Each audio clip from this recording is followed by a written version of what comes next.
The Damned Demon. Chapter 342-381.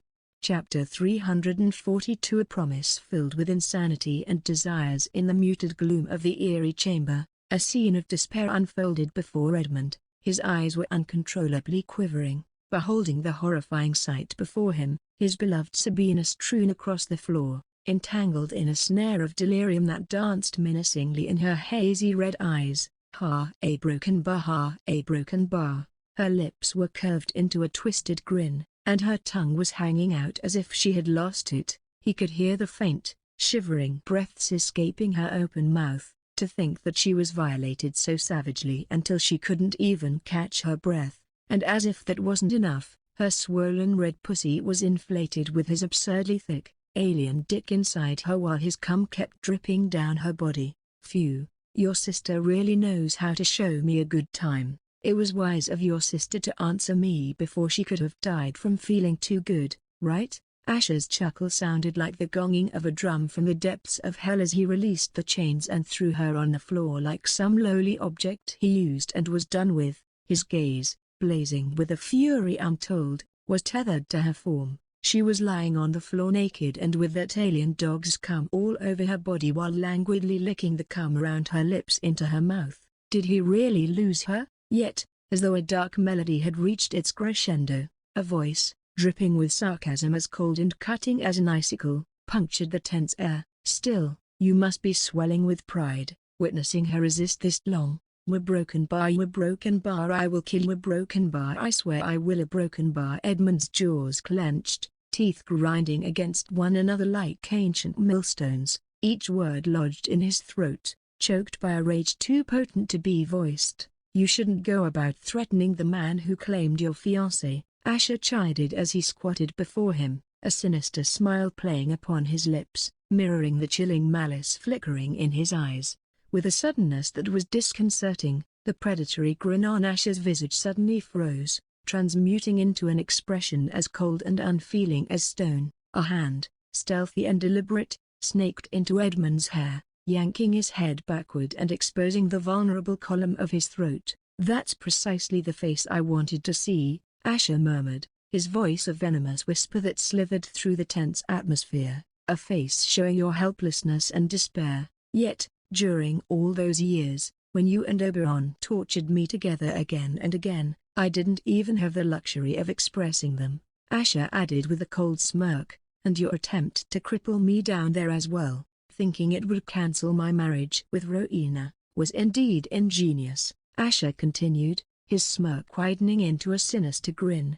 In light of your ingenuity, allow me to express my gratitude. After all, it's impossible that your sister would derive any satisfaction from your pitiful little thing after having a good taste of mine. Saying so, Asher suddenly brandished a blade, its surface gleaming ominously, the blade reflecting in Edmund's quivering eyes. His gaze flickered between Asher's eyes and the cold steel, a shiver of dread cascading down his spine, wondering what this mad bastard was planning to do. Wait, a broken bar, you said you won't harm me if my sister.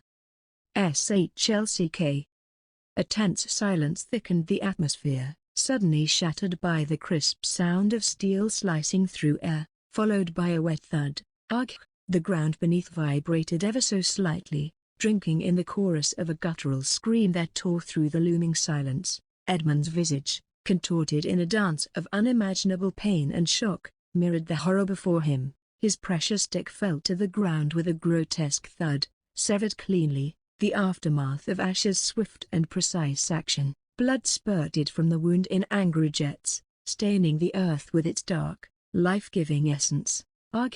The howl of agony twisted through the air, mirroring the twisted visage of pain and terror etched deeply into Edmund's face. I only said I won't whip your dick, but I didn't say I won't cut it, did I? Anyways, I don't think you will be needing that anymore, would you? Asher asked with a cold smile and added, you were never a man, and now a broken bar you never will be. Edmund's eyes widened in shock and bore into Asher, transmitting waves of incredulity and horror before they glazed over.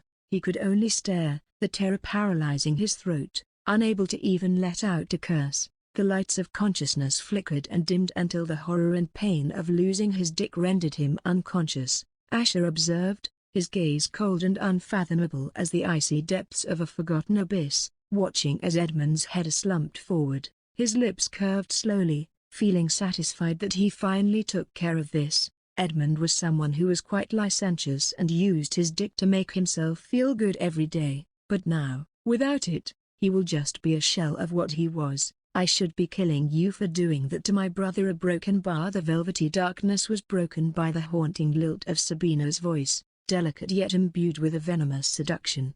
A lazy smirk unfurled across Asher's visage. He rotated on his heels, locking his eyes with Sabina's, a pair of smoldering, intoxicating red orbs that seemed to be still craving something. Ignoring the question of whether you can do it, Asher's voice was silk brushing against steel. You would have already tried if you wanted to, but you know you won't have the future you dream of without me, right? Hearing his words, Sabina's lips slowly stretched into a grin. It wasn't sweet or benign, it was feverish, wide, hanging precariously between insanity and ecstasy, a chalice brimming with intoxication and poison alike. A couple of hours ago, Sabina found herself standing in a dirty, white-lit chamber, which was a luxurious bedroom just a few seconds ago. Her eyes narrowed slightly, the charming canvas of her face rippling with the faintest brush of surprise, her lips curving. Oh, I didn't realize Sylvia found a new friend. A broken bar, a very unexpected one at that.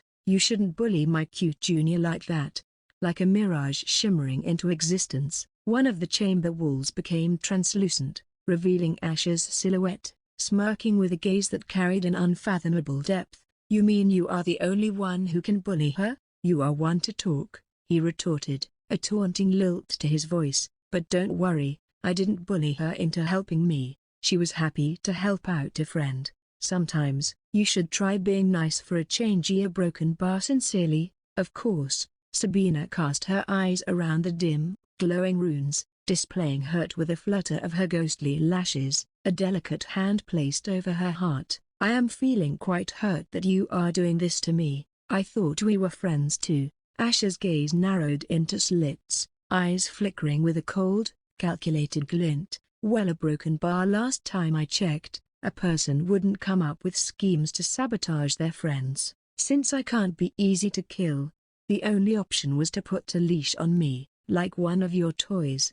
Huh? You wouldn't be the first to try. Her scoff reverberated through the room, a sound dripping with disdain and amusement intertwined, her eyes reflecting the playful scorn in her tone. You think this sweet, little trap of yours is going to work on me? Did you think I sneaked into your fortress without preparing for the worst? Positioned with authoritative ease, Asher folded his arms behind his back, eyes locking onto Sabina with an icy determination. I am aware you are quite the talented soul devourer, and that this isn't your first time getting trapped, but I'm prepared to do it the hard way if you insist on resisting. After all, a shadow of a smirk played on his lips. I have quite an interesting fate outlined for your dear brother. Foo fa fa foo. A broken bar. A chilling melody of a giggle, delicate yet sinister, emanated from Sabina, her eyes glinting with a feverish and predatory light as she approached the transparent barrier. The you are, she whispered,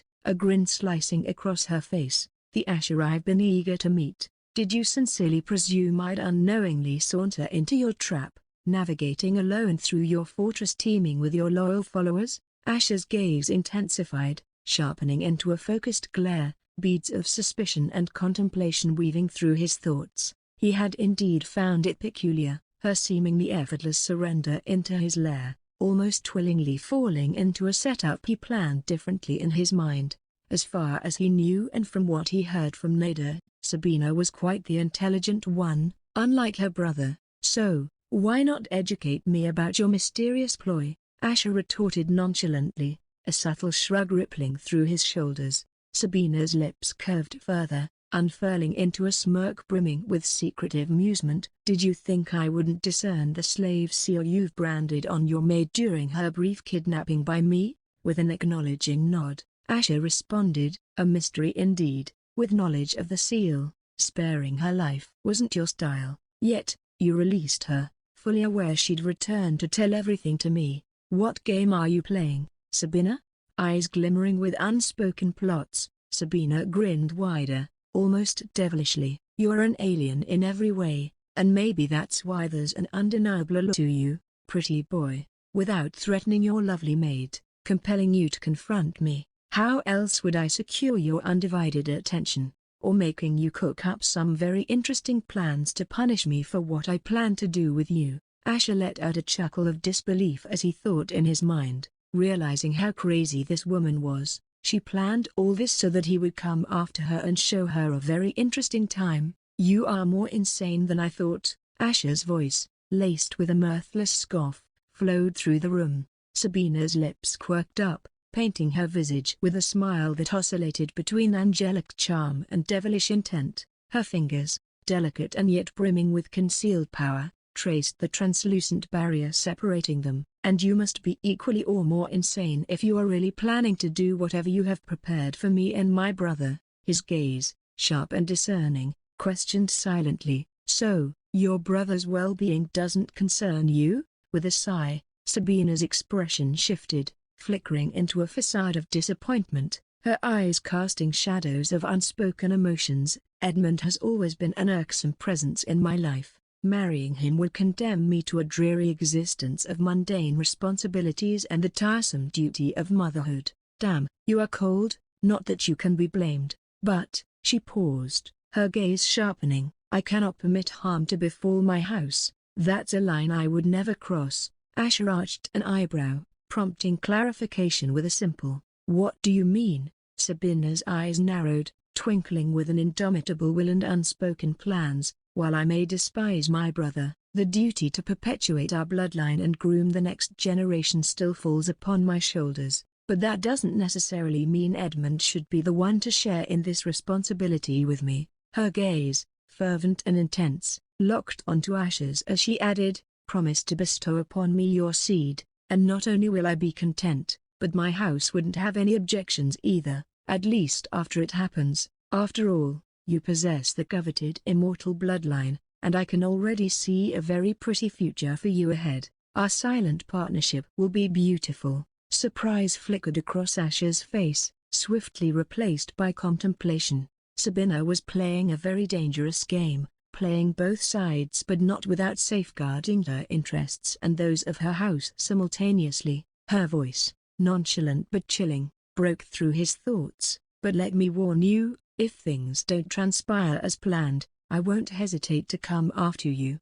Be prepared to kill me before I take yours," she said. While maintaining her charming smile, a slow, deliberate smile unfolded on Asher's lips, bearing the weight of their perilous agreement. "Very well, we have a deal." The dimension of the damned opened its infernal jaws to welcome Asher, swallowing him into the realm so far removed from the realm of the living. It could only be described as an eruption of desolation and fire. It was a scene painted with the most twisted and nightmarish brush strokes, a place where the air was so thick with heat, metals would weep into oblivion instantaneously, succumbing to the relentless, unyielding temperature.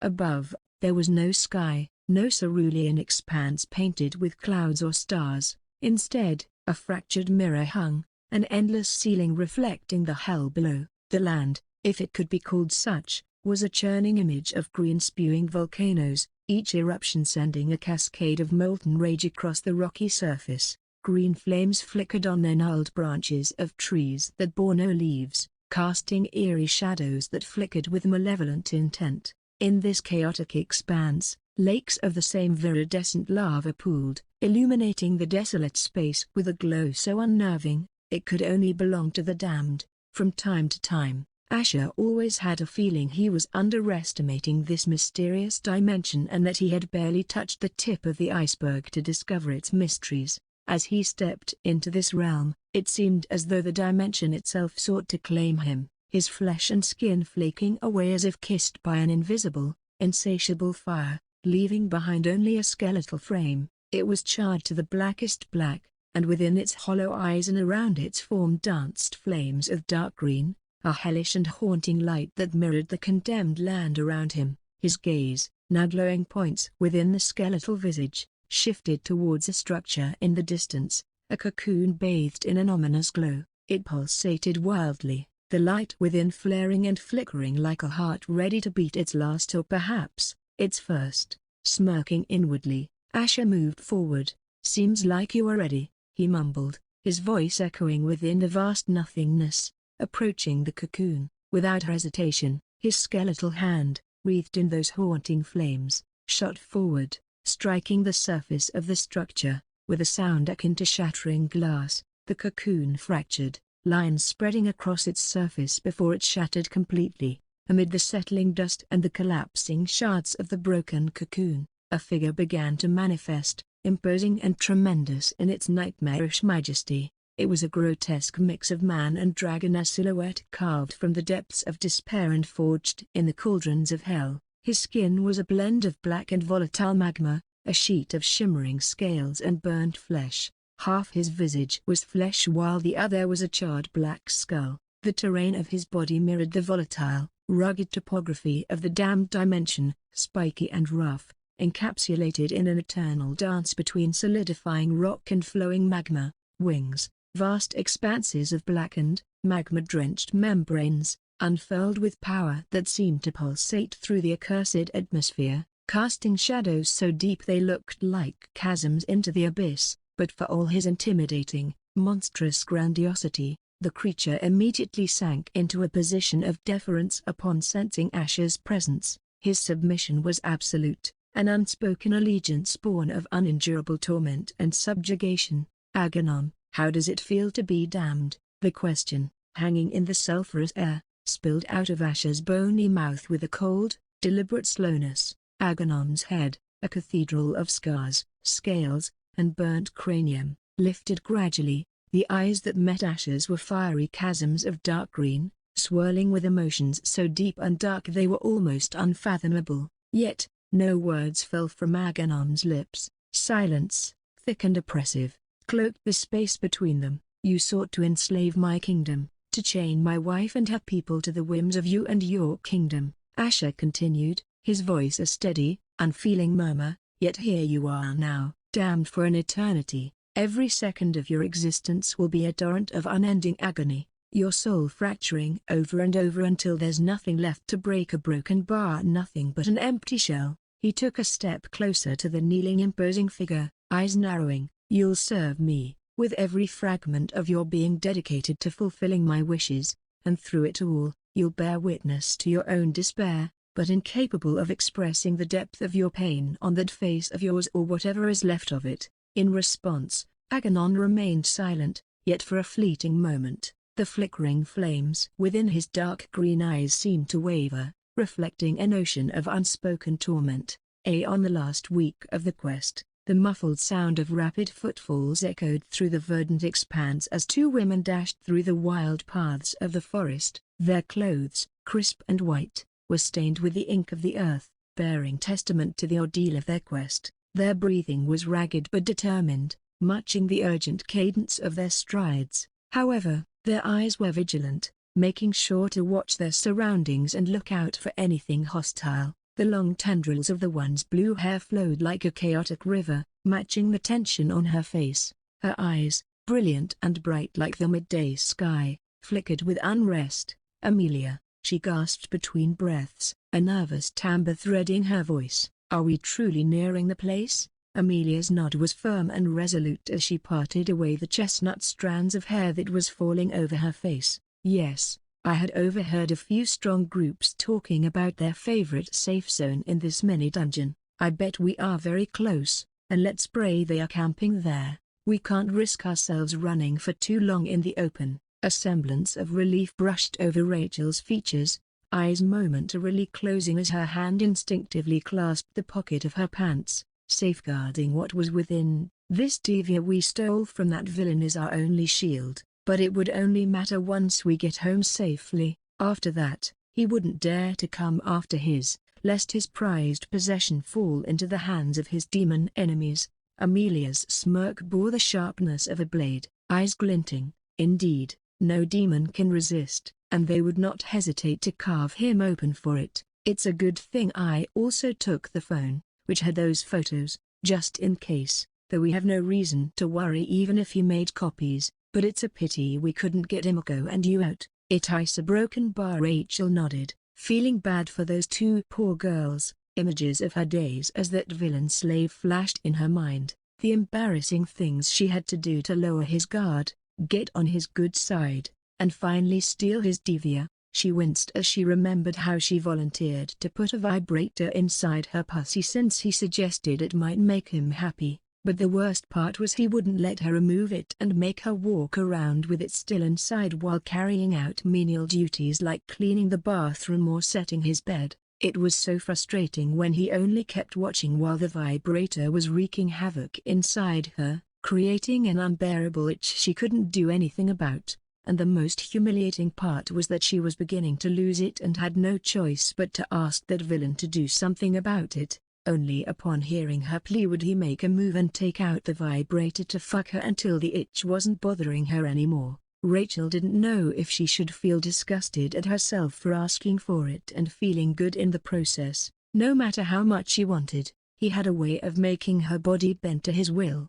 As weeks passed, she would feel her nerves being jittery if he didn't do anything to her for the entire day even without the vibrator inside her. She winced as she remembered touching herself during days when he didn't touch her and it took all her willpower to stop herself. She couldn't help but glance at Amelia and wonder if she was alone in experiencing all these embarrassing and disgraceful things. Amelia must have felt it too. A broken bar, right? It must be only natural. There it is, finally a broken bar. Amelia's gaze suddenly rose, landing upon a structure in the distance, tall and beckoning. Yet, before triumph could fully blossom, a voice, stern and vigilant, sliced through the air, freezing them in their tracks. Hold it right there. Like specters materializing from the ether, 5 hunters, clad in sturdy armor, emerged from the foliage's embrace, weapons drawn and eyes sharp, their gaze locking onto the pair of Amelia and Rachel with unwavering intensity. Seeing their fellow hunters, Rachel and Amelia glanced at each other with relieved smiles. With a gesture as innate as breathing, Rachel swept her flowing blue tresses back with practiced grace, exposing her ears while tidying up her appearance a bit. "Ease your minds and lower your arms," she began, voice steady yet laced with an urgent tone. "It's me, Rachel Sterling, and with me is my friend, Amelia. We just escaped from Hellbringer and his underlings, but time is of the essence. Bring me to whoever is managing the safe zone you guys are staying at. We have to gather as many hunters as possible and attack the safe zone Hellbringer is hiding in and kill as many of them as possible. It is the least we can do for our people who died to him." Her gaze, sharp and imploring, moved across their faces, yet, the 5 before them harbored no welcoming smile, no glint of recognition or relief in their eyes. Instead, their visages bore the heavy mask of suspicion, their whisperings creating a silent web amongst them. Their weapons still pointed at the two. Impatience, like a simmering pot, began to bubble within Rachel, her brows furrowing like gathering storm clouds, eyes narrowed into slits of frustration. "As I said, a broken bar. Time is of the essence, and we've paid in sweat and blood to get here. Lead us, without further delay, to the safe zone." Yet, the response she elicited was far from the obedience she expected. One amongst them, a man with eyes that weighed and measured, took a step forward, the point of his sword still casting its cold, accusatory glare upon them. "Word has traveled through the many dungeons," he intoned with a gravity that seemed to thicken the air around them. "A broken bar that Hellbringer managed to corrupt you two and plan to use you two to lure us out and ambush us with a setup. So forgive us, Miss Rachel and Miss Amelia, but we are going to have to bring you two in under suspicion and let the rest decide how to proceed with you two." Indignation, swift and fierce, danced in Amelia's eyes, her voice a whip that sought to cut through the mist of suspicion that hung heavy between them. "Such audacity, to cast accusations upon us, upon her. Do you think you can stand before the president, bearing the stain of his unfounded suspicion, without consequence?" Her words, sharp and biting, bore into the 5 with the heat of righteous anger. A tremor, subtle but unmistakable, ran through Rachel's form, her lips quivering like leaves under the weight of a brewing storm. The intensity of her gaze bore down upon the man, a silent, compelling force that caused him to dip his head, acknowledging the power and position she held. In this scene of tension, another figure emerged from behind the man, a woman whose eyes held a mix of caution and understanding. "Please, Miss Rachel, Miss Amelia, do not take offense. We are on alert, especially after what happened, and with only a week left, we can't risk taking any chances. And surely, the President himself would commend our caution in the face of potential danger." Amelia's retort was poised on her lips, a barrage of sharp rebukes and pointed queries. Who dares to spread around such nonsense information with no foundation but baseless rumor? Where is the evidence that supports such a grievous accusation? But before the words could take flight, Rachel's hand, steady and resolute, rose like a silent sentinel, quelling the tide of Amelia's anger. With eyes hardened into chips of diamond, Rachel nodded, the gesture a silent acceptance, a surrender to the inevitable. "Very well," she intoned, voice steel-wrapped in velvet. "We understand the situation. Lead us to the rest." Within the established confines of the safe zone, a flurry of whispers unfurled, casting a haze of tension and uncertainty. 15 pairs of eyes hovered with skepticism over Rachel and Amelia, a wordless echo of distrust playing in those silent glances. Amid the low, pulsating hum of hushed conversation, Rachel's gaze, steely and unwavering, swept over the assembled individuals, each of their expressions making her skin crawl. A distinct shift in the atmosphere heralded the arrival of a young man whose build spoke of strength. Hands tucked nonchalantly in his pockets, with a step forward and a lift of his hands, he beckoned for silence, voice steady and calming. "Ease your minds, friends." Rachel's gaze locked onto the man, arms crossing over her chest in a stance that was both defensive and imploring. "Juan, we've fought side by side, stood shoulder to shoulder during those international exchange programs between our academies. You know me well. Help us dispel this confusion, so together, we can spread out, rally the others, punish the demons for our fallen friends." His response, however, was cushioned with an awkward chuckle, a sound that danced between discomfort and apology. Juan's hand pressed over his heart, eyes meeting Rachel's with a mixture of regret and understanding. "Miss Rachel, truly, my heart weighs heavy with the seriousness of this situation, and I stand ready to extend my aid to both you and Miss Amelia." To a pause, pregnant with unsaid words, hung in the air, Juan's expression tightening with reluctance. "We received word from a very reliable source, information we cannot simply disregard, suggesting you two are compromised. In the face of such intel, we must tread with caution, with the safety of everyone present in mind. I trust you'll please understand and cooperate with us to swiftly bring light to this matter. If there's naught to hide, there's naught to fear." "Yes," Amelia's scoff sliced through the tense air, her words an echo of disbelief and frustration. "This is ridiculous. Rachel's word should be enough. It's okay, Amelia," Rachel interjected gently, halting the brewing protest with a fleeting smile directed at her companion. Her gaze swung back to Juan, a flicker of determination lighting her eyes. "We understand your concerns. We're willing to cooperate if it will put everyone at ease. What do you need us to do?" With a hesitant scratch of his chin, Juan motioned for two women among the group to step forward. "Firstly," he began, eyes flickering between the duo, "since neither of you are carrying bags, could you please empty your pockets? Hand over anything you have to my two friends here. This is merely a precaution.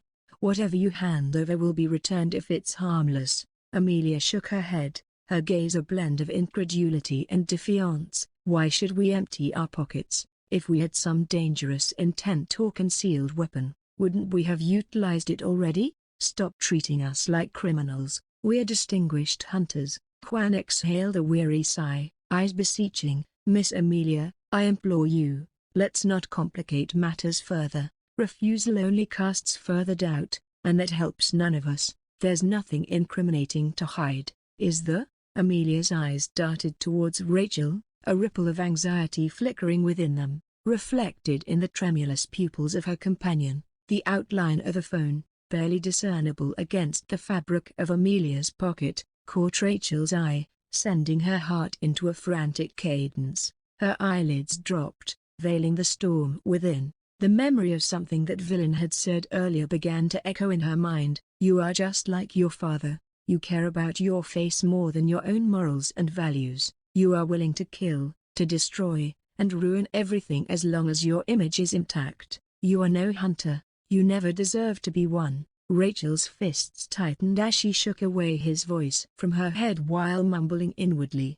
a broken bar. I will prove you wrong, Asher. Rachel slowly opened her eyes and looked up, her gaze steady, the resolve within unwavering. Fine, she acquiesced quietly. She then took a deep breath, her heart shuddering for a brief moment before looking at Juan and the rest of the gathered hunters. We'll comply, but in return, can we have your word? The word of everyone present, that you'll stand with us in seeking retribution for what we went through, no matter what? With an assenting nod and a clenched fist pumped affirmatively in the air, Juan declared, absolutely. Our blood has been boiling the entire time. The only reason we laid low was because there was nobody like you to lead us. Once this misunderstanding is cleared, we'll follow your lead. Miss Rachel, Rachel. Broken bar. Amelia's voice, laden with anxiety, whispered through the quiet tension, her eyes mirroring her uncertainty. Rachel's smile was gentle, soothing, a balm against the fretful atmosphere. Amelia, these are our people. We're all hunters with aligned goals, sworn to the same duty. We always have each other's backs. United, our strength is unbreakable. Her words were met with nodding heads and murmured agreements. You couldn't have said it better, Miss Rachel, concurred Juan, his gaze steady and approving. With an acknowledging nod and fleeting smile, Rachel proceeded to empty her pockets. There was practically nothing until a unique piece captured the attention of all, a mystical black amulet, its surface undulating with a faint, sinister energy that pulsed through its dark form. Eyes widened in recognition and shock. Is that a broken bar? The Devia? The words fell from Juan's lips, a whisper laden with disbelief and awe, echoed by gasps that rippled through the small crowd. With unyielding resolve lighting her eyes, Rachel affirmed, yes. Stealing it from Hellbringer was not easy, but with it in our hands, he's vulnerable. The mere scent of it will draw his demon enemies like moths to a flame, all thirsting for his power. For now, I entrust this to you, she said, placing the coveted item into the hands of one of the women, until clarity is restored. Juan's eyes, reflecting the enormity of the revelation, flickered with understanding and awe. This is really huge, Miss Rachel. I can only imagine how hard it must have been for you two to get that. Maybe the rumors of you two getting caught on purpose must be right. It was to steal this, right? A fleeting, knowing look passed between Rachel and Amelia, invisible threads of understanding passing through the silent exchange. Amelia's nod was subtle, her voice a mix of grit and resolve as she broke the silence. Indeed, we couldn't have infiltrated Hellbringer's haven otherwise. Once this ridiculous confusion is dispelled, I demand to know the identity of the slanderous tongue that dared question our integrity. Juan's laugh was an awkward ripple in the tense atmosphere, a bid to ease the gravity pressing down on them all. Rest assured, he said with a nod that attempted reassurance, we aren't taking this lightly. If we find the accusations baseless, necessary actions and compensations will be dutifully rendered. With a grunt of acknowledgement, Amelia emptied her pockets. Her hands hesitated momentarily over a device, a phone, which she slowly pulled out. Eyes flickering towards Rachel, she found a nod, though tight-lipped and anxious, and Rachel's fingers nervously rubbing against each other.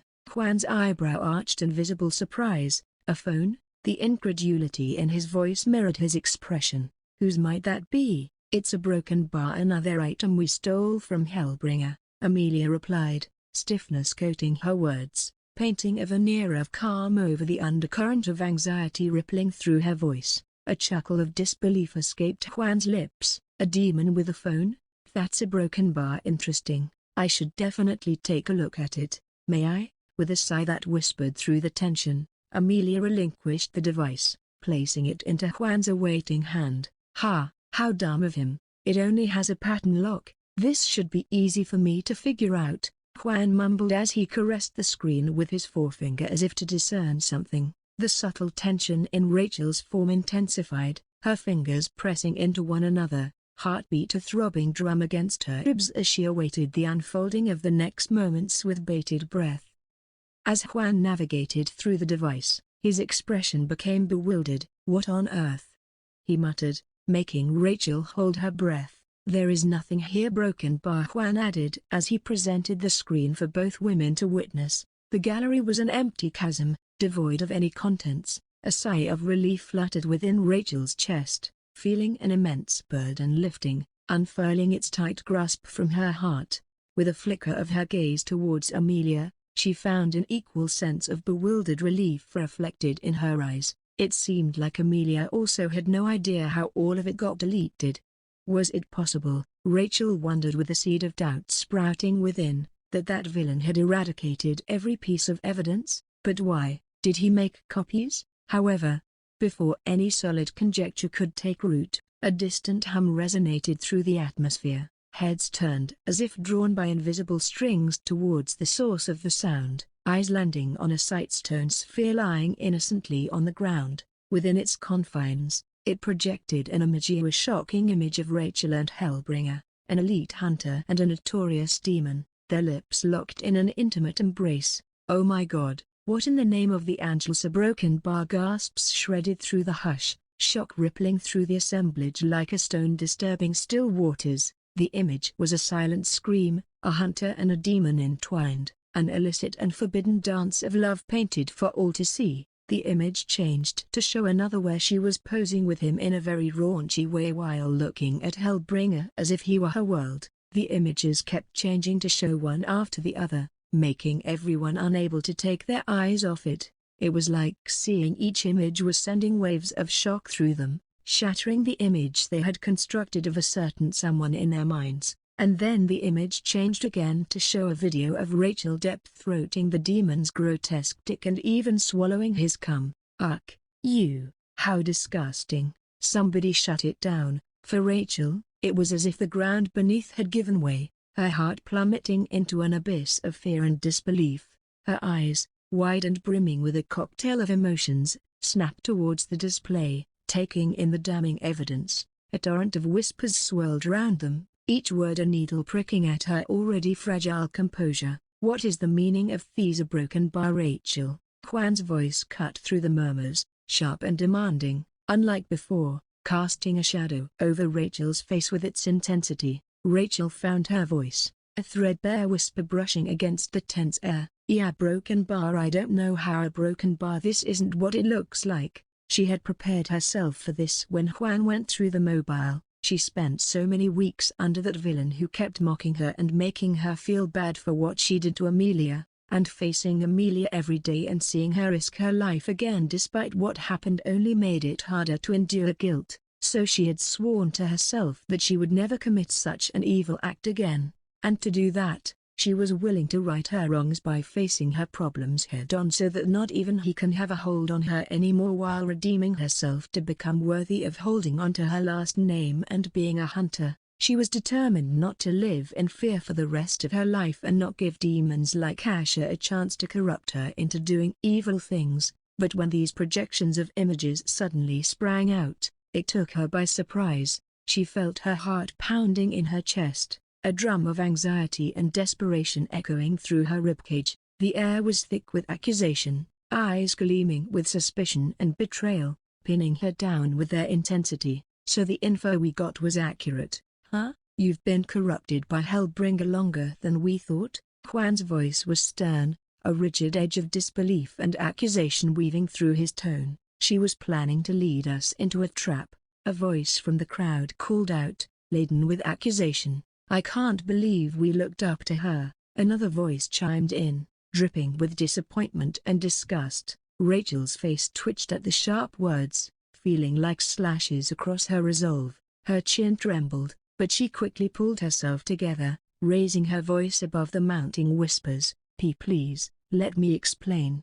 Juan's gaze didn't waver, but he raised a hand, signaling for silence. "All right, let's hear what she has to say." Drawing in a shaky breath, Rachel's voice trembled as she began. What you saw isn't the whole truth. Hellbringer forced me to pretend to be his girlfriend and to pose for those photos. I had no choice. I had to protect my teammates, but despite doing it broken bar he killed them anyway. Every word weighed heavily in the tense atmosphere, and Rachel could only hope they'd see the desperate truth in her eyes and not the image painted by the damning photographs before them. You might be speaking the truth, Juan began, skepticism laced thickly in his tone, but how can we be certain? She's probably lying through her teeth, a voice from the crowd whispered audibly, sending ripples of agreement through the gathered hunters. I can't fathom how anyone could even feign affection for that monster without their skin crawling, another muttered. The very fact she's here, safe and sound after 2 whole months and escaping from an army of demons already tells us a lot, someone else chimed in. Tears welled in Rachel's eyes as she heard the murmurs, her voice a fragile whisper amongst the sea of disbelief. How can you a broken bar? Rachel's heart sank, her words seemingly falling on deaf ears, swallowed by a sea of suspicion and murmurs. Every whisper felt like a blade, slicing through her reputation and integrity. With casualties, some of these were juniors she knew, and yet they were looking at her like some kind of monster. All this time, they treated her with respect and reverence, and yet now, all she could see was disgust and hate. Forgetting the worth of her last name, it was as if all these years of her actions, achievements, and relationships she had towards them didn't matter at all. Amelia's face twisted into a bitter expression, her words cold and sharp. Are you truly suggesting that Rachel, of all people, is lying? Have you forgotten the weight her words carry? Do you think a Sterling would be so low to do something like that? Amelia wrinkled her nose in disgust upon seeing how these bastards were so quick to judge someone to protect their own interests. Shaking his head, Juan's expression remained unmoved, unswayed by Amelia's words. What we've seen today clearly indicates Rachel's been compromised in some way. How can we trust the words of someone in that state, regardless of who they are? Even our own code dictates as much. His words, steady and unyielding, echoed through the silent space, casting a shadow of doubt that seemed to grow with each passing second, and beneath its weight, Rachel felt smaller, her voice drowned out, her truth seemingly insignificant and frail.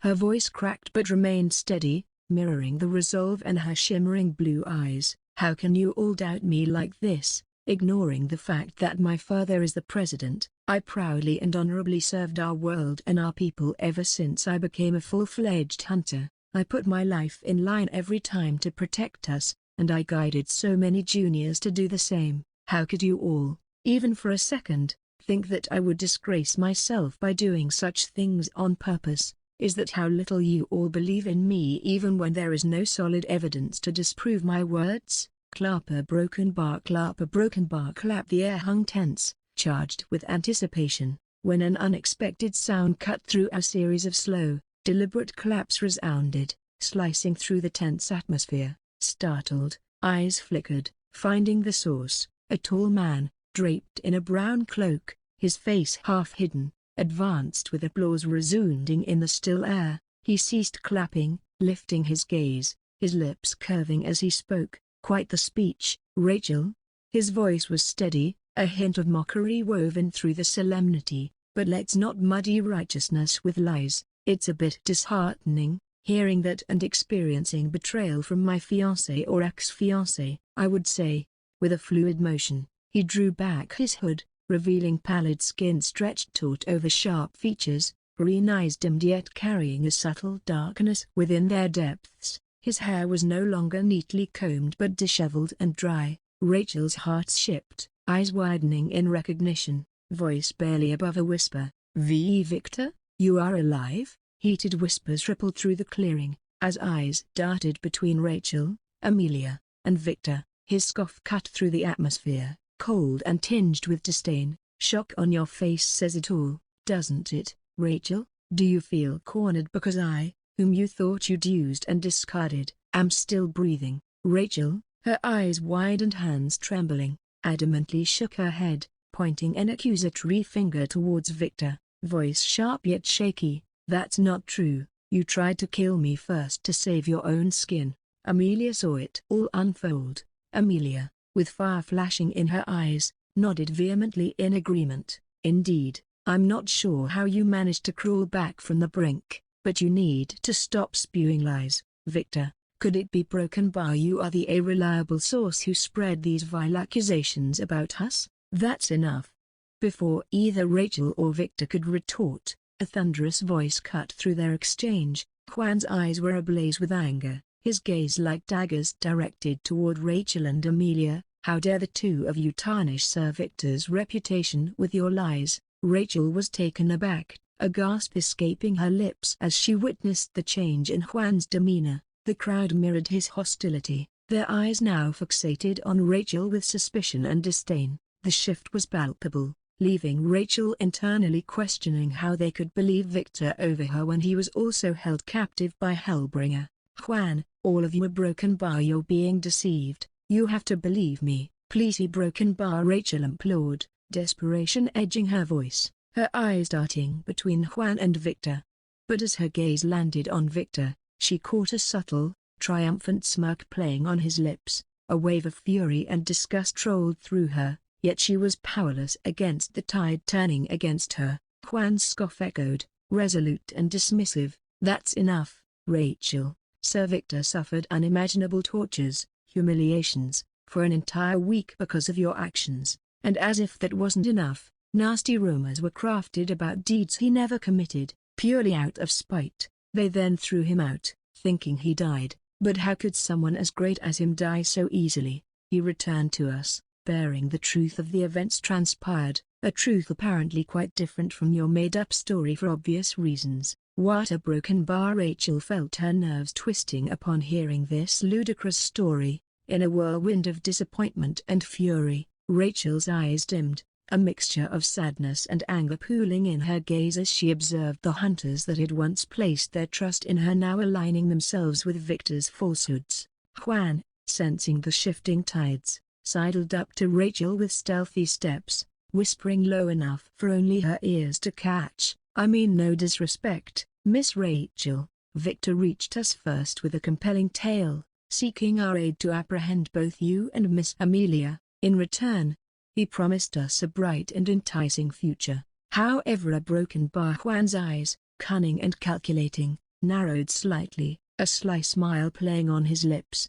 "A Broken Bar. If perhaps you can offer something that overshadows Victor's promises, well, perhaps there's a way out of this predicament for you, given the esteemed status of your sterling family, which slightly ranks above his Hart family. Perhaps something better could be arranged, don't you agree?" Shock registered in Rachel's eyes, her heart sinking as she digested Juan's words, the implications bitter and revealing. The understanding dawned, cold and disheartening. Victor had bought their allegiance, turning them against her with promises of a prosperous future. What cut deeper was the ease with which they abandoned their principles, their oaths as hunters seemingly forgotten, and their integrity sacrificed to satisfy their selfish desires. The realization was a slap, leaving her reeling, her blood simmering with a cocktail of emotions: anger, sadness, and a deep-seated disappointment. With a movement born from frustration, Rachel shoved Juan away from her.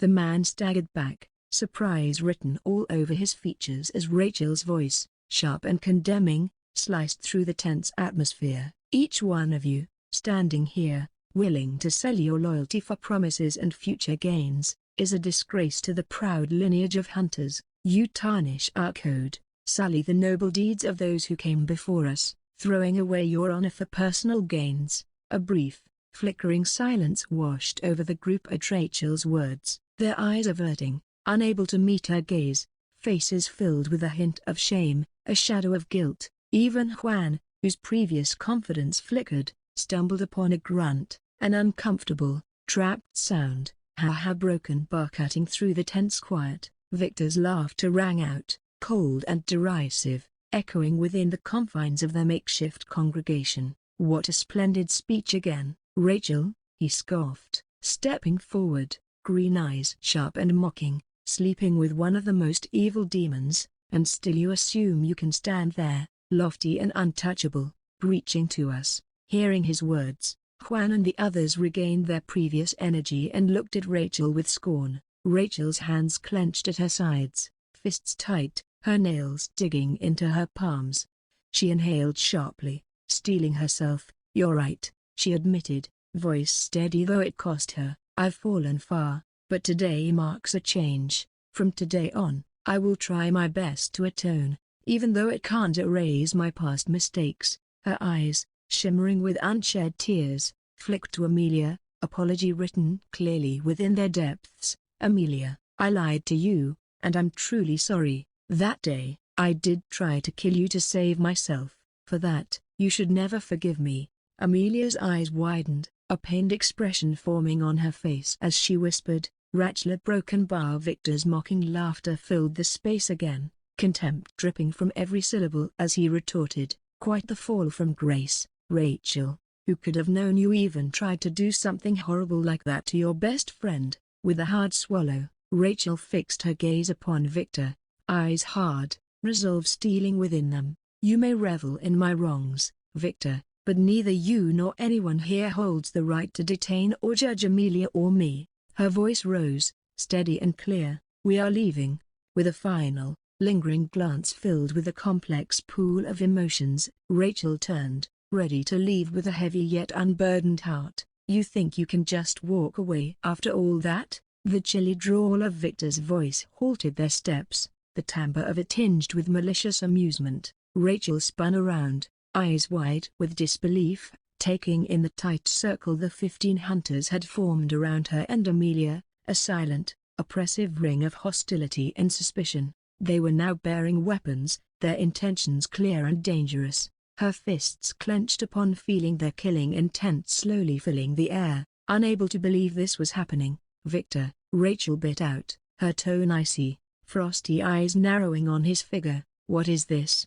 Haven't we suffered enough at your hands?" Victor simply snickered, his arms crossed, an air of casual disdain about him. "Regardless of your dramatic declarations, Rachel," he drawled, "the undeniable truth is that you're tainted, corrupted by a demon. The evidence against you is compelling. While you present nothing substantial in your defense, we don't have a senior among us with the mind force abilities required to discern truth from lie. Hence we must act, for our own safety. Our code empowers us to act preemptively in situations like this, guided by whatever evidence we possess." He then added with a malevolent glint in his eyes, "So Broken Bar, we have no choice but to take you two down before the demons use you two to kill us all. Who knows, a Broken Bar, they might already be on their way here." His words caused the other hunters to tense up and tighten their grip on their weapons. "What is this? We are all hunters. We aren't supposed to turn against each other like this. You all gave your word to have each other's backs. What are you, La Broken Bar?" Rachel found herself unable to complete her sentence as her voice echoed through the space, tinged with desperation and disbelief. Yet her plea fell on deaf ears. The group's resolve didn't waver, their expressions steeled and distant. Within their eyes, Rachel saw no recognition, no camaraderie, only suspicion and the chilling readiness to kill. "You all dare to kill the president's daughter? You think you can get away with this?" Amelia asked with gritted teeth. Amelia looked around at these hunters that encircled her and Rachel with anger and disgust. This was exactly how all those decorated hunters surrounded Cedric before his final moments. "Indeed, it will be hard but not impossible," Victor affirmed with a steely glint in his eyes, his voice carrying a chilling finality. "But we aren't doing anything wrong here to worry about it. As hunters, we eliminate threats, external and internal alike, just like how our seniors had to kill the corrupted prince." As reality set in, a cold dread pulled in Rachel's stomach.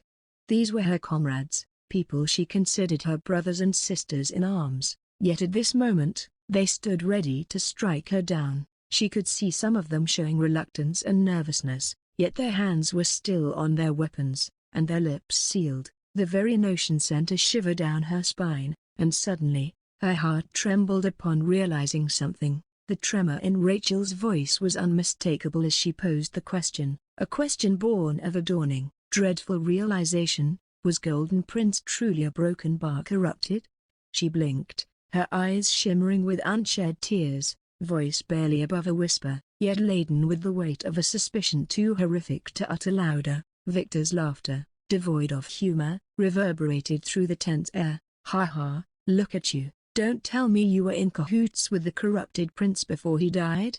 Maybe it's not that surprising since you seemed quite fond of him. You just couldn't stop talking about him whenever we met." As he said this, his expression turned bitter and ugly, but the next moment, his expression reverted as he added with a cruel smirk, "Still, your father himself killed him, and you are now questioning your own father's virtue? Seems like you are finally showing your true colors. He is going to be really disappointed in his only child." A tear escaped Rachel's eye, tracing a path down her cheek as she whispered, almost to herself, "What have I done?" A broken bar. With a swift, decisive gesture, Victor motioned to the hunters around them. "End this," he commanded, voice steeped in finality. "Bring down these two corrupted ones." As the group of 15 moved, closing the circle with deliberate intent, Rachel snapped out of her despair-induced stupor. Each step they took was charged with deadly intent, their expressions hard and unforgiving, and in their eyes, Rachel could read their resolve. With a deep breath, Rachel's gaze fixed on the approaching ones, eyes blazing with a mix of vengeful anger and pain. Eyes darting towards Amelia, Rachel could see her own turmoil mirrored in her friend's gaze. Even after telling her the truth, Amelia was still willing to stand beside her, making Rachel realize how rotten she was earlier. With a silent, mutual understanding, they braced themselves, whether it was for redemption, survival, or simply to uphold the dignity she had left. She was prepared to face the inevitable. Under the scrutiny of Victor and Juan's watchful eyes, the scene unfolded with a tense, grim anticipation hanging in the air. With a torrential surge of mana pooling within her, Rachel unleashed a mighty blast of water that radiated outwards in powerful ripples, sending the 15 would-be assailants reeling back, their advances halted by the force of the elemental surge. "Amelia, now's your chance. Run." Rachel's voice cut through the chaos, sharp and urgent. She knew she and Amelia weren't in their best form and were exhausted after escaping and running for so long. But Amelia, steadfast and unwavering, shook her head resolutely. "I won't leave you, Rachel." She began to protest, but Rachel's eyes, wide and alarmed, cut her off. "Amelia, watch out!" Rachel's warning cry came just in time as a woman lunged at Amelia from behind, blade poised to strike. Without hesitation, with fluid grace, Rachel conjured a blade of pure, crystalline water and thrust it forward. The blade found its mark, piercing through the throat of the woman with lethal precision, a spray of crimson staining Rachel's face as the woman fell, lifeless. The sound of a body hitting the ground reverberated through the silent space, and Rachel stared at her hands that had just taken the life of a fellow hunter. The water blade dissipated, droplets falling like the tears she refused to shed, and for a moment, Rachel was lost in the horror of her action. "She killed one of us." Juan's voice, filled with fury and disbelief, shattered the brief silence. "Take her down without mercy." Rachel's trembling ceased abruptly, replaced by an icy resolve that crystallized within her gaze. With a flick of the wrist, a spear of water materialized in her hand, its form as sharp and deadly as the determination in her eyes. She looked up, her voice cold and unyielding as the ice that began to form around her water constructs. "You all are no different than demons. A broken bar, so I will destroy you." "A broken bar," she muttered, the temperature around her dropping with the chill in her voice.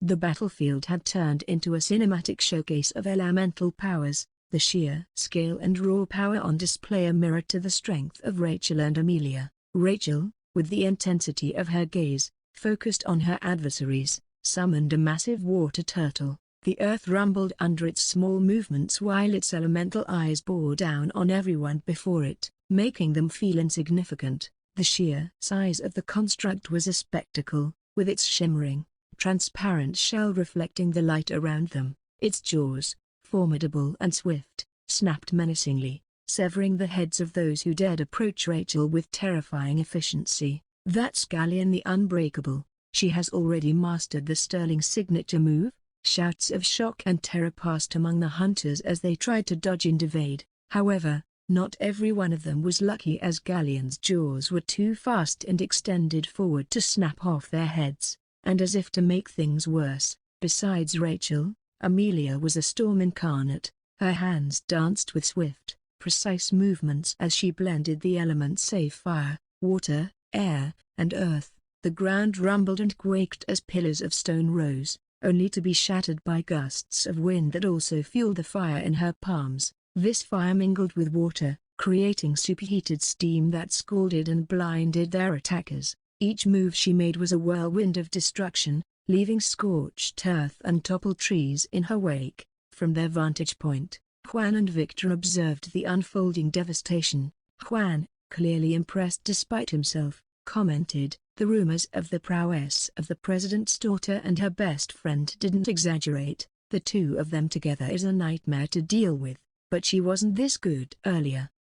Victor snorted, "Let them have their moment. The longer they drag this out, the easier it will be for me. Even if they were at their peak, it wouldn't take much time for me to take care of them." Juan offered a flattering smile as he nodded, "Of course, these two aren't much before a great S rank like you." Soon, the numbers of the hunters dwindled. From the original 15, only 5 remained. The 5 of them, witnessing the display of raw power and their comrades' fates, hesitated, fear evident in their eyes. However, the battle had taken its toll on Rachel and Amelia. While they stood triumphant, signs of exhaustion were evident. Their breathing was labored, sweat lined their brows, and their once pristine clothes were marred with grime and streaks of blood from minor cuts and those they killed. Their voices, though weary, still carried authority. Rachel, addressing the remaining hunters, declared, "Enough, lay down your weapons,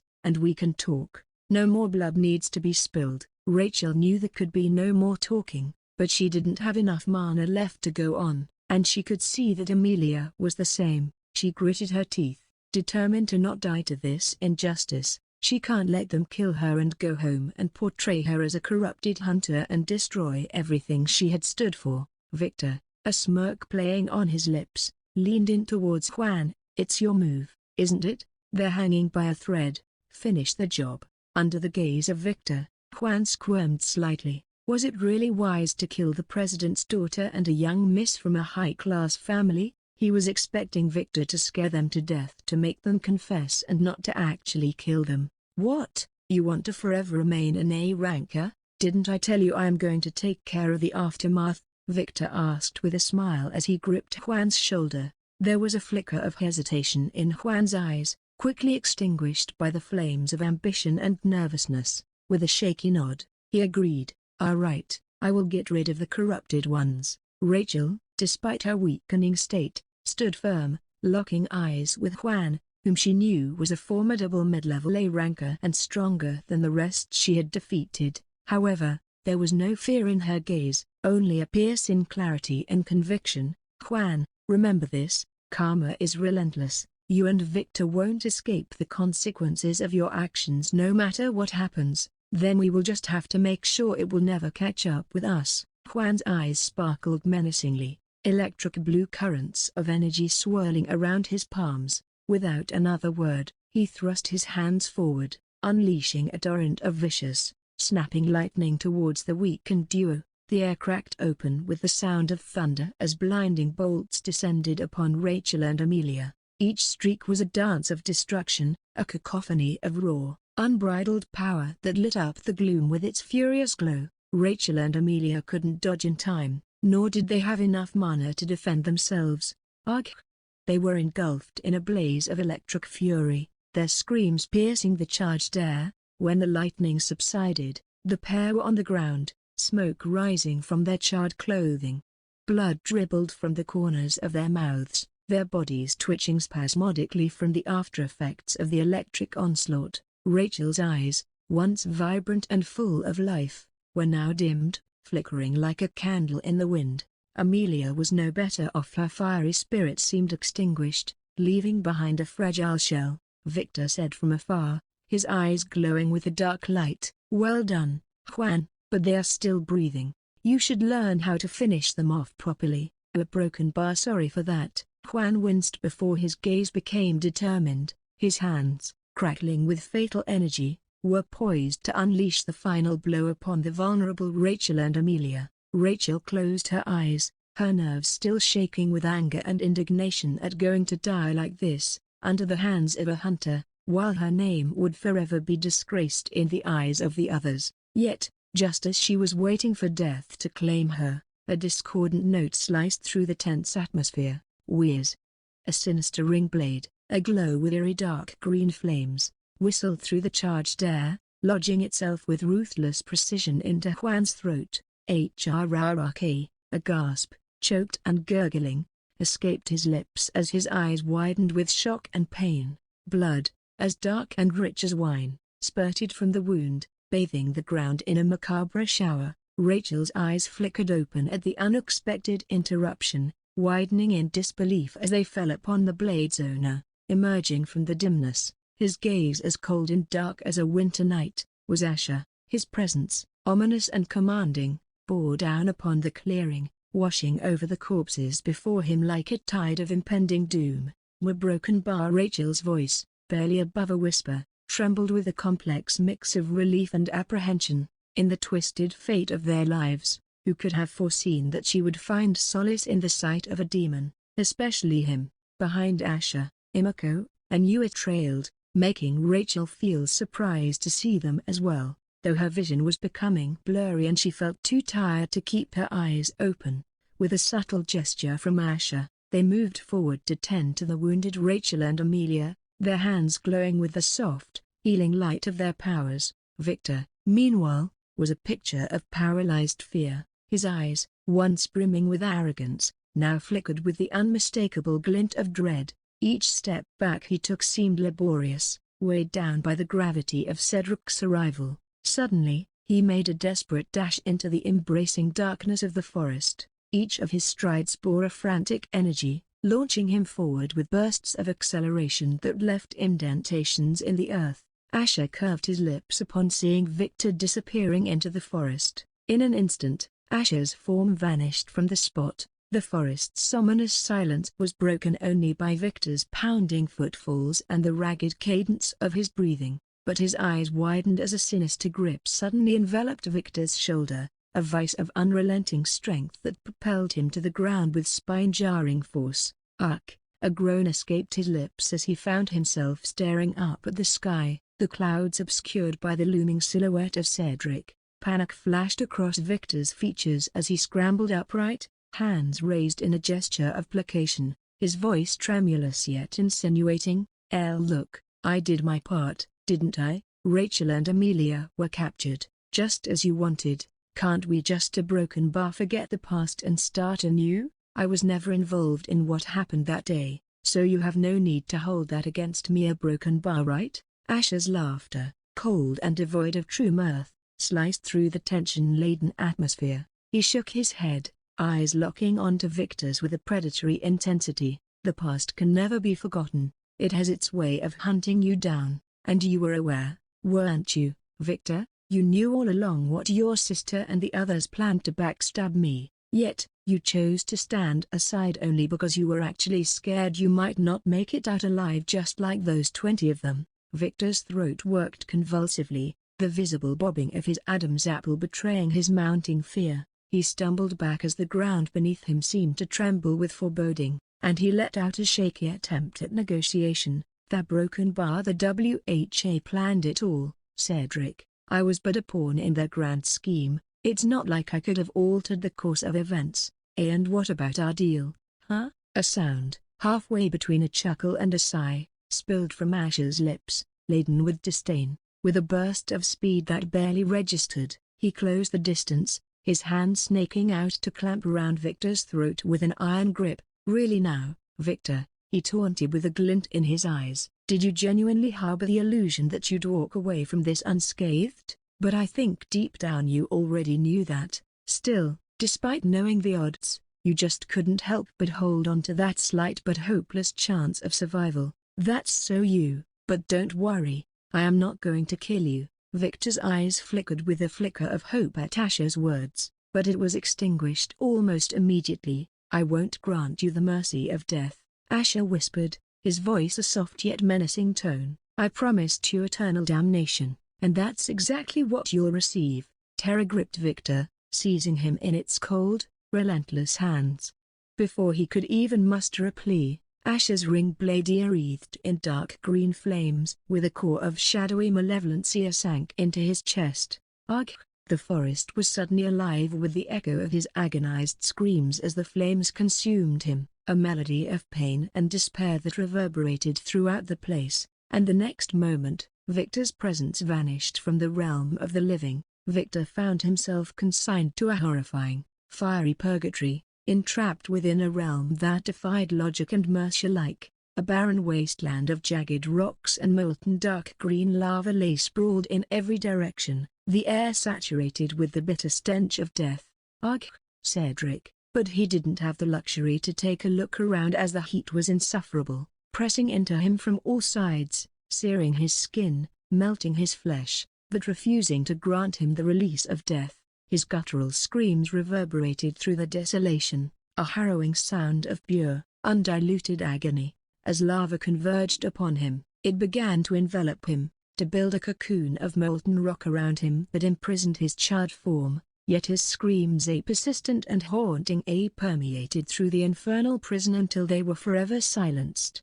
Back in the many dungeon, Asher approached the scene where Rachel and Amelia were being tended to by Mako and Yui. The tense silence was punctuated only by the eerie wails of the wind as it whispered through the fallen leaves, wildly caressing the lifeless forms strewn upon the soil. He made sure to tuck away his devia into his damned dimension the moment he came here. Ever since Rachel and Amelia left, he was always just a step behind them. Rachel, though weakened and marred by both physical and emotional wounds, managed to pull herself to a shaky stance.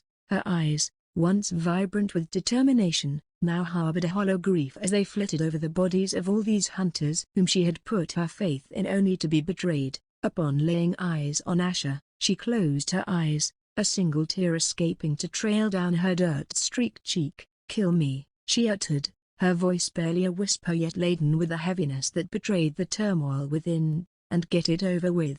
Asher, his eyes reflecting an abyss of darkness, chuckled softly. Stepping forward, he stood before Rachel, whose eyes were trained on the ground beneath them, her gaze vacant. He tilted his head slightly, an air of malevolent mirth playing across his features. "I just saved you from your fellow hunters, and the first thing you do instead of thanking me is asking me to kill you?" he asked, the disappointment in his voice melding seamlessly with mocking undertones. Rachel pressed her lips together, her brows furrowing. She slowly lifted her head, her eyes, now fierce and unyielding, locking onto Asher's. "Haven't you had enough fun with me?"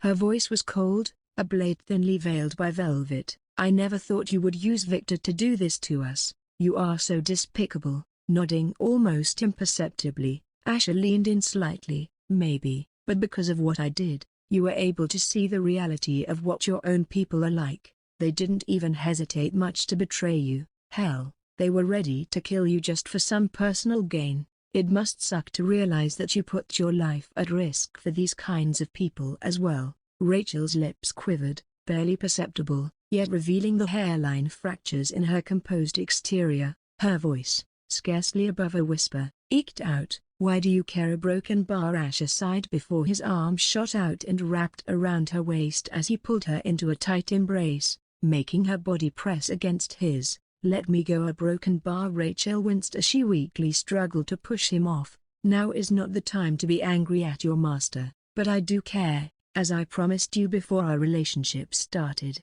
Why else would you think I used Victor to open your eyes to the darkness of your own people? I didn't want you to get hurt in the future," Asher softly whispered without letting go of her. Rachel stopped squirming, finding her strength waning under his searing yet gentle embrace. "Stop lying." A broken bar. "I am just a slave you want to use for some evil plan." A broken bar. Rachel mumbled in a fragile voice as her blue eyes glistened. Asher's eyes flickered momentarily, a shadow of something inscrutable flitting across them. "If that was the case, then I would have let all these hunters either capture you or kill you. Wouldn't it be truly evil if I watched the world crucify you for something that wasn't completely your fault? An evil person might find that quite entertaining. Then why me a broken bar? Rachel asked while finding the warmth from his rock-hard body oddly comforting, especially his steady heartbeat. After spending so many weeks sharing the warmth of his body in every way, she had grown strangely familiar with it despite not wanting to. Even his smell and his touch was something she could feel even without his presence. And now having him in such close proximity was making her feel even more weird. Because you are special, Rachel.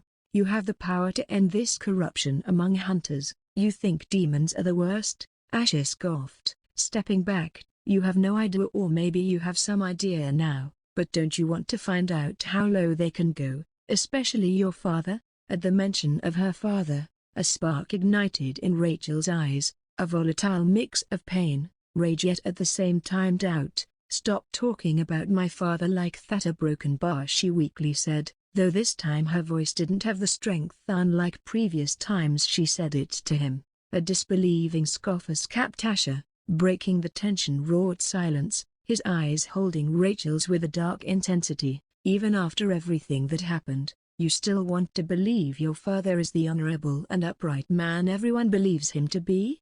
He inquired, his tone heavy with mockery. If someone like you are willing to kill their best friend, then can't he do the same? Rachel's fists clenched, her nails digging into his shirt as the unbidden image of Golden Prince, whom her father treated like a good friend despite being his senior, flashed in her mind. A torrent of emotions collided within her, causing her to clutch her head as she shook it violently, her voice no more than a whisper amidst the chaos of her mind. No, a broken bar, no, a broken bar, it can't be broken bar. Tears hung on the precipice, threatening to spill from her eyes, which were now a maelstrom of confusion, despair, and a flicker of growing determination. Seizing the opportunity, Asher leaned in, whispering a venomous hiss in her ear. It's not only him but the entire WHA might not be the epitome of justice and morals as you believe. You don't have to believe me. Go home and do your own homework on all of them, then you will see for yourself. In that moment, her gaze cut through him, while desperately trying to cling on to her beliefs. Her voice, a firm, resolute timbre amidst the despairing storm, declared, "Fine, I will find out the truth for myself." Asher's smirk was dark and self-assured as he straightened. "Good," he responded, his gaze lingered on her momentarily before shifting dismissively. "Now be a good slave and stand outside. I have to scold Amelia for stealing my phone while I believe you already got your punishment." He cast a cursory glance around at the sprawled corpses, making Rachel glance at them bitterly. Rachel's eyes then flickered towards Amelia, who was staring awake, a low groan escaping her lips. Rachel hesitated. The thought of leaving her friend alone with this villain can't be good, but the unspoken threat lingered in the air, a silent understanding that defiance could lead to further suffering for Amelia. She had already learned it from her previous experience in doing so. Whenever she disobeyed, Amelia would be the one getting punished. Why the silence? Any objection? No, master. A broken bar. And so, with a heavy heart, she silently walked away, her shoulders bowed under the weight of the events that transpired today. Amelia's face regained some color as her eyes fluttered open fully just in time to watch Rachel's retreating back. Rachel's departure left a stillness in the air, her steps crunching on the earth, a soft echo amidst the somber aftermath. Imako and Yue quietly trailed after her, casting worried glances between themselves but respecting her need for solitude in this moment of raw vulnerability. Amelia, her gaze lingering on the direction Rachel had disappeared, slowly approached Asher, the expression on her face a complex mix of conflicting emotions. Asher turned to her, a soft smile tracing his lips as he gently caressed her face, his voice tinged with a semblance of concern. "Are you okay?" I would have intervened earlier, but his words were cut short as Amelia embraced him, her voice steady yet imbued with warmth. "You should know better that this isn't my first time getting injured. I am already feeling fine, thanks to those two." Nodding understandingly, Asher allowed the comfort of the hug for a moment before Amelia gently pulled away. She looked at him, her expression complicated, and hesitantly spoke, "What are you planning to do with Rachel now?" "I don't know, but yeah, Broken Bar kind of feel bad for her despite everything that happened. She admitted what she did to me. Maybe she isn't as bad as we thought. What if our Broken Bar she deserves a second chance. I might feel biased because she was my best friend." Buta Broken Bar. A hum emanated from Asher, his gaze contemplative as he considered her words. "Well, a Broken Bar, I was surprised that she was prepared to sacrifice her own image for the sake of truth. I was expecting her to destroy the phone, and that is one of the reasons I used Victor as a backup, but it seems like she has potential to change." Hope flickered across Amelia's face, her eyes lighting up as she mumbled, "Then a Broken Bar." Asher's gaze sharpened, a resolute firmness to his words. "Let's see what she does after going home, but if she disappoints us again, then she will get what she deserves." Amelia inhaled deeply, determination crystallizing in her expression as she met his gaze squarely. "Don't worry, I will keep an eye on her and help her uncover the truth." Amelia then asked with a look of longing, "So Broken Bar, are you really going to let us leave today even though there are still a few days left?" Amelia's question hung delicately in the air, her eyes reflecting a tumult of emotions that seemed to seep into the tranquil atmosphere around them. A mischievous smile lifted the corners of Asher's lips, his fingers tracing a gentle path across her soft pink lips as he playfully inquired,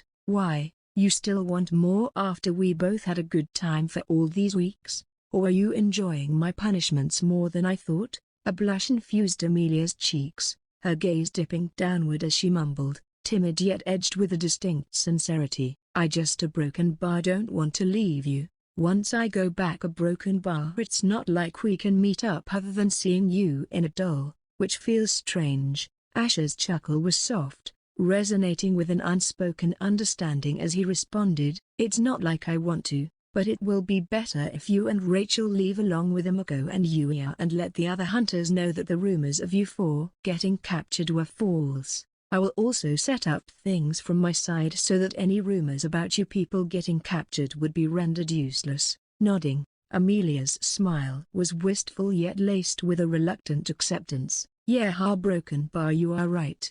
We can't afford to make anyone feel suspicious of us," he then assured her with a warm gaze. "But don't worry, I will keep trying to find a way where we don't have to worry about seeing each other. It might take a while since once I return home then I have a lot of things to deal with."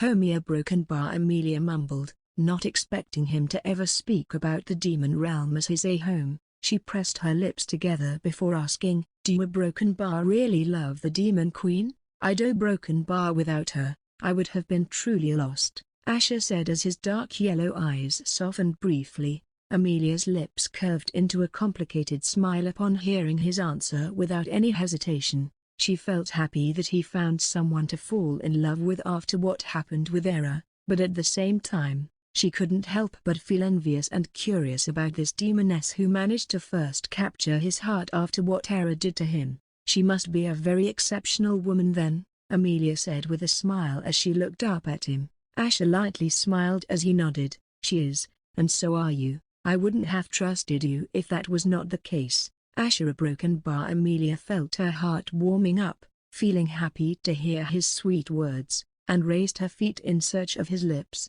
Asher leaned in, and as their lips met, Amelia's eyes softly fluttered shut, surrendering to the warmth of his affection, momentarily lost amidst the intertwining threads of passion and peril. Her hands wrapped around his body firmly as if she wanted to hold on to him as long as she could, for their future together was uncertain.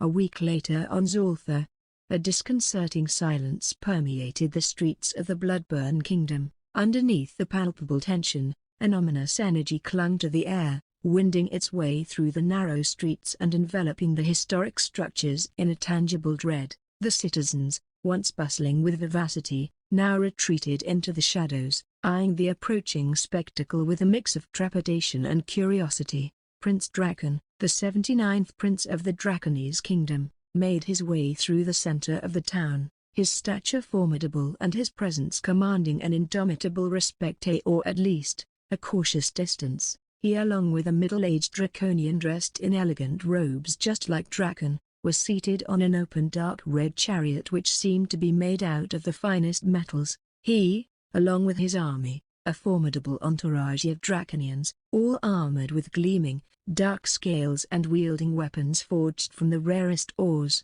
loomed over the realm with an oppressive air. Their wings, enormous and bearing a daunting span, cast long shadows over the streets as they marched. Draken's scales are rich, dark burgundy, nearly black, that blended well with his pale skin, a shimmer eerily under the flickering flames of the street lamps, and his eyes, a deep, impenetrable red, scanned the surroundings with an air of cold yet scornful authority. These fools pride themselves over these ugly towns and cities? Tch, I am already feeling like I entered a ditch. I should make this worth my while by coming here all the way, just like those insignificant kingdoms we sometimes visit. Don't you think so, Consul Belter? Belter? The old man sitting beside Draken, rubbed his short grey beard with a hint of mirth in his black eyes. Of course, my prince, the Bloodburn Kingdom might be stronger than most of the kingdoms we visited, but still it's nothing in our eyes, so there is probably nothing in this lowly kingdom that might catch your eye except for one thing, which I am sure you don't need to be enlightened about. Why do you think I was motivated to come all the way here? After hearing all those rumors, I have to see for myself, Draken said with a lazy curve of his lips, and added, a broken bar and maybe play around with a dragon. Dragons are the only other thing this kingdom can barely boast about, which all should have been ours to begin with.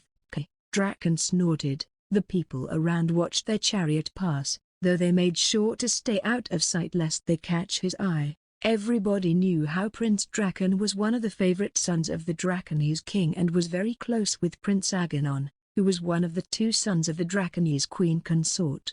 If they sent Prince Draken here, it only meant things were serious, and they could already guess the reason. It must be regarding the spa involving the royal consort, though their queen had yet to give an answer, and so, the Draconians must have sent Draken here to get an answer from their queen. It was evident that the queen may not be able to delay any longer, but the question was whether their queen would agree to such an unfair scheme. Surely, the Draconians were planning to kill their royal consort through this spa. As the Draconians progressed, the windows of the surrounding structures lit up, eyes peering through the curtains, watching, waiting, but daring not to step out. Draken's arrival, flanked by his menacingly magnificent entourage, heralded not only an implicit threat but also symbolized the disparity that had burgeoned between the two kingdoms. The Draconese kingdom, with its burgeoning might, dwarfed the now vulnerable Bloodburn kingdom, a stark contrast to the evenly matched rivalry of the years gone by. Whispers passed through the closed doors, speculations and worries being exchanged in hushed tones. Their kingdom, once formidable under the rule of the late Bloodburn king, had seen its powers wane, its might diluted by the consequent weakening of their forces and the loss of their charismatic leader. Still, their present queen, his daughter, had worked hard to recover from the loss of strength over the past few years. However, they still had a long way to go to match up against the might of the Draconese kingdom, which was at least multiple times stronger than them.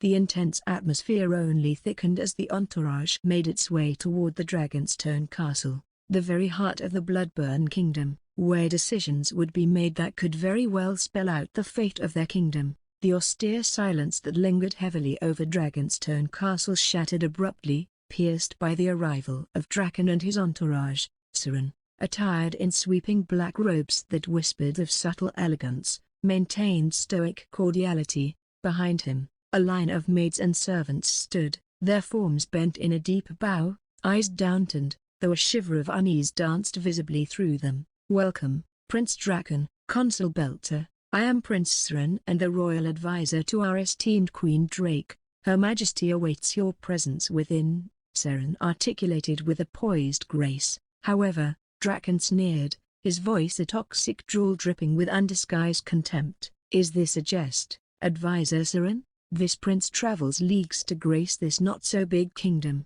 and I am welcomed by mere subordinates. A twitch flickered across Siren's face, rapidly extinguished as he mustered a courteous smile. Your arrival honors us, Prince Draken. Please, accept our sincerest greetings and do not take offense." Draken's response was immediate and disdainful. A glob of saliva, spat contemptuously upon the ancient, immaculate steps of Dragonstone Castle. It glistened momentarily under the reluctant dark sun before slinking down the stone, a tangible emblem of his scorn. The Bloodburn guards, standing like specters at a distance, tightened their grips on their weapons, their faces contorting into silent snarls of outrage. Soren's expression hardened for a brief moment before maintaining his previous expression. Serenity fractured. Draken jabbed a scaled finger towards the imposing doors of the castle, a malicious smirk twisting his features. "Tell your queen to escort me inside, advisor. It is the least she can do for a guest of my caliber. Wouldn't you agree, Soren?" His expression wearing amiable diplomacy despite the venomous words spat in his direction, did not waver. His eyes, however, sparkled sharply as they met Draken's, reflecting a quiet, yet potent defiance. "I beseech you, Prince Draken, to refrain from making this meeting more arduous than necessary. It is unbecoming for our queen to personally receive guests at the entrance, even one of your esteemed standing." Undeterred, Draken scoffed with a sharp furrow of his burrows, his arms folding imperiously across his chest, wings rustling with a whisper of contained aggression. "Unbecoming? The queen of this little kingdom dares feign arrogance before the Draconian kingdom after you people violated the Devourer's pact? I shall not step one foot inside until she appears before me, and if she doesn't come out, then I will leave." And her answer to my father's proposition would be a given. A standoff ensued, the air practically vibrating with the tension caused by Draken. The scathing undercurrent of Belter's smug grin nicked at Soren's composed exterior. "Advisor Soren," the consul drawled, "I would advise against prolonging our wait.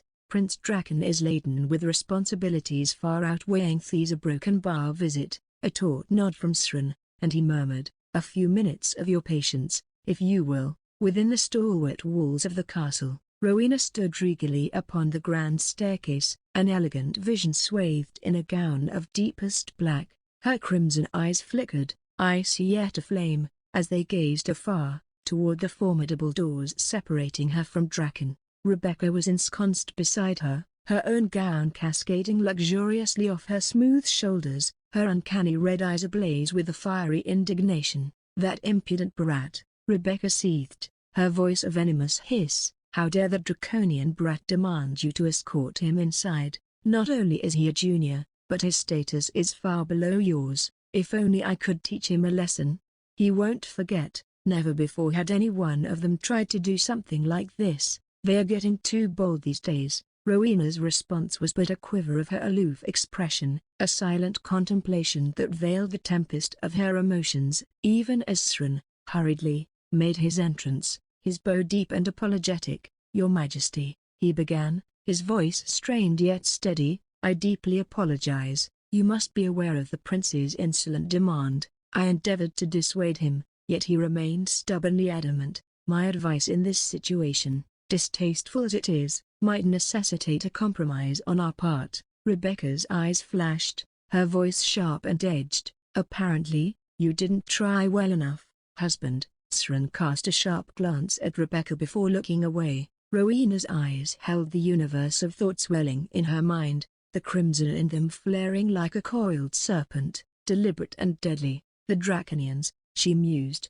had more in their sights than a mere parley. This was a display, a deliberate jab cloaked in diplomatic veneer, a message transmitted not through the subtle channels of written correspondence but via the pomp and insolence of a prince's visit. She knew sending a prince, especially Draken, to her kingdom was a blatant display, not a courteous visit. They intended not just to receive an answer but to birth chaos under her roof. But Asher's and her people's future was hanging in the balance, and she had to act carefully. She can't let an impudent fool like Draken ruin everything, yet she also shouldn't do anything unbecoming as the one who bears the burden of the crown. A delicately articulated brow arched just perceptibly as Rowena began to speak, her voice a calm, measured cascade of steel and velvet. "He wishes for me to come out? Very well, but he will not set foot inside my castle. If he wants to meet me outside, he can. but he and his men will remain standing outside."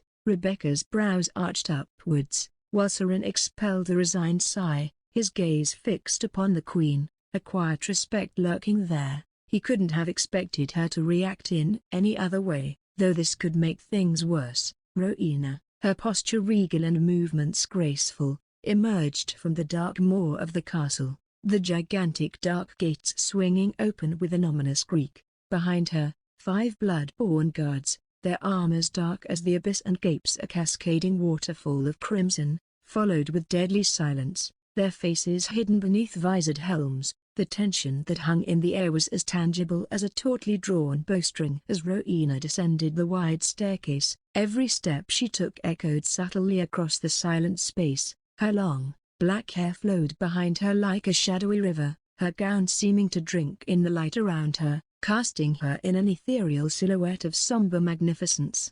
Draken, unabashed and eyes filled with wanton desire, took her in, his eyes tracing over her form with an unbridled hunger. His voice, not bothering to lower much, leaked into the silence like insidious poison. My broken bar. The projections do her no justice, do they, Consul Belter? She's absolutely ravishing in the flesh. Draken never thought she could be so breathtakingly beautiful, and to think she was so strong at a young age only made him feel quite excited. Belter chuckled, a low, unsettling sound as he nodded to the prince's comment, while around them, the clenched fists and tightened grips on weapons by the Bloodburn's forces spoke of barely constrained violence. Rowena, however, projected an unwavering face of stoicism, her eyes sharp and cold as they fixed upon Draken. But as she came to a stop, poised to speak, Draken, with a maddening grin, blurted out his thoughts.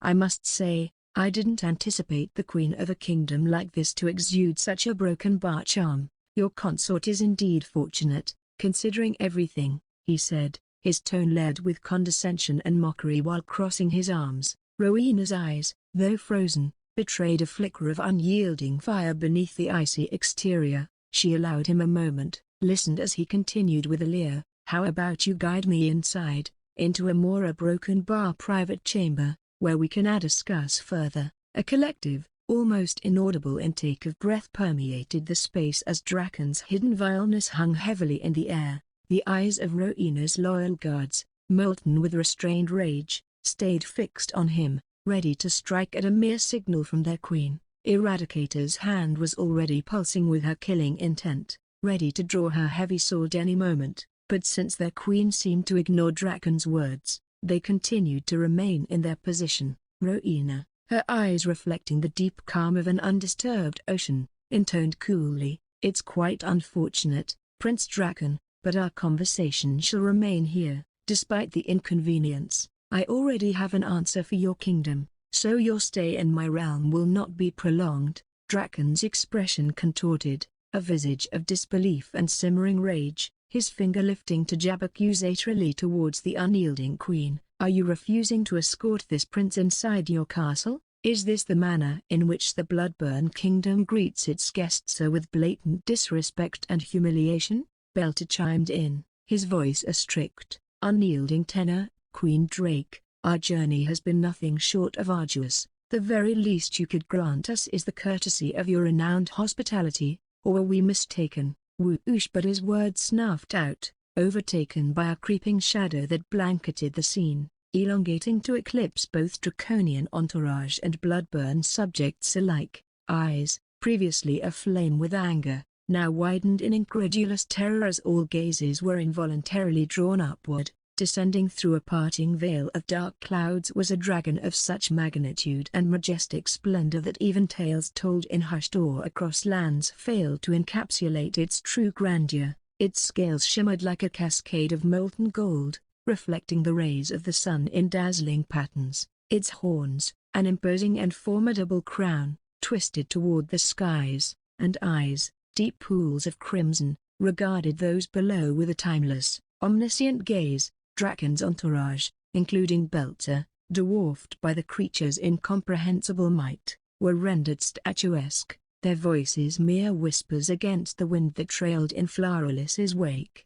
Draken, swallowing visibly, His arrogant demeanor diminished beneath the dragon's mighty gaze, struggled to reclaim his lost confidence, his face a shaky semblance of its former self. He felt like an ant being stared at by this colossal monster who made itself comfortable by perching atop the castle with its gigantic claws. Never before in his life had he seen one up close like this, especially the second strongest dragon in the entire realm.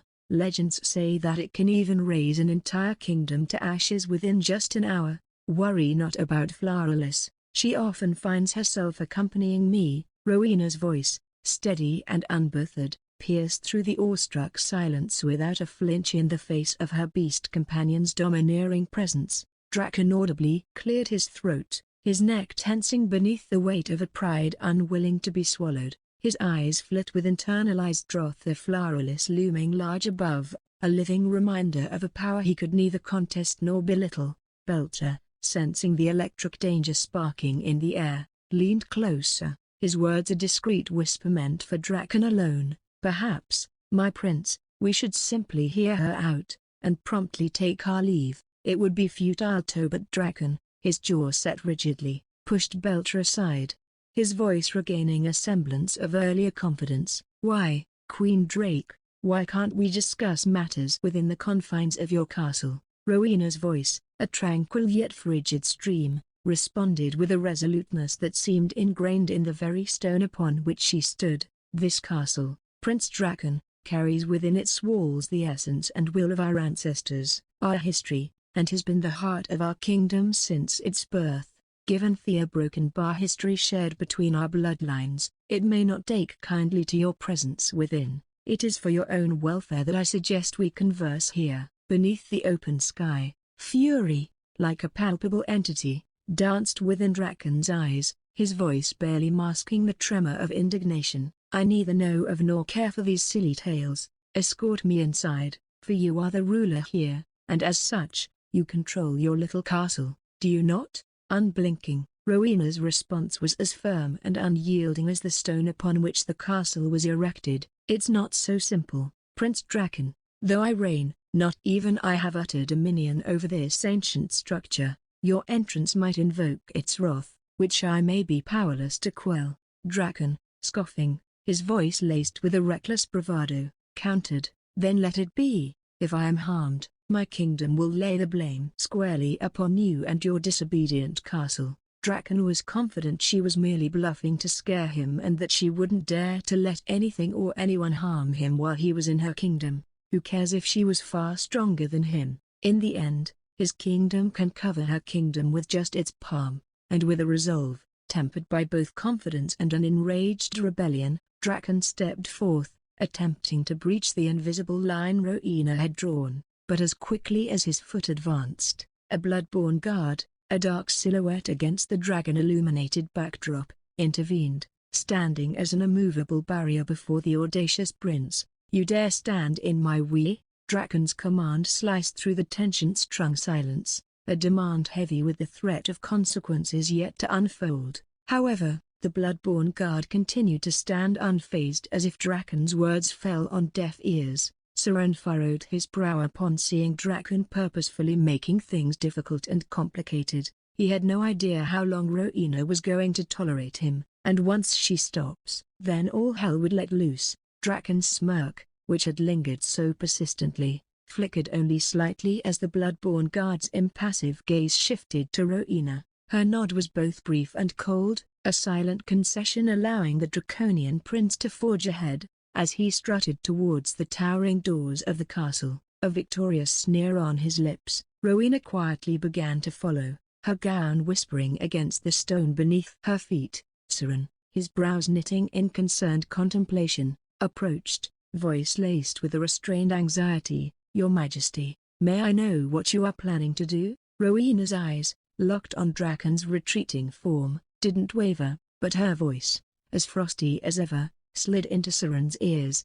He chose to ignore my warning. When he meets his end within, it is of his own doing. Our hands are clean of it. Saren had his eyes widened, not knowing whether he should be surprised or not to see that Rowena had already set her mind on killing Draken once he entered the castle. This path might make us face unforeseen consequences, "My queen." Her response, both stoic and searingly calm, made it clear that her mind was unyielding. "If the Draconians seek conflict so avidly, they shall find that we are not meek prey, cowering before their presumption." However, inwardly, Rowena was worried because it seemed that the Draconians were oddly hell-bent on creating a conflict, and if she were to fight back, her kingdom would never survive. Only a few years ago, she and her kingdom suffered a tragedy after her father's death, and now they were yet again faced with another storm that might destroy them all. Why was fate so cruel? The only good thing that happened in between was him, but he had been gone for 14 months, and there was no guarantee when he would return or if he was alive and well. Siren's nod, while silent, was fraught with a heavy acknowledgement of her decision. It seemed as if she had already decided to stop tolerating him. Meanwhile, the age-old doors of the castle creaked open, a dark abyss beyond them inviting Draken into its shadowy maw. His triumphant smirk ready to breach the confines of the castle, he found himself instead greeted by a pair of ominously glowing dark yellow eyes. His smirk faltered, transforming into a wide-eyed stare of unanticipated shock, and before he could retreat, a shadowy figure lunged from the darkness. What a broken Bahuthia! A solid foot connected with his chest, propelling him backward through the air. Arg! He collided with the stone steps, a yelp escaping him as he tumbled down the harsh stones, finally sprawling in an undignified heap at their base. My prince!" Belter and the Draconian entourage rushed towards their injured and unconscious prince. The onlookers, a collective gasp having escaped them, stared in horrified silence at the fallen Draconian prince, and then cautiously shifted their eyes to the shadowy figure slowly emerging from within the castle. Rowena, her icy demeanor momentarily displaced by a flicker of something unreadable, turned her gaze toward the entrance. Her eyes, once void of all but the stern coldness, now harbored a subtle softening as they quivered upon seeing a tall figure, shrouded in a dark, flowing robe, stepping forth from the shadows. Rowena's eyes, usually so firmly armored against the tumult of her emotions, now shimmered with a rare vulnerability. The universe seemed to hush its breath as her gaze locked with the man she had been yearning to see again, the crimson in her eyes reflecting a figure that felt simultaneously like a distant memory and a piercing present. Asher. A broken bar. The name escaped her, a whispered prayer finally answered after 14 agonizing months of void. He had finally returned, alive and well. She could hear her heart race in her ears. Her foot lifted, a step to bridge the distance between them, when the immediate reality buzzed back into life around her. Eradicator slowly raised her head to look at the royal consort.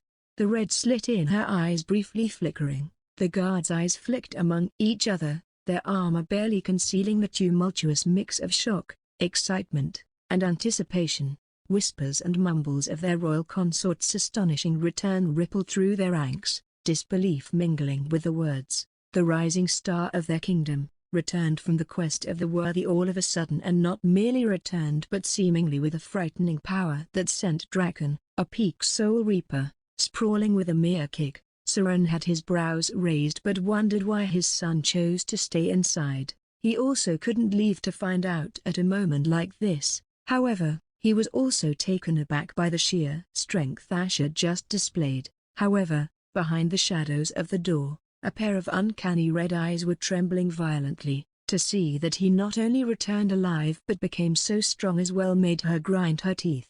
She clicked her tongue and left with loud footsteps since she had something important to take care of now that the quest had finally ended. "Consort Drake, you dare try to kill our prince?"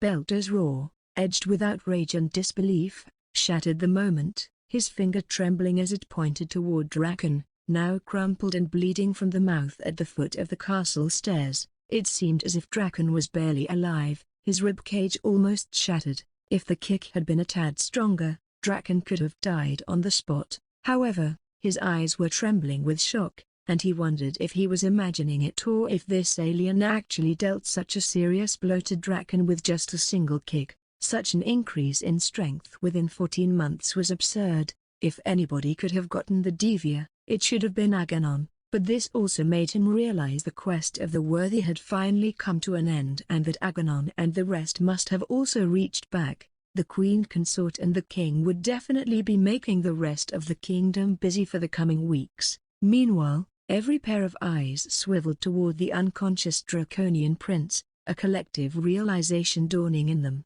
Their royal consort had indeed almost destroyed the draconian prince with an effortless, single strike. Questions swirled in the air, thickening the tension. How had he come by such staggering power? Could he have truly absorbed the fabled Divya? If that was really true, how did he survive against so many geniuses who were far stronger than him? Lots of speculation and wild guesses began to form in their minds. Pride welled in Rowena as she perceived the powerful aura now radiating from Asher, far stronger than when he'd departed. She could also notice that he seemed to have changed in some inexplicable way, especially the way he was looking at her as if she was all he could see at this moment. She realized how much she missed to see that look in his eyes compared to the way he looked at her before he left. Her gaze, momentarily softening upon him, snapped to glacial ferocity as she pivoted toward Belter. Yet, before words could leap from her lips, a fluttering of dark fabric in the wind drew every eye back to Asher. He lifted into the air, his figure silently defying the very gravity that bound others, and floated gently beside Rowena. The gathered assembly, mouths agape, could only watch in awed silence. He can now fly too? Asher's eyes, a deep and boundless abyss, enveloped Rowena in a gaze that seemed to brush past the exterior of queenly poise and pierce straight into the depths of her soul. His lips parted, voice a gentle caress, brushing the words across the silence between them. I've returned, Rowena. I kept my promise. The faintest trace of a smile pulled at the corners of her mouth, her hand rising to gently grasp his, a warm solidarity in the chilling standoff enveloping them. Welcome home, a broken bar, she whispered, every syllable soaked with a relief and happiness that spilled forth from every pore. Our people will surely rejoice upon hearing of your return. Her slender fingers firmly wrapped around his hand as if she didn't want to let go of him if all this turned out to be a dream. Rowena was no longer concerned about showing her affection to him like this since people already knew, and she couldn't resist holding him and feeling his warmth. Nothing else mattered more in this moment than feeling his touch. Behind them, Belter's eyes twitched violently, the air around him crackling with unbridled rage as the couple before him seemed to melt into their own world, dismissing his very existence. Consort Drake, Belter spat, voice low and dangerous, you have tread on our tails, and mind you, the consequences will be dire for doing so. But Asher, unshaken, wore an apologetic smile as his eyes slid towards the consul. Oh, my apologies, Consul Belter, I've been quite on edge recently. You see, moments before appearing here, I was fending off thieves eager to steal my Divya. When I was teleported back here suddenly, and these doors swung open, I instinctively reacted to your prince as yet another threat. An honest mistake, really, and I didn't even use much of my strength. Surely neither you nor your kingdom would begrudge me that. Yes, we're broken bar you possess the Divya? Belter's voice wavered between disbelief and trepidation that dared not fully form. His eyes locked onto Asher's now impossibly vibrant aura. The shock he even made him ignore his ludicrous response and forget about Draken's condition, or perhaps it wasn't as important as what he'd just heard. He didn't want to believe it was really true, but the confidence this consort was showing and the aura he was emanating made it seem like it was. A casual shrug and Asher replied, his voice light, almost teasing, isn't it quite evident? I assume you've also pieced together that I've absorbed the Divya as well. Perhaps, Consul, your immediate concern should be on your people who returned back to your kingdom from the quest. Belter, clenching his teeth, could only stew silently in his own shock. The Draconians hoisting their unconscious prince onto a chariot while they themselves were shocked to overhear this.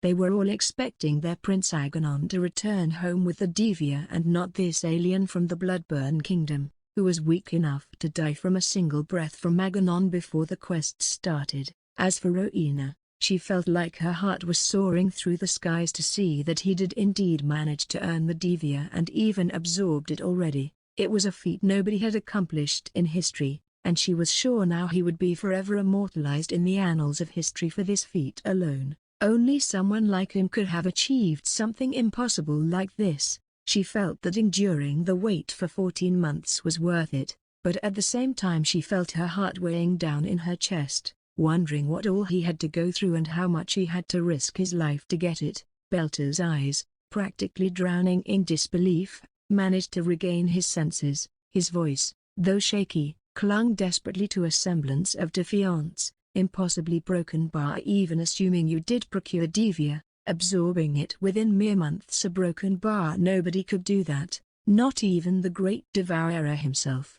Are you certain what you have is the Divya, or perhaps Patasha? His voice low and laced with an almost dangerous calm, interjected, months. It took but a mere moment, Consul. He then unveiled a black amulet. It saw a dark yet undeniably devilish, seemingly alive with a restless, shadowy energy that thrummed softly through it, elevated for all to witness. Asher declared, "This, Consul Belter, is my Divya." Gulps of shock echoed amidst the gathering as eyes were irresistibly drawn to the dark amulet, its presence an undeniable declaration of Asher's formidable new status. Such a powerful Divya was enough to build a new house from scratch and gain tremendous influence. Tucking the amulet away, Asher continued, hands clasped casually behind his back, "I find myself wounded by you doubting my words, but you believe me now, don't you?"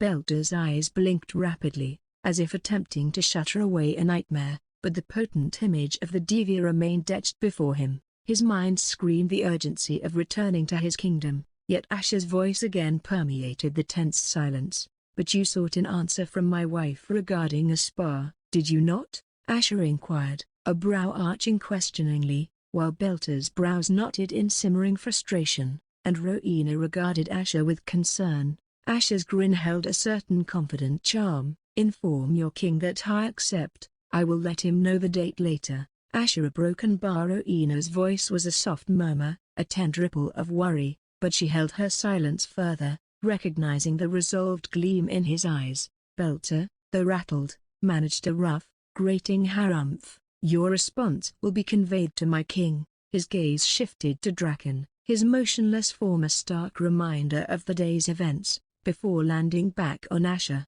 "But do not, even for a moment, assume today's happenings will simply be forgotten." Rowena frowned as she stepped forward and said in a frigid tone, "It shouldn't, but you people shouldn't forget what happens to those who try to defile my home." Saying so, her feet glowed with a crimson light as the blood in the saliva that stained the steps of her castle evaporated into oblivion. Belter felt chills passing down his spine upon feeling the deadly intent in her tone, even though she didn't specify anyone and could hear the chilling low growls coming from her dragon perched atop the castle. "We are leaving."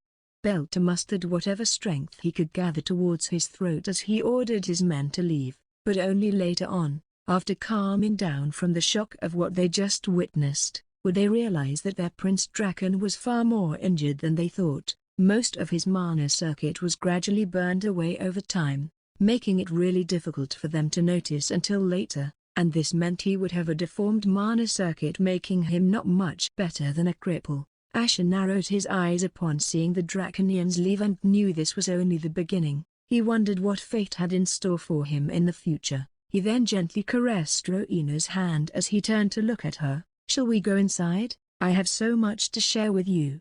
"Amen." Rowena nodded as her lips slowly melted into a soft smile, eager to know what he went through. Rowena's eyes were shimmering with untold emotions as she entered the privacy of her study room along with her husband trailing behind. The dim light from the chandeliers hanging from the ceiling cast a muted glow, highlighting her long, flowing black hair and the smoothness of her soft, pale skin. It was still morning as the crimson hue filled the entire room. As the door slowly closed behind her with a soft creak, Asher's tall and broad frame shadowed the entrance, following silently in her wake, his dark yellow eyes remaining fixated on this bewitching Gothic beauty before him. She and Asher didn't even wait to announce his return officially and came here right away.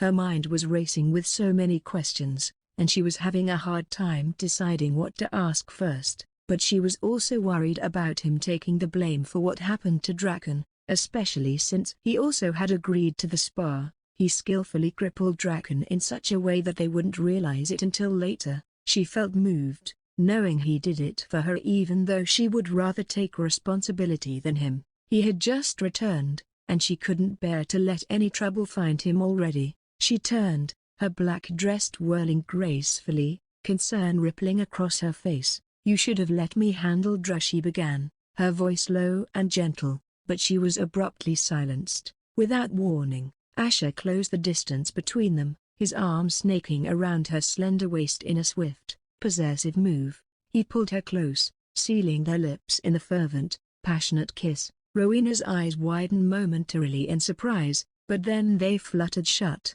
lost in the intensity of the moment. The ambience of the room seemed to change, as if time itself had paused to witness their union. The warmth and love behind Asher's kiss were undeniable, and Rowena, feeling it all, responded in kind. This was the first time he was kissing her with such fervor, and without him saying anything, she could feel that he shared her emotions, including how much he missed her, just like she missed him. She also felt relieved and put a lot of doubts in her heart to rest, especially considering how strange things were with him before he left. Her hands delicately trailed up to rest on his muscular chest, fingers played, feeling the heat of his body. Asher kept sucking on her velvety, oily black lips, cherishing them with his tongue while relishing in its irresistible taste. His passionate kiss stroked the flames of her feelings, making her pour every emotion she was feeling right now into her kiss despite not being used to it. The elation and relief she was feeling now couldn't be put into words. She could hear the blood flowing through his heart increasing, and the scent of it was making her blood dance as well, as if sharing her happiness with his return. When the need for air became too great, Asher reluctantly pulled back, but only slightly as strands of their love clung to their lips, their foreheads touching. He stared deeply into her crimson eyes, cupping her cheek with his hand. "I missed you so much," he whispered, his voice thick with emotion. "I missed you more," Rowena softly said as she smiled and hugged him, her hands wrapping around his body as if she couldn't bear to let him go again. Upon feeling her soft, warm body pressing against his, Asher welcomed her into his embrace as well. It felt great to hold her again and look into her eyes that held warmth behind its cold, dark layer. Ever since he left the quest, there wasn't a day where he didn't think about her, but most of the days, he was filled with heartache while thinking of her, not knowing what to do with her and his feelings. He even tried to stop thinking about her but couldn't. Not even the dangers of the quest distracted him from it. Only towards the end of the quest did he realize how much of a fool he was. Yet, his heart was heavy with the fact that he had to keep deceiving her until he was ready to tell the truth. Until then, he could only do so much to make up for it. With a gentle sigh, Asher began, "I know you are eager to hear about the quest and everything, but before I talk about it, there's something I want to give you other than some gifts which I will give you later." His voice held a depth of sincerity, making Rowena pull back slightly, curiosity lighting up her eyes. Raising an eyebrow, she watched intently as Asher's fingers deftly reached into his pocket, producing a gleaming amulet. The mystical object caught the sunlight, radiating a soft yet dark glow. Her eyes widened in recognition. "Isn't that a broken bar?" With a soft yet determined smile, Asher nodded. "I want you to hold on to my Divya. I trust you to keep it safe." Rowena's crimson eyes searched his, a mix of astonishment and wonder. "Ash, are you certain?" she questioned, her voice carrying a note of disbelief.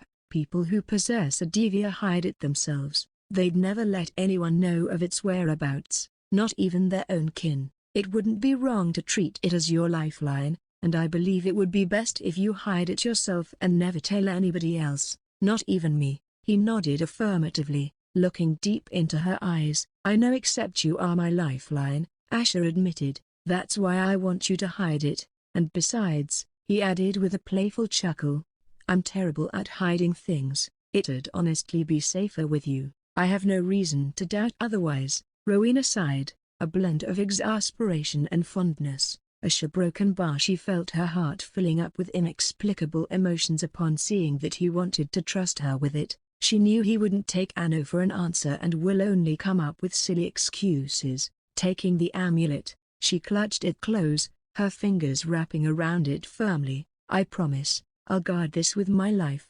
Shaking his head with affectionate firmness, Asher cupped her hands, emphasizing each word. "Remember, it's just a lifeless object. Your life means so much more to me, Rona, so never put yourself before it." Asher knew entrusting his Divya to her wouldn't really make up for anything, but that was all he could do now. He was willing to put his fate in her hands even though he knew it may not end well. Rowena gently nodded, the weight of the amulet heavier than ever. "It's your turn now," she began, her voice soft yet insistent. "Did you truly keep your promise? Did you risk everything to get this Divya despite what I asked you before you left?" Asher's features tightened, and he winced visibly, causing Rowena's crimson eyes to narrow slightly. He cleared his throat, a hint of hesitation evident. "Can you promise not to get mad if I tell you everything?"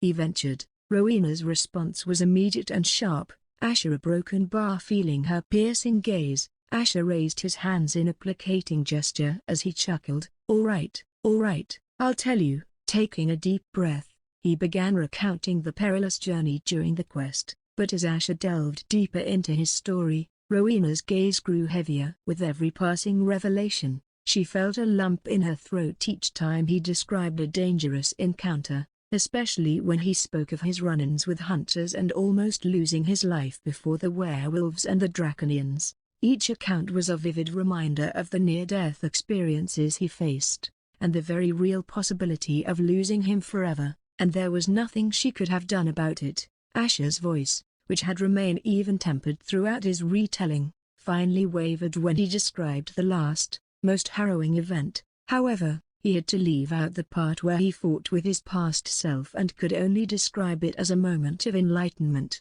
which wasn't really far from the truth. He couldn't tell anything that could be related to his past life and also left out the part regarding Sabina and Edmund. Now wouldn't be a good time for Rowena to unearth the lies he had said in the last 3 years. By the time he finished, Rowena's eyes were glistening with unshed tears, her face reflecting a deep-seated guilt. "You have the right to feel mad, for I should have been with you," she whispered, her voice choked with emotion. "I had no idea you suffered so much." Her blood also boiled with anger towards everyone who almost killed him or tried to have him killed, but she felt better, knowing he killed everyone who tried to kill him. However, she was determined to find out why the Moonbinder clan was offering tempting bounties for his head, especially when he personally never offended them. Other than being mortal enemies in general, could it be because they knew his potential was too great to be left alone?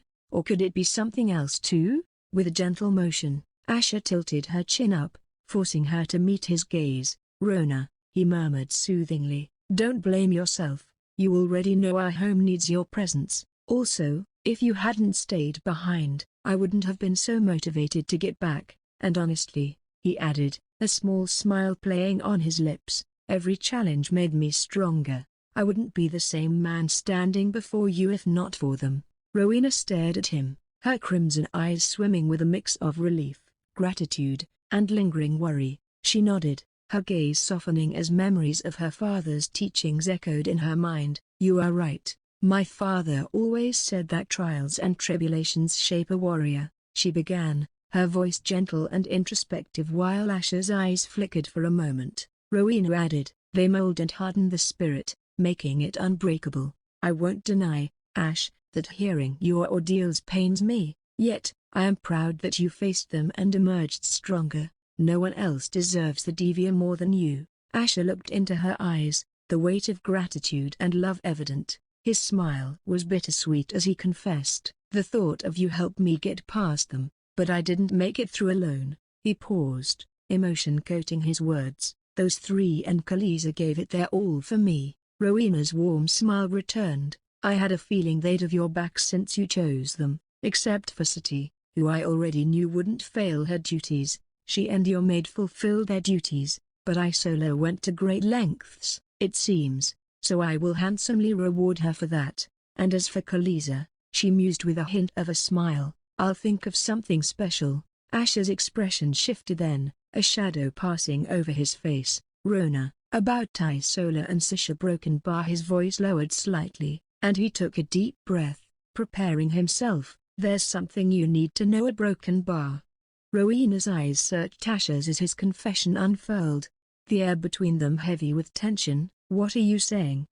she asked, her voice becoming slightly low. He hesitated, the weight of the situation evident on his face. "During our journey, a broken bar city and Isola were there for me in ways that I could never have foreseen," Asher began, his voice laced with guilt. "It's hard to explain, but they became quite important to me, helping me find my way back to you. And in the midst of that, things a broken bar happened, feelings I didn't expect. I've come to want them in my life, Rona." Rowena's eyes clouded, her crimson gaze taking on a sharp edge as she processed the weight of his words. She had suspected Isola, yes, but City was a revelation she never saw coming. Sensing the rising tension in the room, Asher quickly added, "I'm well aware of how shameless this sounds. If you come to hate me, I'll understand. But know this," he stepped forward, clutching her hand with a desperate intensity, "even if you hate me, I will never, ever let you go. As I said before, you are my lifeline, and nothing will change that." Rowena's crimson eyes darkened, her emotions swirling in their depths. The air in the room grew thick with tension. As the seconds stretched on, her breath caught as she gently extricated her hand from his grasp. Turning and walking towards the grand windows, the sheer drapes billowed gently, framing her silhouette, leaving Asher staring helplessly at her back. Taking a few measured steps towards her, Asher ventured, "Rona, broken bar, please, say something." Asher found her silence suffocating and had imagined quite many scenarios in his head, though facing this in reality still struck him strongly. Still facing away from him, Rowena's voice was low but steady. "Before I say anything, I want you to answer me honestly. Is there something that's troubling you? Something you have never told me and something I failed to see despite being married to each other for all this time?" Asher could feel the sting of her words, echoing the hurt in Rowena's voice. He cursed himself internally. Was it that obvious? Did my face look that troubled? He pondered, meeting her gaze. Asher confessed with a pained look, "There was something, Rona, something that had been eating away at me, but not anymore." He paused, taking a shaky breath, yet said firmly, "I didn't want to weigh you down with it. I promise I'll share it with you when the time is right. Can you trust me to wait?" Turning to face him, her eyes shimmered with unshed tears. She wondered why he couldn't share it now, though she didn't want to pressure him. She reached out and gently cradled his hand between hers, looking deeply into his eyes. "I had this feeling, before you left for the quest, that something was off," she began, her voice trembling slightly. "I feared you were distancing yourself from me because of your growing closeness to Isola. I thought a broken bar you were falling out of love with me." Asher's heart clenched at her admission, gripping her hand tightly. He fervently responded, "That was never the case, Rona. It was never about falling out of love with you or getting closer to Isola for that reason." Rowena's soft smile returned, alleviating some of the tension that had enveloped the room. "Seeing you now, especially after you returned, I can see the man I fell in love with. My worries were misplaced." Asher sighed in relief, and raised his hand to caress her face as he said, "I'm sorry for making you doubt, even for a moment." Her hand delicately cradled Asher's as she spoke in a quiet, almost tentative tone, "If you're not ready to share about what troubled you, I understand. But, I need to know, did Isola and City play a role in easing that burden?" Asher took a deep breath, his gaze distant, almost as if revisiting those tough times. "In a way, yes," he began. "They helped me survive it by simply being there for me. It was through their support that I recognized some important truths of Broken Bar, including how deeply I love you." Rowena's eyes, always so cold, softened at that moment, a vulnerability revealing itself. "All this while, I yearned to be the only one in your heart," she admitted, her voice gentle yet heavy with emotion. "It was selfish of me, especially in our realm where so many men have more than one woman in their lives. Also, given your position as my consort, I unwittingly felt that you could only belong to me." Asher, slightly taken aback by her confession, responded earnestly, Rona, it's okay to be selfish because I am no better in wanting you all for myself. You shouldn't blame yourself for feeling that way." She shook her head slightly, her fingers caressing the fabric of his shirt. "I've thought about it. If Isola and City were the reasons you came back to me whole, then I am grateful to them. And if they bring happiness to your life, I will be happy as well, and I'll stand by your choices." The weight of her words resonated in the room as she hugged him with a soft smile. After what the High Seer had told her, Rowena realized that his happiness was her happiness. She couldn't bear to see him feeling troubled, just like how he was before the quest, and so, she was determined to do whatever it took to not let him be like that again. Asher embraced her, pulling her close as he mumbled into her hair. "Rona Broken Bar." He paused for a moment, gathering his emotions. "You've always been too good for me, and that's exactly why I will keep trying to be better." Asher felt relieved, never expecting her to think about it while he was away, but his guilt only became even heavier upon seeing her so understanding. "You are already more than the man I could ask for." Rowena softly smiled as she gently broke the embrace and, with her dainty fingers entwined with his, led him towards the window. Outside, the sun was barely getting eclipsed by the moon, a rare celestial phenomenon. As she stared at such a rare sight, she asked in a low voice, "Aren't you forgetting something important after being away for only 14 months?" Her cheeks took on a hint of blush as her back faced him. He followed her gaze, a slow smile forming on his lips as he looked out the window as well. "This is the week of our sacred union, isn't it?" Asher said, wrapping his arms around her waist and placing his chin gently on her shoulder. "Seems like even the devils wanted me back just in time, so how could I forget about it?" Rowena, her cheeks now a deeper shade of red, trying hard to keep her chaotic thoughts in check. "We at Broken Bar have a lot to plan for this week." She cleared her throat, adding, "So we can discuss matters concerning Isola and City later, after this week." Asher grinned, catching the hint in her voice. The thought of wanting to have him to herself for the entire week made her seem quite cute. Whispering into her ear, he said, "I was thinking the exact same thing, and trust me, I can't wait to plan every single moment with you." The two of them stood there, wrapped in each other's arms, the dance between the moon and the sun mirroring the harmony of their souls inside. In the dim light, atop an empty rooftop, Sylvan's silhouette stood out starkly against the muted crimson sky. His jet-black hair fluttered softly against the gentle wind. With every hurried step, the emptiness in his dark red eyes seemed to deepen, a clear contrast to his pale complexion. Each movement gave away his turmoil, like a ghost tethered to the world of the living. Suddenly, the sound of armored footsteps echoed through the corridors, growing louder and more frantic. The scarlet shade of City's hair seemed to blaze in the sunlight as she emerged onto the rooftop. The shine of her metal breastplate and armor sparkled against her red skin, highlighting her formidable stature.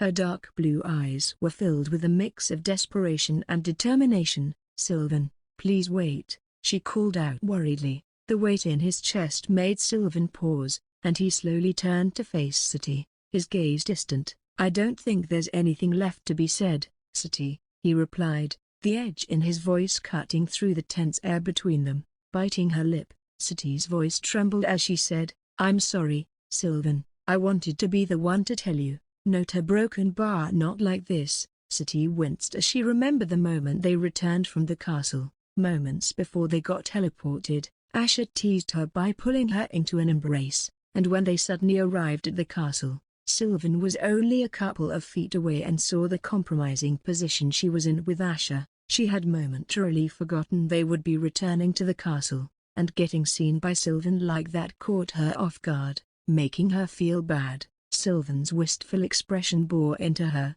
"Seeing how close you are to the royal consort? How long has it been? Was I really that blind? Was it because of him you couldn't be with me? You should have been honest with me." Taking a deep breath, City shook her head, her ponytail swaying with a movement. "Everything a Broken Bar, it all happened during the quest. It wasn't before, I promise." She hesitated for a moment, her guilt evident in the droop of her shoulders. "I was never sure of my feelings towards you, Sylvan. I didn't want to lie, that's why I couldn't give you the answer you wanted."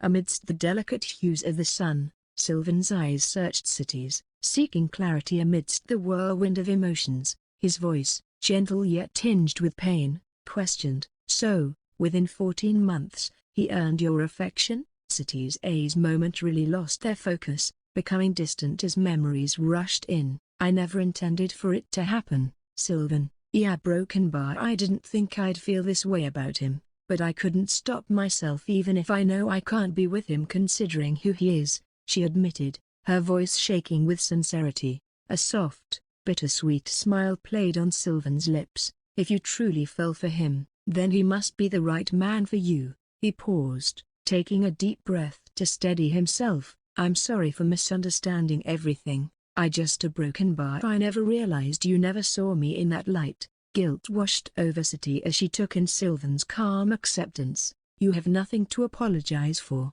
I should have been open about my feelings from the beginning," she said, her voice quivering. Sylvan's gentle smile returned. "It was my fault too. I tried to force my feelings on you, hoping a broken bar, but I should have seen it. Can we still be good friends, City? I don't want to lose whatever friendship we had all these years over this." Relief visibly washed over City, as she exhaled deeply, the weight of the world seemingly lifting off her shoulders. "Of course, Sylvan, thank you for understanding."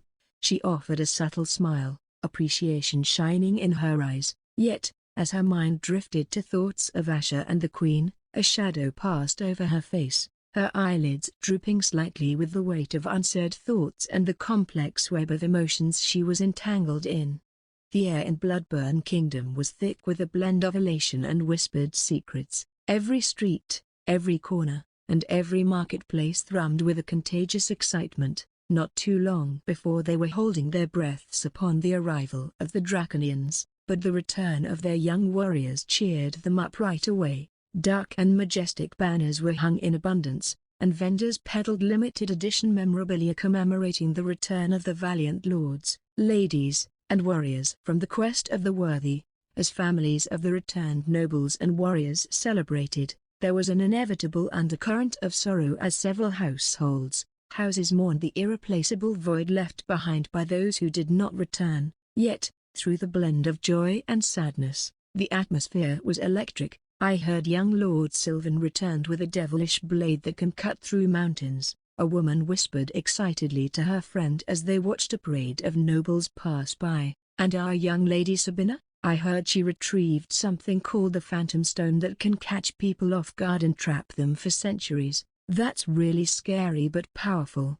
Another responded, her eyes wide with astonishment. However, amidst the bustling streets and gossiping crowds, the stately gates of Dreadthorn Castle remained eerily silent and sealed. The formidable stone edifice became a subject of hushed conversations, as its absence from the joyous reunions was glaringly obvious. People were puzzled and confused as to why they were quiet, especially since young Lord Edmund always loved to boast about his spoils and achievements, even after returning from small quests across towns.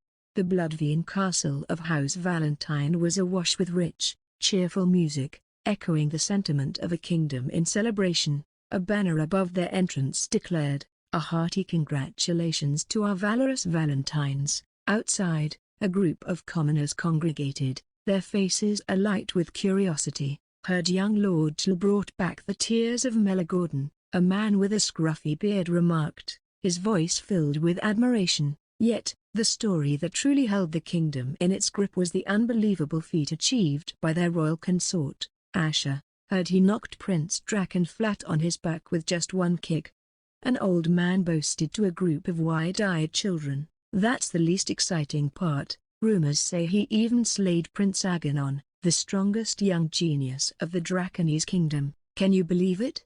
another exclaimed, her eyes dancing with both wonder and a hint of fear.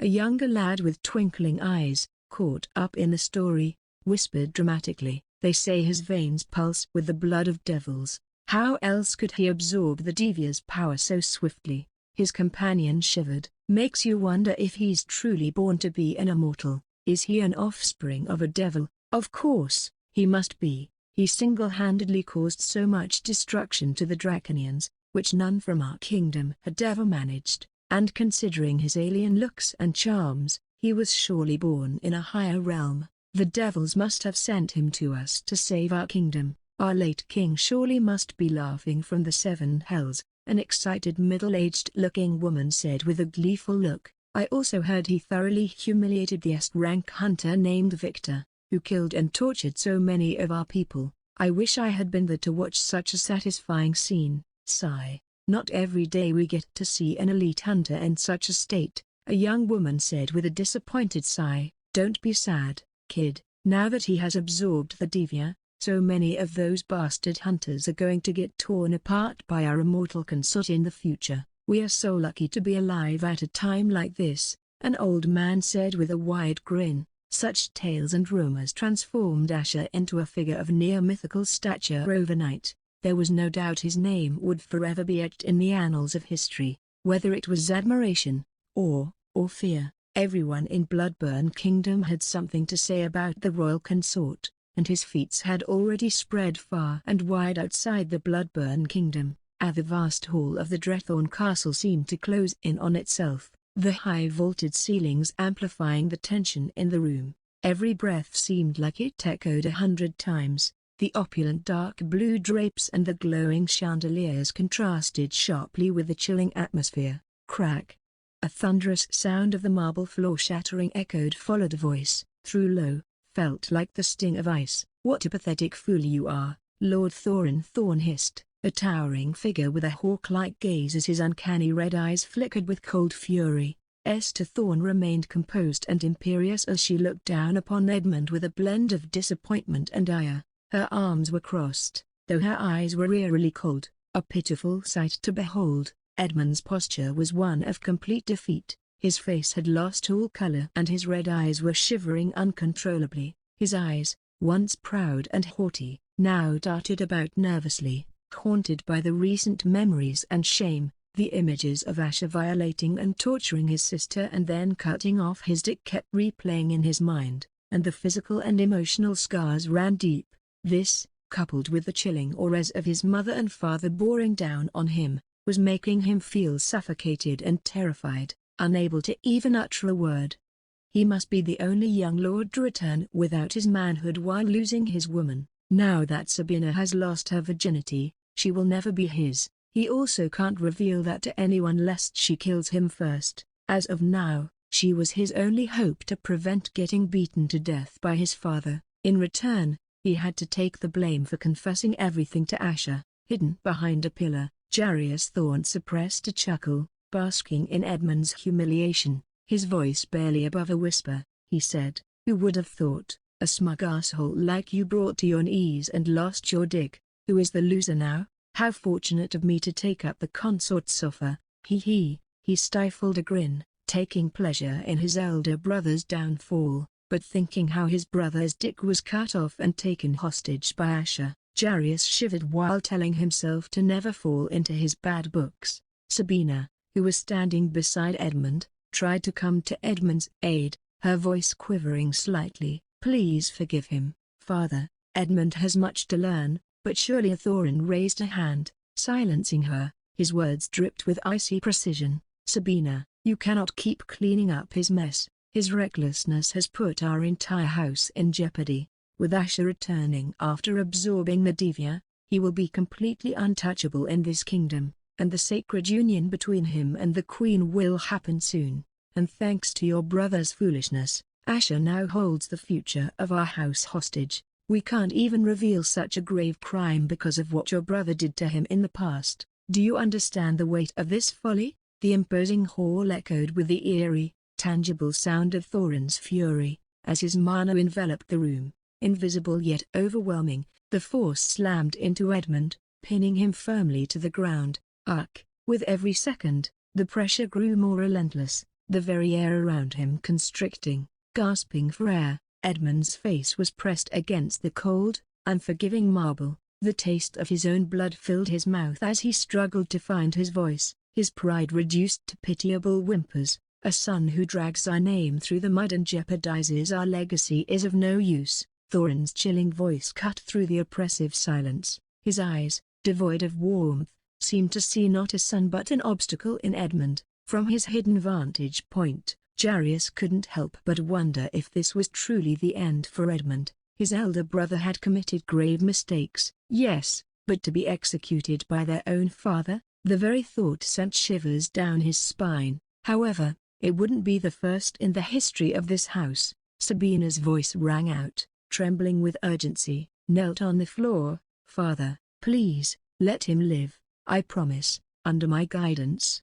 He won't hurt again, I beg you to show mercy." But Thorin's expression continued to remain indifferent until suddenly Esther stepped forward, laying a gentle yet firm hand on Thorin's arm. She said, "He is still our flesh and blood, and we need him for our lineage's sake. Entrust this matter to me. I'll rectify our son's misdeeds." Her voice, always calm and composed, carried a hidden determination that Thorin knew he had no reason to ever doubt. The crushing force evaporated, and Edmund gasped for breath, his relief palpable. Sabina shook her head with a disdainful look as she pulled Edmund up from the floor while the blood and snot smeared his features. Without another word, Thorin turned, his cloak trailing behind him in an elegant cascade. "Ensure you do, Esther," he murmured without looking back. Leaving the hall, his departure left a mix of dread and relief in its wake. Edmund's body trembled, and for a brief moment, a flicker of hope ignited in his eyes.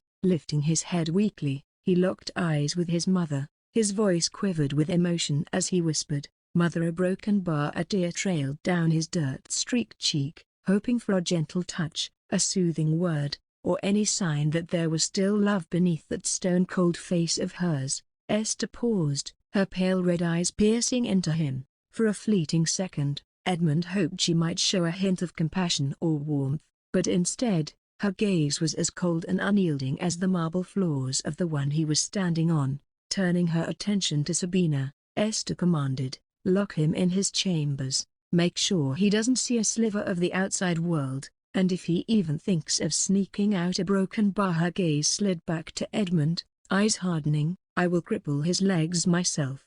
Edmund's heart sank, and his already pale face grew even paler. The brief ember of hope was completely extinguished. He managed a strangled gasp, too shocked to utter any further words. Even his mother had given up on him. Esther, her duty to discipline her son complete, turned on her heel, her long, flowing gown whispering against the stone floor as she left the hall. The room seemed even colder in her absence while Sabina, who helped a devastated and broken Edmund to stand, had her lips curve into a fervid grin for a brief second. Amidst the vast expanse of Zoltha, the most powerful kingdom in the realm, Dracone's kingdom stood unyielding. At its heart, colossal walls reached for the skies, their surfaces etched with demonic runes that pulsated with an eerie glow. The walls, seemingly alive, stood as both a defense and a warning, while the blood-red sky overhead, streaked with the occasional silhouette of roaring wyverns, furthered the kingdom's aura of dread. The kingdom itself stretched beyond sight over charred plains and intimidating volcanic mountains, their peaks spewing fire and ash, painting the horizon with shades of rage and passion. The constant eruptions bathed the surroundings in an otherworldly glow, the dark silhouettes of draconic sculptures and towering spires casting long shadows on the ground. And now, darkness settled over this expansive kingdom like a suffocating blanket. The usually bustling streets lay eerily deserted, the blood-red skies casting a haunting glow over them. Whispers spread like wildfire. "Prince Aganon is dead," they murmured, a statement more than a question. It was news that slightly overshadowed the fact that the Devia was taken home by the Bloodburn Kingdom, and to make it worse, the royal consort of the very same kingdom was said to be the one who killed Aganon. The heart of the kingdom, which once pulsed with power and brutality, now throbbed with palpable tension. Marketplaces, usually echoing with clamorous banter, were filled with hushed conversations and darting glances. Dread hung in the air, as thick as the ash that fell from the ever-erupting volcanoes in the distance. Deep within the palace corridors, a vast, shadowy hall stood as the epicenter of the looming darkness.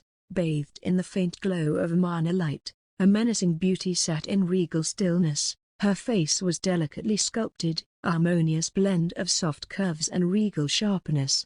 High cheekbones accentuated almond-shaped eyes. Her pale, soft skin was almost luminous, defying her true age, and she looked no older than someone in their early 30s. Her attire was the embodiment of dark royalty, a cascading gown of deep red, adorned with shimmering sapphire embellishments that mirrored the vastness of the night sky. The fabric hugged her hourglass figure, accentuating her pronounced bust, while flowing outwards in a sea of silken threads. Framing her face was a cascade of silvery lavender hair, a shade so unique that it seemed as though the silver moonlight from the severed realm had mingled with the soft purples of twilight. It flowed down her back, reaching her waist in gentle waves, a silken curtain that shimmered with every movement, while most of her face was as pale and delicate as porcelain. Intricate scales of luminous, dark silver graced the sides, shimmering softly. Her fiery red eyes stared vacantly ahead, lost to the world, dominating her silhouette. Her expansive wings lay half-folded, a blend of strength and beauty. They were soft yet hinted at a deadly edge, much like the woman herself. Behind her, a retinue of maids stood with bated breath. Each heartbeat echoed the anxiety that filled the room, a palpable tension only heightened by this woman's profound stillness. Overcoming her fear, a young maid hesitated but finally ventured forward, her steps echoing ominously. The others exchanged fearful glances, silently pleading with her to reconsider. Even if she was new, did she forget that it was best to never approach Queen Consort Lysandra in her current state of mind? But undeterred, the young maid took a deep breath, bowed low, and whispered, "Your Majesty, might you consider some rest? Sitting here any longer will only a broken bar make you feel worse." Without shifting her focus, Lysandra's voice filled the hall, cold and detached. "Are you suggesting he will never return?" Swallowing hard, the maid responded, her voice quivering. "It has been hours since the quest's conclusion, my queen. I fear a slash." But she could do no more. In a swift, fluid motion, Lysandra's wing sliced through the air before anyone could even register the movement in their eyes. The sharp edge caught the light for just a moment before it met the maid's neck. As her head rolled away, the room plunged into a tense silence once more, with only the soft fluttering of Lysandra's wings folding on itself, echoing through the hall. In the wake of the young maid's abrupt execution, the remaining maids exchanged horrified glances, their faces ashen. Bowing deeply, a gesture signifying both respect and fear, a few cautiously approached the lifeless body. They clasped her limbs with trembling hands and quickly dragged her away, ensuring no trace remained of what just happened. Suddenly, the massive doors to the hall groaned open, immediately arresting everyone's attention. A tall man wearing dark red robes entered, a commanding presence that dwarfed even the vast hall. Every inch of him spoke of raw power and dominance. His face was chiseled, with sharp, aristocratic features. A pronounced jawline served as a foundation for lips that wore a cold expression. Atop his head sat a thick mane of hair, pitch black, cascading down to the nape of his neck. Contrasting with the blackness of his hair, a beard traced his jaw, neatly trimmed but wild enough to befit his status. He looked to be in the prime of his life, perhaps equivalent to a human in their late 30s or early 40s, yet, his eyes told a different story. His scales were as dark as the blackest night, contrasting starkly with the piercing red of his eyes that seemed to glow with an inner fire. Expansive wings, akin to Lysandra's but of a richer, deep hue, spread slightly from his back, each feather-like scale glistening. The maids instinctively knew to leave upon the entrance of their king Drak-Ar. With a single sweeping gesture of his hand, a silent command, they retreated. The massive doors closed behind them, sealing the room in a heavy silence, leaving the king and queen consort alone. Drak-Ar moved to Lysandra's side, his steps resonating with authority. When he spoke, his voice was deep, yet a hint of softness touched his words. "That's enough, Lysandra," he began, his eyes softening ever so slightly. "I feel the same anger and pain you're drowning in, but this is not the way." Without turning her head, Lysandra responded, her voice tinged with sorrow and bitterness. "How can you say that when you cherished him like your firstborn?" The mention of Aganon seemed to ignite a fire within Drak-Ar. His fists clenched, his eyes ablaze, His voice seethed with controlled fury. Because we cannot bring back Haganon, what we can do, and will do, is make the entire Bloodburn Kingdom lament and tremble for each drop of blood our son shed. For the first time since the king entered, Lysandra shifted her gaze, her eyes meeting his. In a frigid tone, she spoke, "Fine, but you must promise me one thing. I want to bathe in the blood of their royal consort, Asher, after he experiences the pain of losing those he cherishes." A cold smile played on Draka's lips, the promise of vengeance evident in his tone. "We will do more than just that. The Bloodburn Kingdom will finally get what they deserve." Back on Earth, the world, still reeling from the aftermath of the quest of the worthy, was a cacophony of conflicting emotions. Everywhere anyone went, a bittersweet song seemed to echo in the atmosphere. Bright banners flew, reading, "Welcome back, heroes," but amidst the revelry were black armbands and tear-streaked faces, grieving the irreplaceable losses the world had suffered. On Earth's countless televisions and radios, the same news looped. Anchors with carefully neutral faces reported the events of the quest, while their eyes, sometimes glossy with unshed tears, betrayed their own turmoil. "A broken bar, it's truly a day of mixed emotions," a blonde anchor said on a popular international news channel. "While we celebrate the return of many of our brave hunters, our hearts also break for those who didn't make it back. Particularly shocking is the loss of Victor Hart, an elite hunter who had managed to become an S rank at such a young age." The anchor added with a slightly hesitant look, "Nobody could really confirm what happened to Victor, while some unverified sources claim to know the truth. Unfortunately, the Hart family isn't open to comments as of this moment."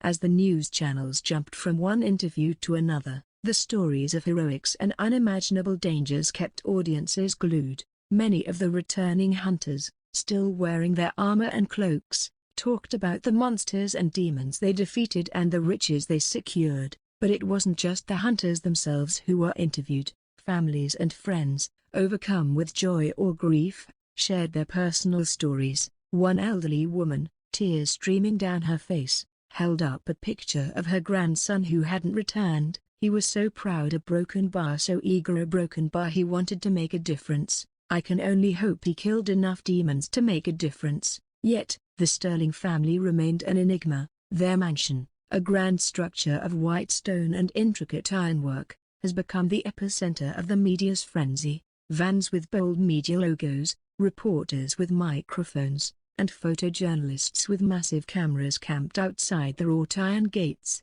hoping for a glimpse or a statement. Rachel Sterling was with Victor. A reporter with thick glasses commented to his colleague, "If anyone knows what really happened to him, it would be her." A younger reporter, holding her microphone close, replied, "It's the biggest mystery of this quest, but the Sterlings have been strangely quiet for hours. I doubt they'd spill now. Even if they did, it must be sugar-coated stuff." "I know, right? I have a friend who is friends with a C-ranker who claims that Victor is a corrupt shush. Are you out of your mind? Better seal your lips before any of the elites learn that you opened your mouth to spout nonsense." Freedom of speech always has its consequences, especially when you got no proof of what you were about to say. "Why are you getting heated up? I was only going to say what I heard. Whatever it is, we may know soon what really happened."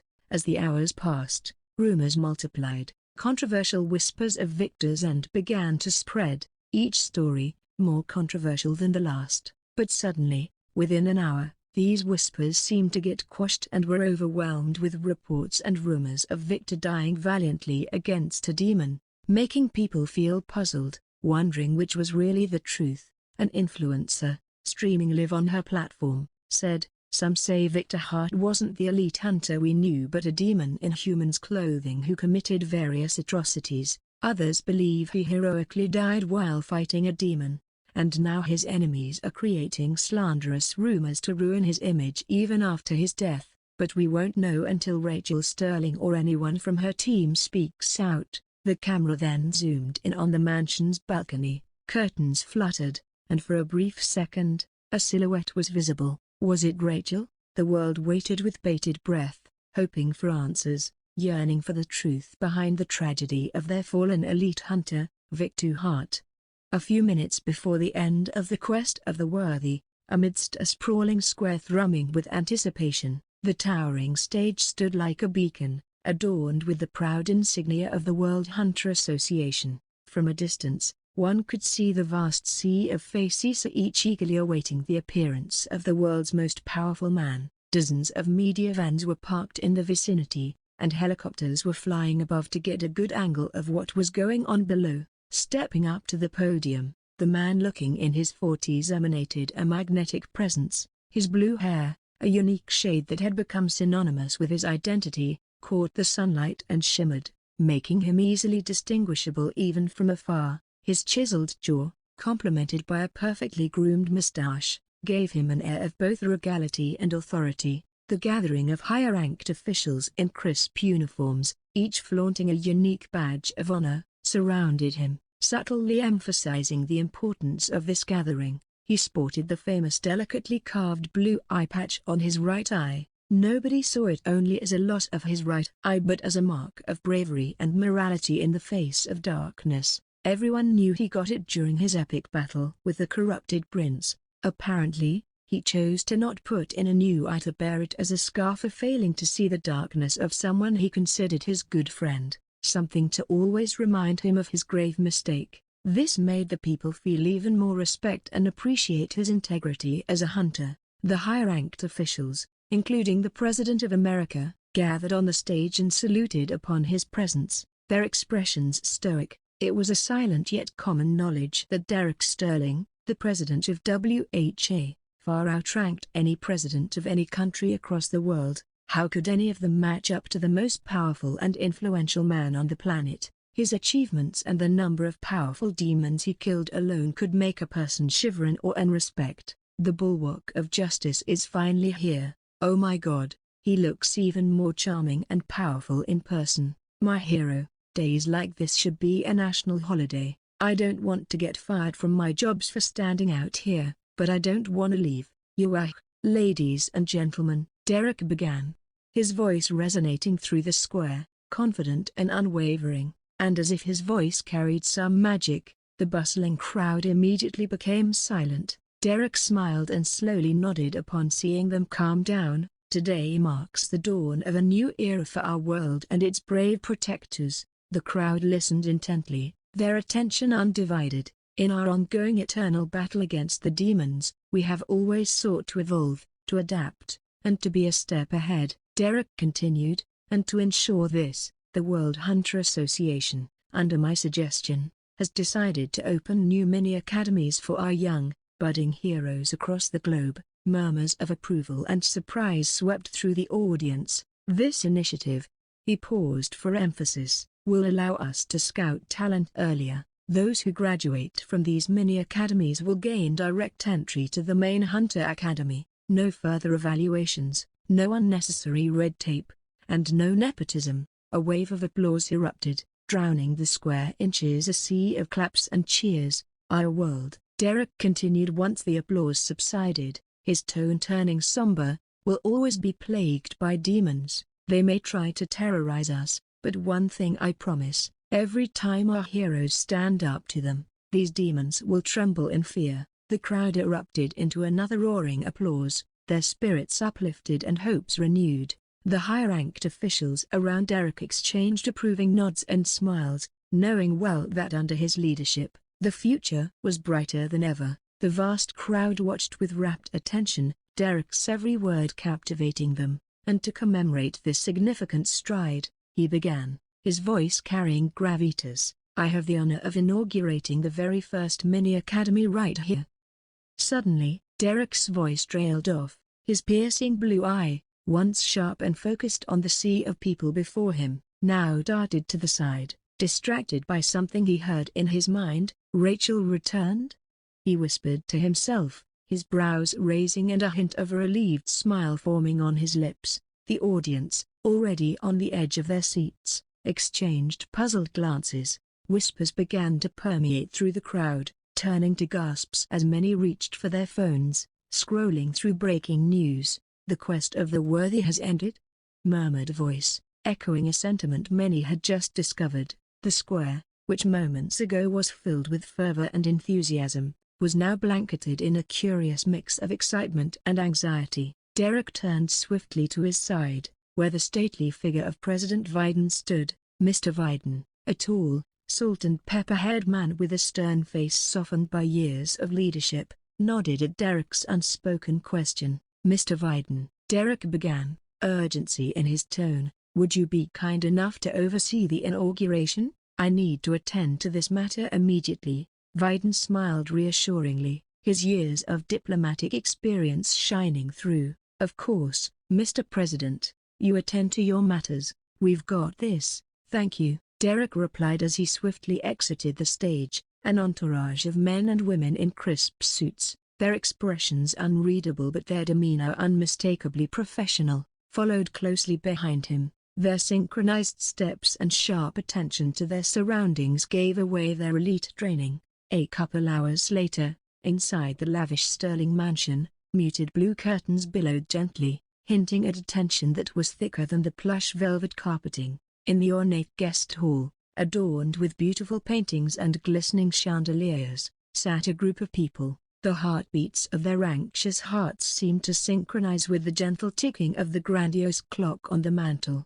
At the head of the grand mahogany table sat Derek. Across him was a middle-aged man whose face now was an emblem of pain and restrained rage. He was none other than Gregory Hart, the head of the Hart family, with bright green eyes that mirrored deep anguish. His fingers kept rubbing his neat, short blonde beard, which added an element of ruggedness to his otherwise refined features. Derek, I am losing my patience here. Should I involve the judge? He stated, his voice a mixture of desperation and command. Sitting beside him, a woman looking in her early 30s, Lena Hart, the image of her father but with softer, feminine features, leaned forward, her long blonde hair cascaded down her back, shimmering with each move. The bright green of her eyes was now clouded with a hint of ferocity. You are right, father, maybe the judge needs to get involved, she declared, her gaze sharp and landing on Rachel, who was sitting on the adjacent sofa, her expression blank, making it hard to guess what she was thinking. Trying to diffuse the mounting tension, Cecilia Sterling, with her shiny, neck-length blue bob that framed her face perfectly, intervened.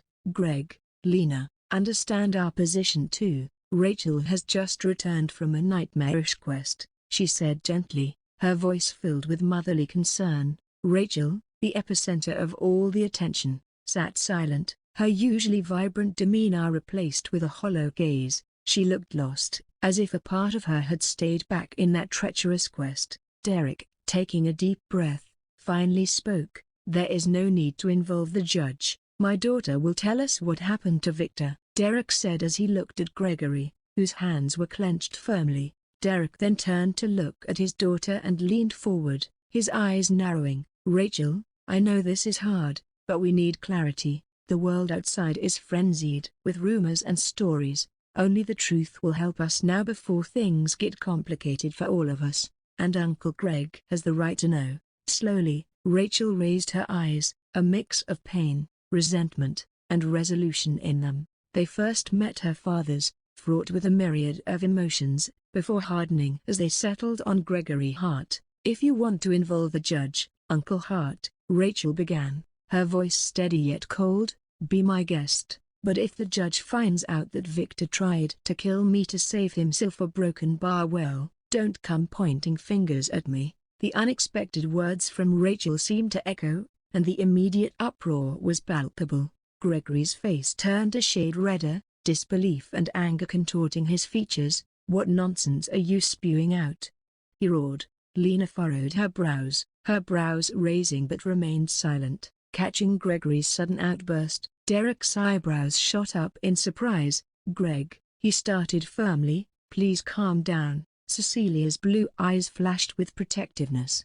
Greg, don't shout at my daughter, she warned. A beat later, her demeanor softened as she turned to Rachel, the worry and shock evident on her face. My dear, is what you're saying true? Seeing the chaos, Derek shifted in his chair and rose, moving to sit beside Rachel, taking her hand in his, a gesture of comfort and support. He looked deep into her eyes. Rachel, Did Victor really try to hurt you? And if he did, why would he do such a thing? He was your fiancé. A heaviness settled in Rachel's chest, her throat constricting. Hellbringer, she began, her voice quivering, offered Victor a way out. He said all Victor had to do was to kill either me or Amelia. Yeah, broken bar. I never thought he'd consider it, especially because a demon said it, but he did. He nearly killed me. She paused, swallowing hard, but just then, a group of Russian hunters barged in, attacking Hellbringer. It gave me a chance to escape, but Victor broken bar. He was taken by Hellbringer, and then the news came that Hellbringer had killed him. Gregory was shaking, his eyes glassy. That's impossible. My son would never do such a thing. His voice broke. Rachel's gaze hardened once more, meeting Gregory's trembling eyes. Then call in the judge. Uncle Hart, let's see if I'm telling the truth or not. Lena frowned while Gregory's facial features quivered, his nose wrinkling as he gritted his teeth and muttered, "My son is dead, and I am supposed to believe this is what happened? I am sorry, Greg, but I don't believe my daughter is lying." "She never would," Derek sighed, though his tone was confident. Gregory grunted as he got up and walked toward the other side of the room, as if he needed a moment alone to process what he'd just learned. Derek turned to Rachel with a concerned look. "Rachel, I had no idea you had to go through all that. Victor was so good to us, and you couldn't have known what kind of a person he really was." "A broken bar, right, Dad?" Rachel asked, her eyes staring right into his. Derek softly exhaled as he nodded, with his eye closing briefly. "It's my fault for being blind. I am sorry." Rachel's eyes kept searching for any hint as she asked, "Just like how you were blind to who Golden Prince really was?" Derek's eye briefly stiffened, but then he lowered his head as he nodded with a heavy look. "I know, it seems like my weakness is blindly trusting those closest to me. Then I shouldn't also make the same mistake, right?" Rachel asked as Derek slowly raised his gaze to look at her, but before he could say anything, "Oh, my little angel," Cecilia hugged her daughter, her eyes tearing up while caressing her arms as if to comfort her. "It's not your fault, dear. We all were mistaken, just like how we were about corrupted Prince. I can't believe Victor was capable of such an evil act. Who could have corrupted him like that? How did we all not know?" Rachel bit down on her lip, her eyes quivering with a myriad of emotions. Lena kept staring at the three before she saw Derek shifting his gaze towards her, his eye piercing, making her shift her gaze abruptly, but suddenly she felt something buzzing in her pocket and took out her phone, only to have her eyes widen as she got up and hurried towards her father. Derek's keen eye observed the sudden flurry of movement in the room, as Lena, her golden locks bouncing with haste, closed the distance between her and Gregory. The urgency in her stride was unmistakable. Presenting her phone screen to Gregory, a heavy hush enveloped the room. Confusion spread across Gregory's face as he saw a video with a thumbnail of Victor sitting on a white sofa and surrounded by 5 half-naked, burly, and oiled-up minotaurs looking at him like a prize candy. The title read A, deboned in 4K, sandwiching an elite hunter 5-way style. Deboned? Sandwiching? What nonsense is this? A broken bar, Gregory mumbled with a puzzled and irate look as he grabbed the phone from Lena's hands to tap on the play button and see what it was about. Lena's eyes widened as she tried to stop him. "Father, don't." But it was too late, and his finger had already pressed on the play button. As the video played, the subtle changes in Gregory's face, a widening eyes, tightening lips, and a face draining of color spoke volumes. "Teeth is a broken bar. What in the name of the angels a broken bar? The rumors were true?" Gregory's hushed words, filled with disbelief and shock. He was so shaken by what he saw, he unconsciously stumbled back, making Lena quickly step forward to support him. "Father, a broken bar?" Cecilia tilted her head upon hearing some commotion over there, curiosity evident in her gaze. "What's going on, Derek?" she inquired, her words punctuated by Rachel's brief, almost imperceptible cold smirk upon seeing Gregory's expression. Without waiting for a reply, Derek swiftly stood up. "You two stay here," he commanded gently. With purposeful strides, he moved towards the duo, his deep voice inquiring, "What happened, Gregory, with a protective and almost paranoid gesture, tilted the phone away from Derek's view. "Lena, we need to contain this and capture the bastard who uploaded this, now." Lena pinched the bridge of her nose, sighing deeply. "Our people are on it, but it's gone viral and the uploaded is anonymous." In fact, a number of people had uploaded the same thing in different sites. "Even if we manage to get a handle on the media, getting the streaming platforms to pull it down will take time." Her expression became grim as she added, "Our family might face serious backlash from this." Derek promptly took out his own phone. A few swift swipes later, he stopped, eyebrows knitting together, a flash of realization evident in his eye. Gregory's panic was palpable, his grip on Derek's arm almost painful. "Derek," he pleaded, his voice almost a whisper, "you have to help me with this, please." He broken bar. Keeping his composure, Derek took a deep breath. "Let's talk in private, shall we?" he suggested, his voice betraying nothing, as the mysteries of the situation continued to thicken. Gregory nodded stiffly as he briefly glanced at Rachel and Cecilia before walking out of the room along with Lena. Cecilia turned her head around and asked in a low voice, "Derek, did something happen?" Greg looked quite shaken. "Poor man lost his only son, who turned out to be sick enough to try and kill our daughter. What more could have distressed him like that?" Derek waved with his hand and said hurriedly as he walked towards the door, "I will tell you everything once I help him sort out some things." Rachel leaned towards her mother, handing her the phone. Mum, this must be what Uncle Greg saw." Cecilia's bright blue eyes stared intently at the screen, her complexion paling with every passing second. The voice of Victor continued to echo from the video she was watching. "Lastly, a broken bar. I want to confess that I should have been born as a demon so that I could satisfy my carnal desires." Cecilia gasped as her hand covered her mouth. "Oh my God, a broken bar," she whispered, her voice breaking. "Born as a demon? A broken bar. Is this really Victor?" With trembling fingers, she played more of the clip, her horror evident. "He did such disgusting, demonic things?" Rachel nodded slowly, her eyes cold and distant as they fixated on the video. "Victor was a demon in human's clothing," she said with bitterness in her voice. "I should have realized it the moment he allied himself with the demon rippers." She paused, taking a deep breath, her disappointment evident. "I should have listened to Amelia when she tried to warn me." Cecilia, still in shock, continued to watch until a particular scene made her recoil, dropping the phone onto the couch.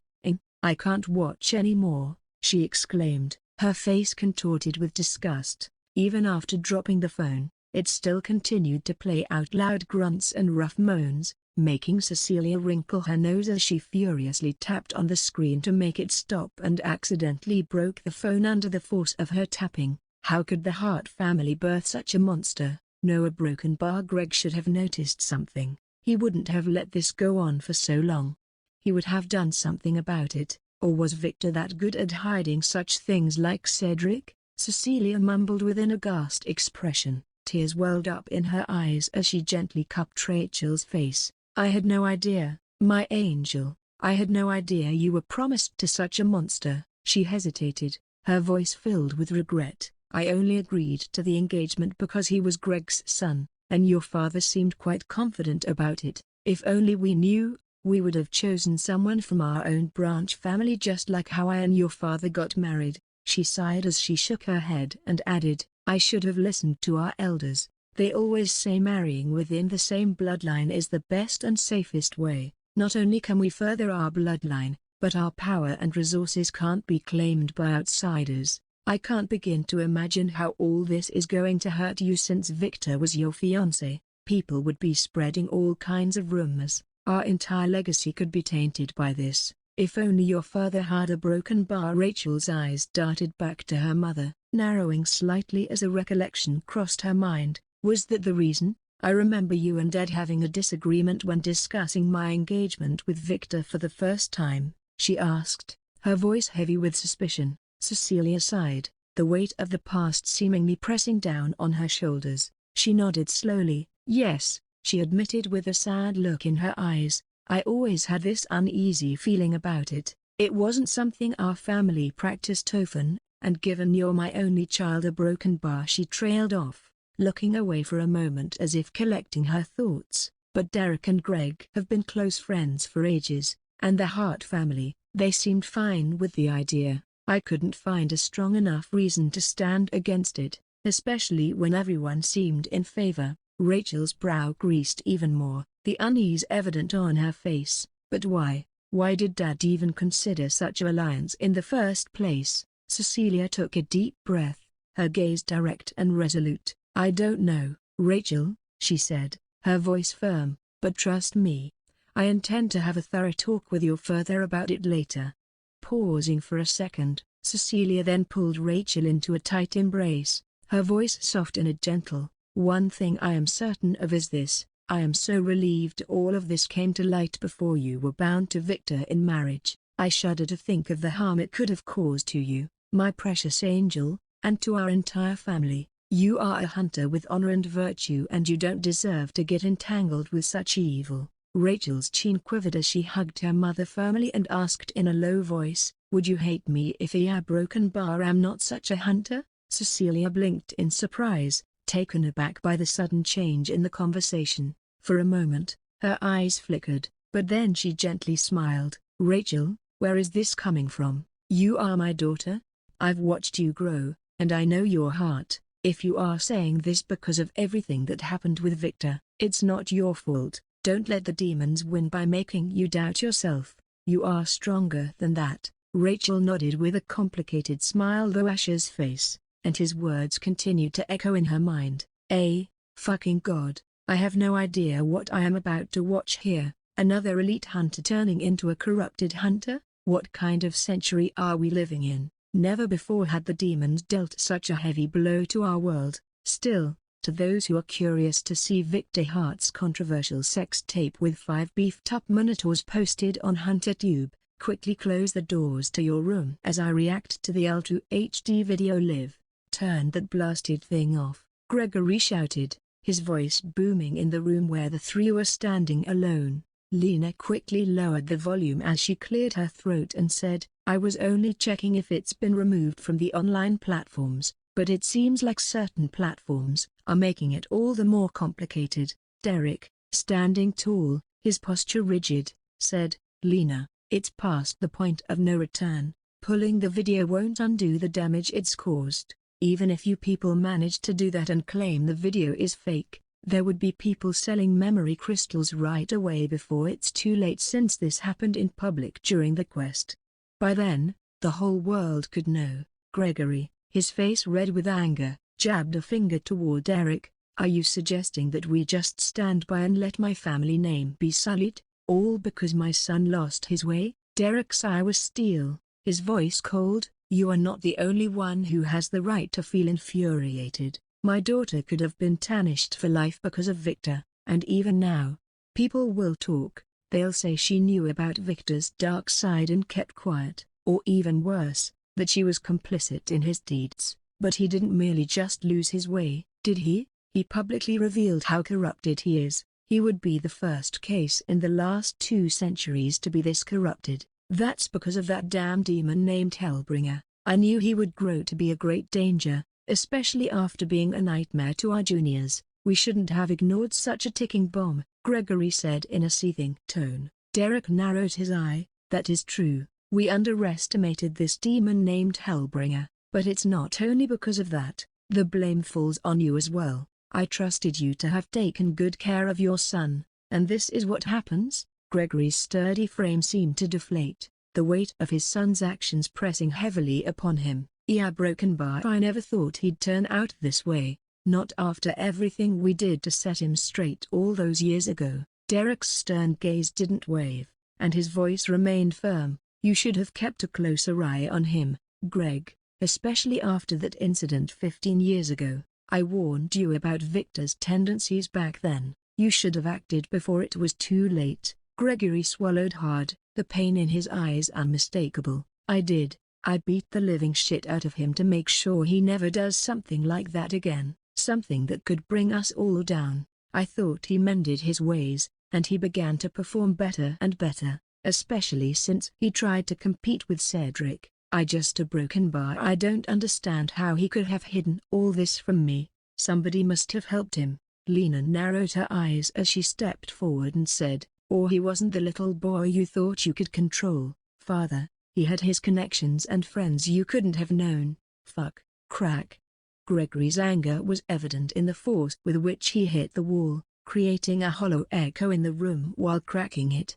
If it wasn't for the mana-infused wall, it would have been smashed into smithereens. His voice trembled with a mix of emotion. "Derek, what should I do now? Tell me." Derek responded with an unwavering stare. "The only way forward now is to disown Victor, remove him from the family line, and act as if he never existed." Gregory's face contorted with shock and disbelief.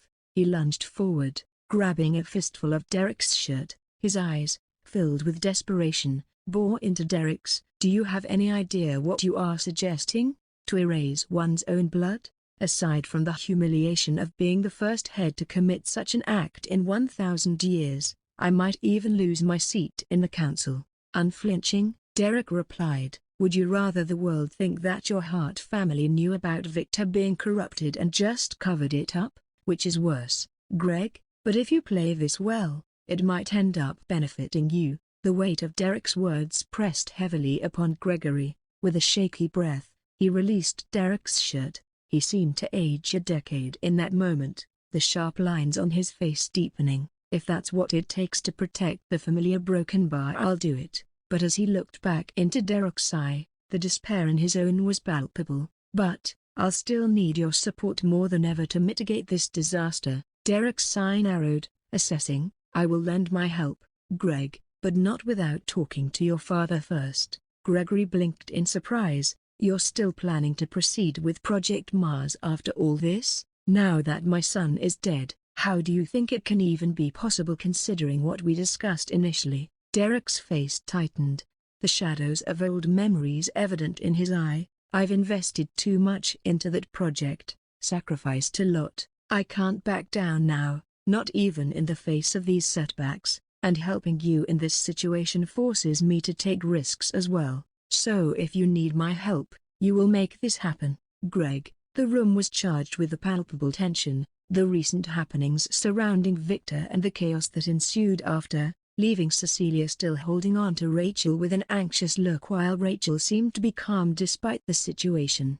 Just as Cecilia was about to mumble if Gregory and Lena had left, the door creaked open, and in walked Derek, his usual composed demeanor replaced with evident concern. Rachel's eyes locked onto her father's immediately, her voice a mixture of curiosity and suppressed nervousness. "Dad, what's Uncle Hart planning to do now?" Cecilia, standing slightly behind Rachel, added with a touch of frustration. "No matter what decision Greg makes, it's still going to hurt both our families, right?" Derek released a weary sigh, running a hand through his hair before answering, "With Victor's broken bar unreserved confession in public, Greg might see no other choice but to distance his family name from Victor's permanently." He then looked at Rachel and added, "I don't want you getting involved in this after everything you went through, but you will need to address the public and confirm the truth that you were just as horrified and betrayed by what Victor did." Rachel's eyes grew wider, her eyes quivering, her fingers clenched involuntarily behind her back. "Is this how families like ours deal with situations like this? Cutting off their own blood? It's undeniably harsh," Derek replied, nodding slowly, "and immensely challenging. But in a situation as dire as this, it's often seen as the lesser of many evils. It's also the right thing to do since no family would want themselves to be associated with anything demonic. Victor had committed so many atrocities that it left his family no other choice. He only has himself to blame in hell." Rachel lowered her gaze as she took a deep breath.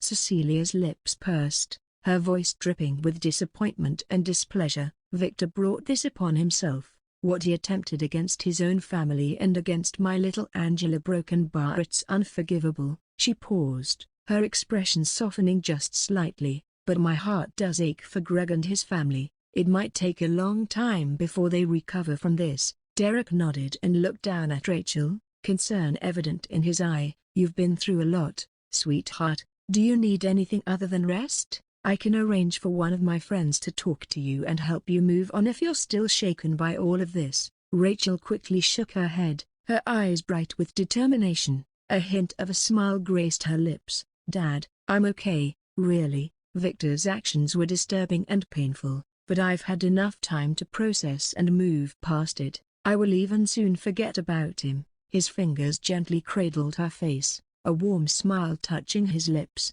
"You never cease to amaze me with your resilience. I know you will always rise up no matter the trials you go through, but promise me you'll rest for a while, all right? Maybe even take a short break from the academy." But Rachel's expression was unwavering. "I won't let this incident define me or slow me down. I want to continue taking on quests. Actually," she paused, taking a deep breath, "I'm considering applying for a position with the WHA." Derek's eyebrows shot up in surprise while Cecilia chimed in. "The WHA? Now? Are you sure you're ready to dive into that world this early, Rachel? I thought you wanted to focus on making a name as a hunter." Rachel's gaze was resolute as she looked between them, a twinkle in her eyes. "Absolutely. I realized I could also make a difference in the world by working at the WHA. And besides, wouldn't it be great, Dad, working side by side with you? I have always wanted to spend more time with you and see how you help the world by being a part of the WHA."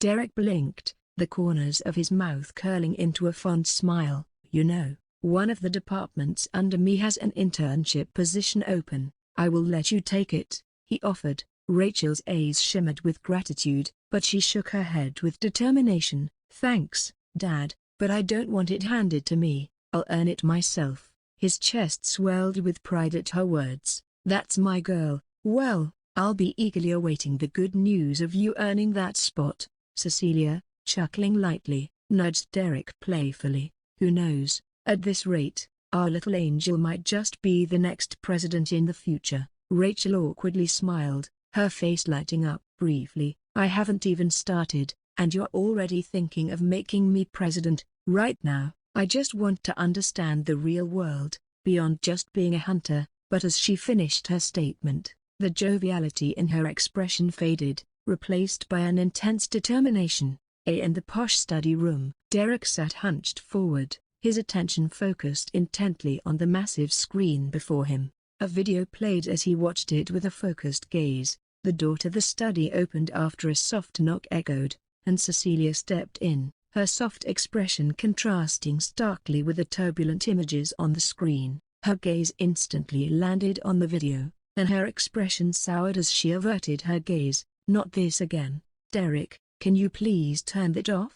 I still feel sick after watching it once," she murmured, her voice laden with discomfort. Derek, without taking his eye off the screen, simply gestured. The video paused, highlighting a tall, charming figure with dove-gray skin. "My father used to say that you have to know your enemy before you think of taking them down," Derek said, his voice hard. "I need to learn everything I can about Hellbringer. He's the very reason we're in this mess. I overlooked him once just because he was weak, and I can't bear to make that same mistake again." Cecilia moved closer, her eyes locked onto the demon's visage. She placed a hand over her heart, her face contorted with distaste. "Every single day, I wish for that evil thing to get struck down by the angels. He's tormented Rachel once, and now, once again, he nearly committed something unthinkable against her. I can't dare to imagine if something had happened to her." Derek's eye was icy cold as he responded, "I assure you, Leah, I'll dedicate every resource and ounce of my being to bring him down. Nobody touches my family and gets away with it." Turning his head slightly to meet her eyes, he added, "But something tells me it won't be straightforward. 3 years ago, no one even knew his name, but then, out of the blue, he starts causing upheavals in both his world and ours. Rumor has it that he was essentially in a vegetative state his whole life, only to suddenly awaken with unparalleled prowess and an immortal bloodline." Cecilia raised an eyebrow skeptically. "I know he isn't your ordinary demon, but do you actually believe those whispers? Those wicked demons must be trying to make him appear terrifying." Derek stared back at the frozen image of Hellbringer, a deep frown etched into his features. "Whether I believe it or not isn't the point. What's clear is this Hellbringer is dangerous. His meteoric rise and the fact that he took possession and absorbed the Devia even before the quest concluded a broken bar. It's proof we can't take him lightly. If he continues at this pace, he's going to become a significant threat in the future, maybe even more than the Demon King. A broken bar. Cecilia's eyes darted around as anxiety seeped into her features. Is it also because of the Demon Queen? He is her consort, and maybe she is supporting him with everything she got, she queried, her voice tinged with exasperation. Derek rubbed his temple. It's not just that, he began, his eye looking at Hellbringer's image as he tried to find the right words. There's something a broken bar odd about him. In our history, no demon has skyrocketed to such power and executed feats like he has in merely 3 years. And him being of an alien race with such unknown origins. A broken bar. It only makes it even more strange. His abilities are also quite mysterious and nothing like we had seen before. He paused, turning his head slightly to fixate his gaze on Cecilia. Are you certain Rachel has told us everything? A hint of defensiveness crept into Cecilia's posture, her eyes narrowing slightly. Of course she has. Why would you even ask that? Our daughter would never keep anything from us. Derek's eye looked stormy, full of a torrent of emotions. I just find it our broken bar odd. Hellbringer managed to overpower and break Victor, who was a low-level S ranker and not a pushover, but our daughter a broken bar. She's managed to escape from him twice. I didn't want to press her on it, not wishing to trigger any traumatic memories or make her feel uncomfortable, but I still have some doubts. Cecilia's voice took on a stern edge. Derek, never doubt our daughter in that manner. We should be counting our blessings that she managed to escape. That fiend probably let her go the first time, playing his cruel games just to mentally scar her for his sick entertainment. And this time, the angels were looking after her. Derek let out a deep sigh. It could be broken bar. However, the doubts lingering in his eye never disappeared. Cecilia took a deep breath, her fingers instinctively fidgeting with the ring on her finger. I came here not to discuss that demon, she began, choosing her words carefully, but rather to ask about your initial intentions. Why Victor? If you had chosen someone from one of the branch families, we wouldn't be in this mess. I'm not trying to blame you, but I am trying to understand why you went through with it. Derek sighed heavily, remorse evident in his eye. Leah, yeah, broken bar. I'm truly sorry, he whispered. I wasn't careful enough, and I should have heeded your advice. My only thought was to merge the strengths and resources of the two families, to carve out a secure and comfortable future for you, Rachel, and the coming generations. Cecilia's face softened, and she reached out, gently placing a hand on his arm. You didn't have to go to such lengths, honey. We already have the strength and resources to face any adversity. You needn't have risked our daughter's happiness and well-being for that. Derek's shoulders slumped further, his guilt evident. I am sure I am going to always regret the choice I made. Can you ever forgive me? A gentle smile crept onto Cecilia's lips. It's hard to stay mad at you when I know you were only trying to do right by our family, she murmured, her voice warm. Derek reached out to cup her face with a look of gratitude. Every day, I count my blessings that you and Rachel are by my side. His eye spoke volumes as he leaned in, pressing a tender kiss to her lips. The moment was intimate and warm, lasting just long enough to convey the bond of 25 years of marriage. Pulling back slightly, Cecilia warmly smiled and said, there is no point in charming me only. You have to get Rachel's forgiveness too. Her expression became sad as she added, I always fear seeing her being depressed and shutting everyone out, like during the first few days after she returned as the sole survivor and met Hellbringer for the first time. She then added with a relieved look, fortunately, she seems to be strong now, even after everything that happened with Victor. Derek said with a pained look, I know, and don't worry. He then added with cold determination, I promise not to let anybody harm her again. Cecilia nodded with glistening eyes. I know how much you love her. You won't let her down. Derek smiled softly. He then sighed and said, I need to head out now to help Greg quickly handle this. Keep a close eye on Rachel while I'm away, will you? Cecilia nodded, her eyes shimmering with understanding. Of course.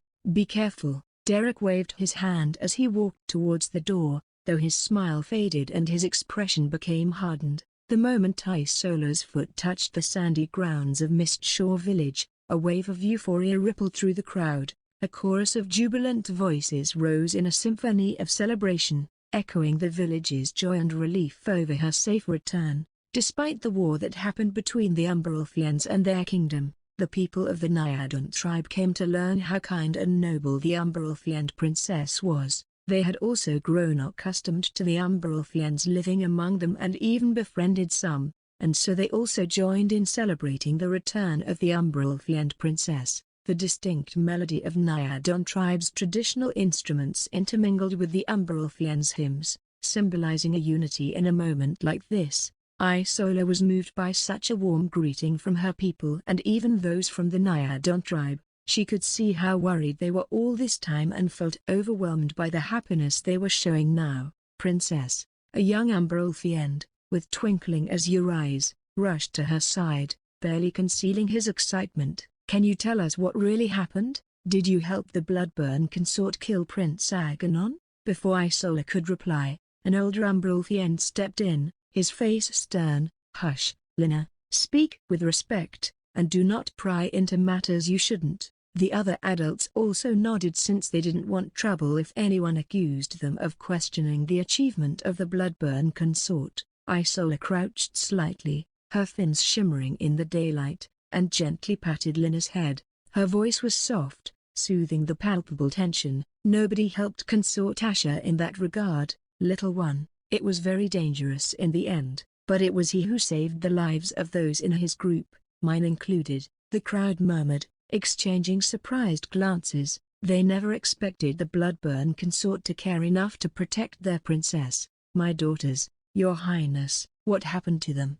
A woman looking in her mid-50s stumbled out with a pale face, tears streaming down her eyes, followed by a few other men and women around her age, their expressions pained as well. "Our sons and daughters never made it back." A blanket of sorrow and devastation suddenly enveloped the crowd as everyone lowered their gazes. Isola's heart clenched upon recognizing these elderly men and women were fathers and mothers of Maina, Lyra, Alicia, Orin, Silas, and many more who had entered the quest. She didn't know how exactly the others died, but she knew what happened to Maina and her group. However, she couldn't bring themselves to say it was the demon rippers who killed them in a very cruel and barbaric way. Their parents may not be able to handle such news and would only feel more pain. And so Isola briefly closed her eyes before opening them and saying in a voice that seemed to soothe the souls of those who could hear it, "I am sorry, I do not know what happened to everyone,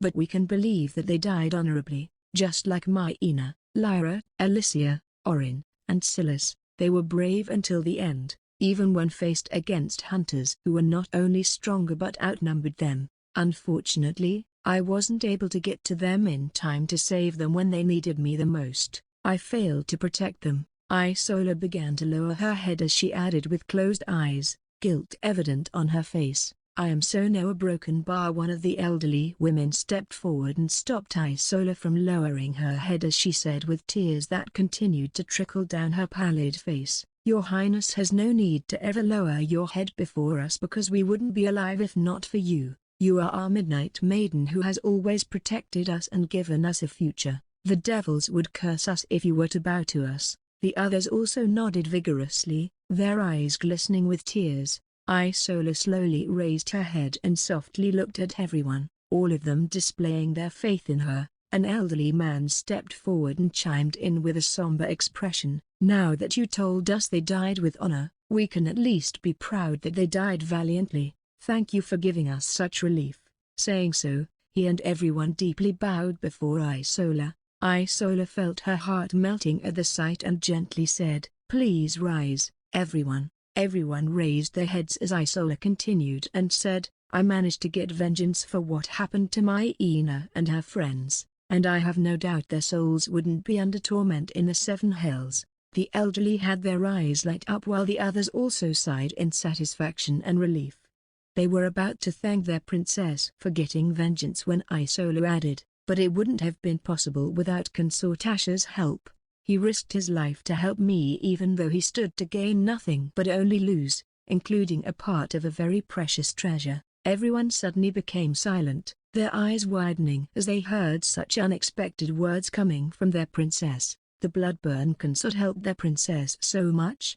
Was he really that kind? Did he really care about their people? The Umberalfians were starting to feel even more confused about the image of the Bloodburn consort in their heads, especially considering how they lost the war because of him. They could only hold in their hatred and anger all this time, even if the Bloodburn consort didn't make their lives difficult after the war. But now, after hearing their princess say it, they felt torn. In a way, the Bloodburn consort went out of his way to let the souls of their fallen sons, daughters, brothers, and sisters rest in peace. Maybe a broken bar. We should thank the Bloodburn consort for his kindness, a young man meekly said from the middle of the crowd, making heads turn towards him with all sorts of gazes, making him lower his head with a wince. He could feel most of the elderly giving him cutting, cold stares on his back. Yeah, how broken bar, he helped us through his act of kindness. Maybe he really wants to provide us all a better future, another young woman said in a low voice. And soon enough, voices carrying the same sentiment echoed from here and there, though those who still felt hate and anger towards the Bloodburn consort could only shoot glares, since speaking out against it would mean that they didn't feel good about his act. Isola felt glad to see that the image of Asher in the eyes of her people was getting better and said with a light smile, I am sure he will be happy to appreciate our gratitude, but for now, not only him but those who return deserve a good rest. That's right, Your Highness deserves it more than any of us. An elderly man nodded with a wide smile and bowed before Isola as he added, we also want to congratulate you and convey our heartfelt wishes for your engagement with General Varaxos. Hearing this, everyone else bowed their heads as well. Congratulations, Your Highness. We can't wait to see the birth of such a perfect and beautiful union. A broken bar. Isola's expression froze, and her thoughts came to a halt as her people began to congratulate her, one after the other, about an engagement she was hearing for the first time. But before she could take a moment to process it, her eyes met two familiar, profound gazes emerging from the sea's embrace. Meraxa, the robust figure that he was, couldn't hide the relief that coursed through him. His voice boomed, yet it quivered with emotion. My daughter, we have been praying for your safe return, and it seems like the devils haven't ignored our prayers. Beside him, Narisara, always the emblem of stoic grace, showed a rare flicker of softness. Her voice was almost a whisper, the sea breeze carrying it forward. Welcome home, Isola. Isola's eyes welled up. Father, mother, she replied, her voice choked with emotion. Even though it had only been 14 months, it felt like ages since she last saw them. As Isola gracefully approached her parents, the crowd respectfully formed a corridor, the weight of the moment reverberating through the whispers and awe-filled gazes. Meeting her parents, Isola respectfully bowed, her long, luminous moon-white hair cascading like a waterfall. I've returned with the victory you sought, Meraxa, beaming with a combination of relief and pride, observed. You've grown, not just in stature but in power. It appears you've become a mid-level soul devourer. Narisara responded in her aloof yet appreciative tone. 14 months and such prowess, an achievement, indeed. Isola smiled slightly as she confessed, I was already close to breaking through, and the strength I garnered is a reward since our group prevailed in the quest. But without Asher bringing home the Devia, this wouldn't have been possible. Narisara's gaze frosted over, her voice colder than the deepest ocean trenches. That Bloodburn consort had no right to the Devia. You deserved it, Isola, especially after being coerced into aiding his ambitions. Isola's lips tightened, words forming on the tip of her tongue. Wanting to defend Asher, she knew her mother hated Asher the most and harbored strong resentment against him. But before she could speak, a shadow loomed from the side. Varaxos, a bald, towering, and an undeniably imposing figure, with blue armored scales that seemed an extension of his skin, approached. His deep, impenetrable turquoise eyes briefly locked with Isola's as he bowed slightly and said in a respectful tone, Princess Isola, your return is most auspicious, and I am relieved to see you return safe and well. Isola, maintaining her regal composure, nodded stiffly in return. General Varaxos, the thick tension was cut by Maraxa clearing his throat and saying in a regal tone, Isola, come, we need to retreat to the waters. There's a matter of utmost importance that we need to discuss with you. Isola hesitated, her radiant eyes revealing a storm of emotions. Taking a deep breath, she faced her parents. Before we proceed, I'd like to share something with you, in private. Maraxa and Narissara exchanged a weighted glance, not expecting this apparently. Reading the air, Varaxos stepped in, bowing gracefully. I shall handle the preparations for tonight's celebrations in honor of the princess' return. There was a hint of heaviness in his gaze as he walked away. Maraxa's voice rumbled softly, let's continue our discussion below. Saying so, he gracefully descended into the water. Narissara's gaze, a shade more contemplative than usual, lingered on her daughter before slipping effortlessly into the watery embrace. With a fleeting look towards the receding Varaxos, Isola followed, the sound of her heart pounding against her chest echoing in her ears. Varaxos, meanwhile, was soon surrounded by a group of boisterous men serving under him, their scales shimmering with anticipation and mischief. One of them, his eyes dancing with mirth, elbowed Varaxos teasingly. So, my general, finally off the market, ready to tie the knot with our midnight maiden? Another chimed in, come on, out with it. How's it feel knowing you're going to be the luckiest man among us? Varaxos, usually so composed and stoic, let his expression soften, with a voice that was gravelly. He responded, it's an honor to be chosen to be there for the midnight maiden.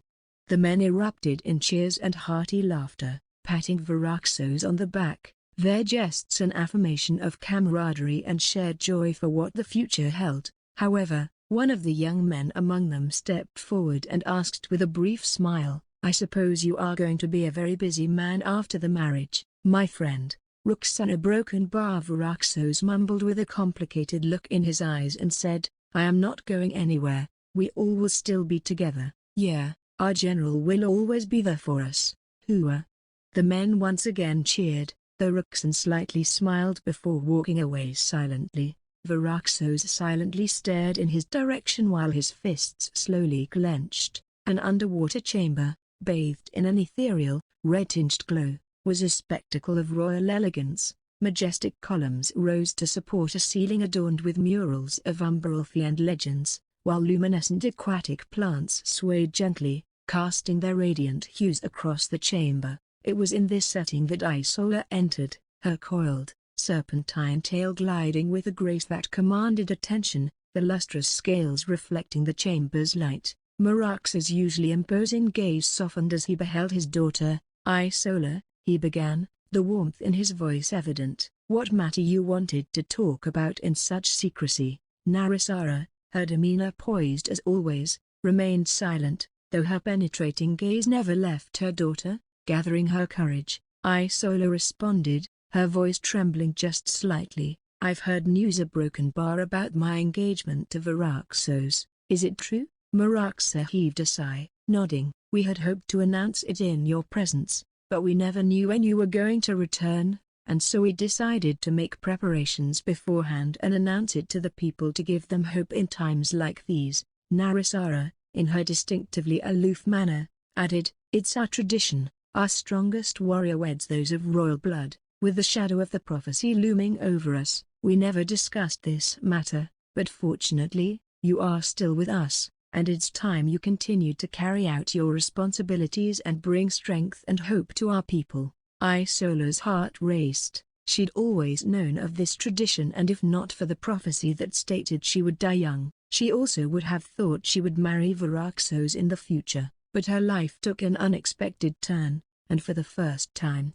she had no idea what her future was supposed to be until she fell in love with Asher. Only then she was able to envision what kind of future she wanted. Summoning every ounce of courage, she looked squarely at her parents. I'm sorry, she murmured, a mixture of determination and regret evident on her face, but I cannot marry Varaxos. A palpable tension thickened the water as Isola's declaration reverberated through the chamber. Meraxa and Narisera's faces contorted in disbelief, while Narizara's expression was painted with a mix of shock and indignation. "What are you talking about?" Narisera's usually aloof voice now contained a dangerous edge. Isola squared her shoulders, forcing herself to meet her parents' gaze. "Yeah, broken bar, I have feelings for someone else. It's unfair to Varaxos and me to be forced into this marriage when my heart lies elsewhere." Narizara's frown deepened, her voice stern. "Varaxos is brave, loyal, strong, and kind. There's no man more qualified to ensure your happiness. I'm sure Varaxos himself sees this union as a source of joy." "How can you know without even asking him?" "I am sure you didn't." Narisera still shook her head and said, "It doesn't matter. Personal feelings aside, you have an obligation to our people. Your happiness is secondary, and the same goes for Varaxos or any of us." It pained Isola to hear her mother's words, who, just as expected, wants her to prioritize her duties. Meraxa's confused gaze bore into his daughter's eyes. "And who, pray tell, might this person you have feelings for be?" The skepticism in his voice was palpable, his mind racing to identify any potential suitor from their own people. Gulping back her anxiety, Isola said, "It's Asher." A hush settled over the chamber as the weight of her words settled in. Meraxa looked as if he'd been slapped. "The bloodburn consort? Asher?" His disbelief and shock were evident. Narizara's eyes were as wide as the saucers made of seashells, her facial features trembling uncontrollably as if someone cursed her entire bloodline. "What in the seven hells did you just say, broken bar?" Isola, her voice filled with a quiet intensity, replied, "I respect Varaxos, and I always will, but it's not about comparing their virtues. Asher and broken bar, we understand each other in a way I never could with anybody else, and he loves me, as I love him." Narizara's voice quivered with disbelief and indignation as she said, "You love him? Are you even in your right mind? What has he done to you? What threats has he levied against you to make you say this? Speak the truth, Isola." Isola's shoulders sagged for a moment, weariness in her gaze after seeing how she wasn't even willing to believe it. "Mother, Asher hasn't coerced me into anything. Everything happened during the quest," she countered, her eyes resolute. "I don't know how else to convince you that I speak the truth." Meraxa, his voice heavy with incredulity, interjected, "How can you love an enemy, Isola, an enemy who deceived you and used you during the war?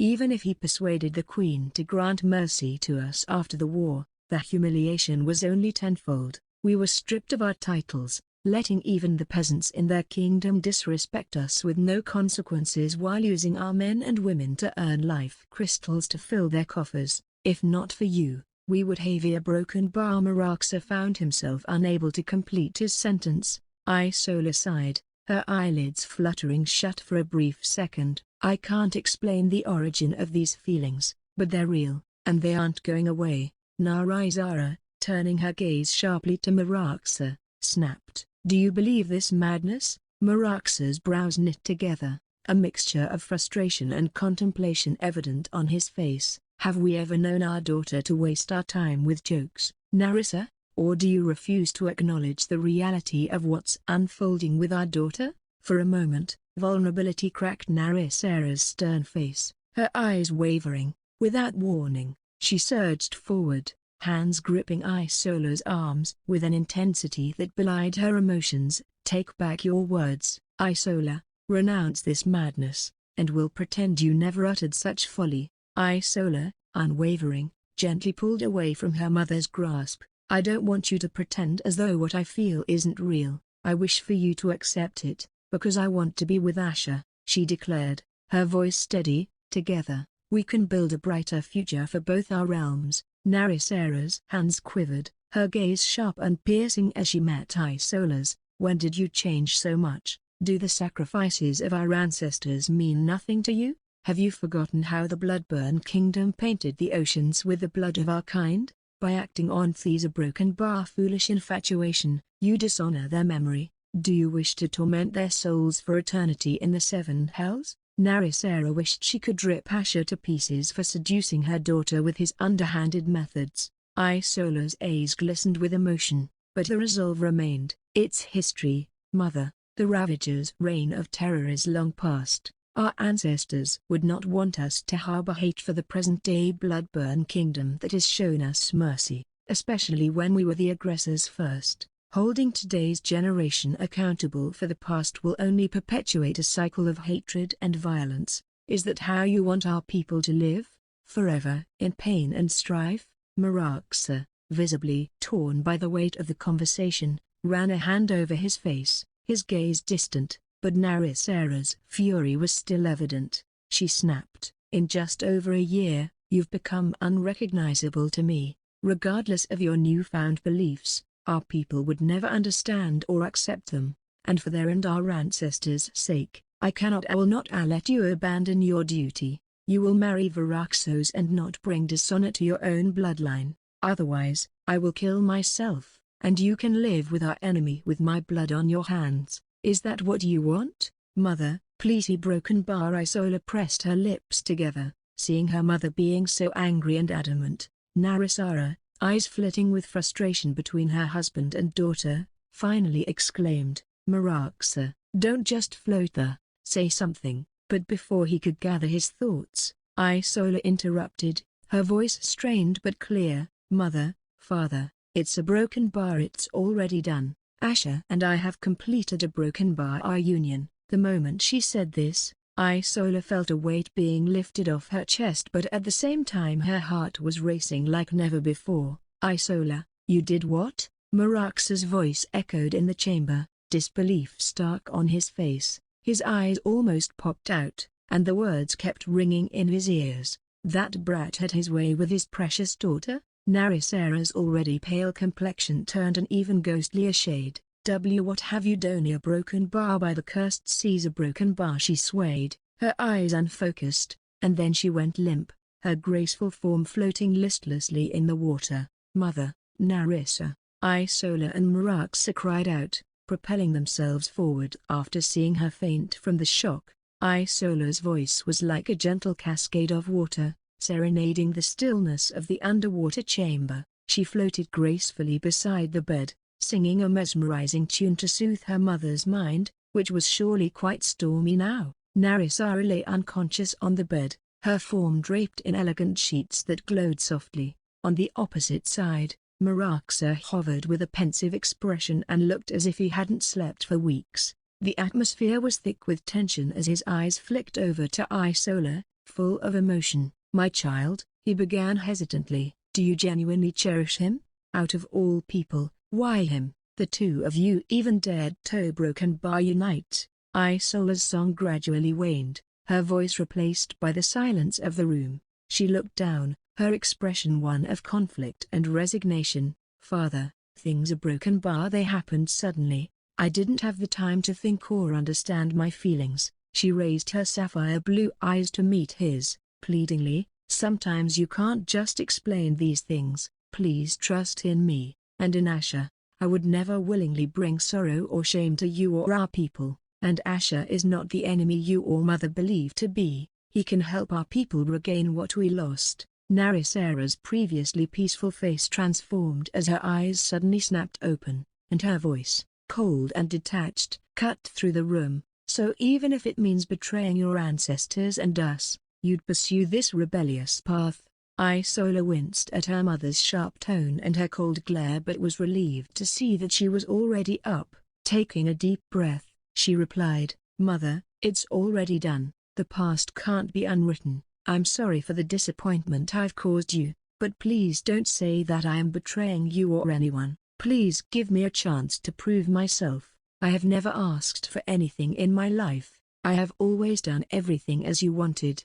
So please let me make a choice for myself for the first time." Maraxa's gaze softened upon hearing her words. However, Narisera's eyes were still glacial, and she was staring at the wall ahead as she said, "If you insist on these a broken bar affair," she began, every word heavy with reproach, "then be prepared to relinquish your ties to our people. Pursue this folly on your own." "Mother, a broken bar." Isola's voice broke, her eyes shimmering with the beginnings of tears, the weight of her mother's words pressing down on her heart. Meraxa, seeing the pain in his daughter's eyes, intervened, his tone authoritative. "Enough, Narissa, there's no need for such ultimatums." Hearing him, Narisara's icy eyes shifted to him, her gaze piercing, but Meraxa didn't flinch. Instead, he continued, "We may have a solution, let the devils be witness to it as well." Narisara's gaze narrowed,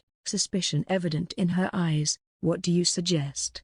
she questioned. Meraxa took a deep breath, considering his words carefully. "Our traditions have always revolved around strength. Why not propose a duel between Viraxos and Asher? Let them prove their worth, and the victor shall have the honor of marrying our daughter, in front of our people, no less. This way, it's not just about personal sentiments but about who truly deserves to be with Isola." Isola's heart raced. The thought of Asher and Viraxos fighting over her was daunting.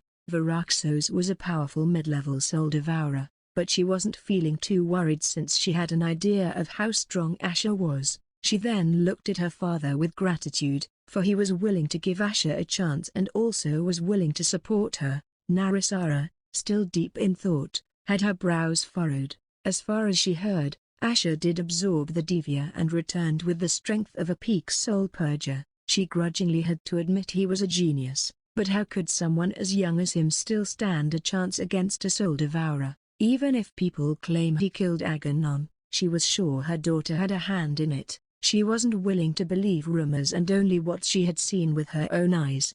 She looked at her husband with a hint of appreciation. He knew better how to handle their daughter. This way, once Viraxos wins, Isola will have no choice but to accept the outcome, and it will also teach that brat a lesson for seducing their daughter. With a measured nod, she said, "This could be acceptable." Her eyes then shifted to Isola, and they narrowed slightly. "Yet, even if by some miraculous chance Asher emerges victorious, are you truly willing to degrade yourself by becoming nothing more than his secret mistress? He's the Bloodburn consort, his place is with the Bloodburn queen, and he cannot belong to another. Or did you forget that? Let's also not forget our people will never accept it and will see it as a betrayal, which it is." Isola met her mother's gaze with quiet determination. "I don't need a title or recognition, Mother. My heart knows where it belongs. Being with him, even if it's in the shadows, is enough for me. As for our people Broken Bar, I will try to make them understand and let them witness how things can be better." Narisara's shoulders slumped slightly, her voice tinged with disappointment. "Oh devil, Sir Broken Bar, to think my daughter has fallen so deeply. You are supposed to live with honor and dignity befitting a princess and no to Broken Bar." Narisara felt too exasperated to complete her sentence. Clearing his throat, Meraxa stepped in, hoping to steer the conversation away from the emotional depths it was treading. "Very well, I'll prepare an official request for the duel. It will be portrayed as a friendly competition since we can't reveal the true reason." Isola gave him a grateful smile. "Thank you, Father, for understanding, but please, send the request after a week. Asher will be with the Queen for their sacred union preparations, and I don't wish to disrupt their time." Narisara kept shaking her head with cold disapproval while Meraxa nodded. "Okay. Meanwhile, we all should think of a way to convey this decision to Viraxos and the rest of our people. Obviously, we can't tell the full truth, but that Isola will marry Viraxos only if he wins." The atmosphere was thick with an indescribable tension in the Bloodwing mansion, further accentuated by the view of broken and shattered realms floating in the night sky. A young man with long, jet-black hair and deep, dark red eyes, stood on the balcony, lost in his own thoughts. The chilling cold breeze played with his hair as he stared into the abyss, the cup of blood in his hand reflecting the twinkling lights from the shattered realms. Footsteps echoed softly as Seren walked onto the balcony, breaking the silence. "It's not like you, son, to stand here and drink at this hour," he remarked, his tone filled with concern. Sylvan glanced at his father, the corners of his mouth curling up in a fleeting smile. "Just needed some fresh air, father," he responded. "Away from Thea. Broken Matters' mother is attending to below. I am sure she wouldn't want me down there now, so Saran exhaled, running a hand through his hair. She's been waiting for this moment even since Oberon fell into that coma, he sighed. I fear there won't be any quiet days ahead. A soft chuckle escaped Sylvan's lips as he took a small sip from his cup. That's an understatement. Saran hesitated, taking a deep breath before he continued. I've heard about City and Asher. The mere mention of the names made Sylvan's grip on the cup tremble, the liquid inside quivering. He then gave a gentle nod, his voice subdued as he admitted, I never thought she would fall for the consort to whom she can't even declare her love before everyone else. Saran leaned against the balcony's stone railing, his seasoned gaze fixed on his son. Don't mourn over what never was, son, he advised gently. Perhaps this is fate giving you a chance to find someone who truly deserves you. I understand that you and Sati shared a genuine bond ever since you two were young, and despite her being a werewolf, I can see why you would feel fond of a brave and sincere woman. It's very hard to find a woman like her, but with here a broken bar things might have only become more complicated for both of you. Only difficulties and troubles would have awaited you both. Nothing good can come from you having a relationship with a werewolf. Saran's face took on a distant look as he added, our world is cruel in its whims. Whenever we dare follow our hearts, it seems to punish us for our audacity. Sylvan's grip on his cup tightened, a hint of frustration evident in his voice. But why? Why should we be punished for merely seeking happiness, for wanting to be true to our feelings? Saran sighed deeply, the sorrow in his eyes evident. Only the devils can provide such answers, but I doubt even with their response, our world would shift. A bitter chuckle escaped Sylvan's lips. Trust in the devils, they probably don't care about our mortal and fleeting lives. He paused, his tone more contemplative. Perhaps it's time we stop looking up to them for answers and start relying on ourselves. For a brief moment, Saran's eyes widened, as if struck by the weight of Sylvan's words. Before he could respond, Sylvan turned towards him with a smile, albeit a melancholic one. I was feeling a bit down, but talking to you, further a broken bar, it's helped. He then added with a brief smile, but still, that doesn't mean I want you to find me a woman. I am still in the process of figuring out the future. Of course, there is no rush, especially when Oberon isn't married yet. With a brief nod, Saran watched his son walk away and then slowly looked up at the sky as he mumbled, please look after him.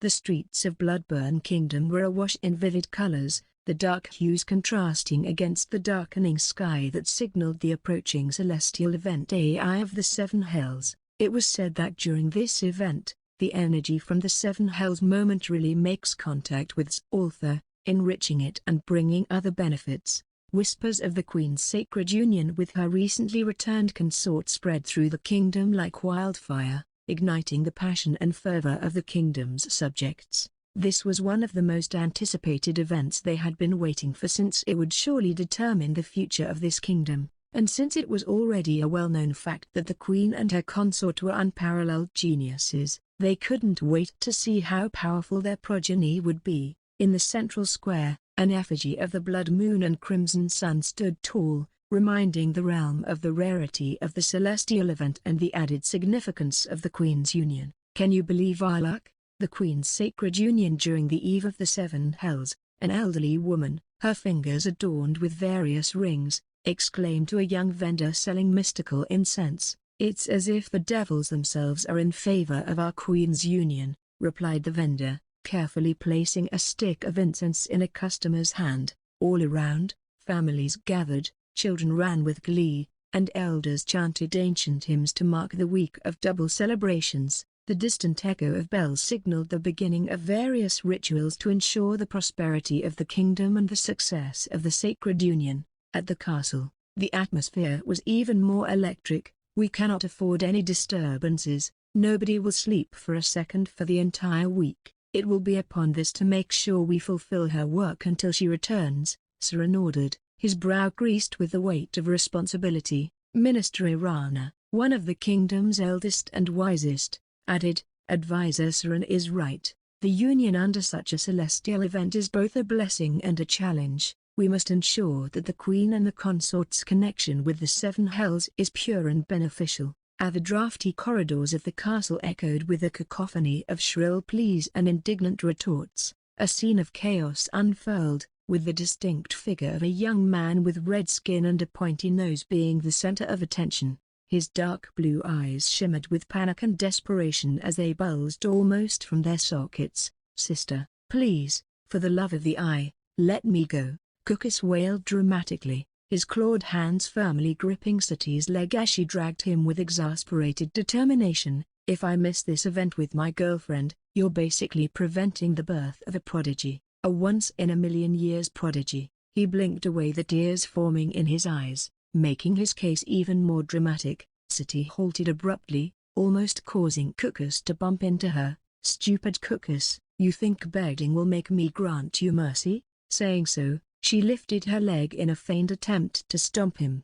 He quickly shielded his face, screaming in a high-pitched voice, "Ugh, don't kill your poor brother," she snorted with disdain. "You knew about Mother and Asher. You made me look like a complete fool." Sati winced as she remembered the number of times Asher indirectly hinted that he was sleeping with her mother. Still, despite all the signs, she chose to ignore it because she didn't want to believe it and felt her mother would have showed signs of anger and discomfort even if he ordered her to sleep with him. However, only later she was shocked to realize that her mother actually was in love with him. But what pissed her off was that Cookus was well aware the entire time, and yet he kept watching everything silently. Cookus' eyes darted nervously around as he whined, "I thought you knew. Butte a broken bar, you a broken bar, you know a broken bar, maybe you had a broken bar, a broken bar designs on the royal consort. Either way, I am happy to be a stepson or a stepbrother or maybe a broken bar both."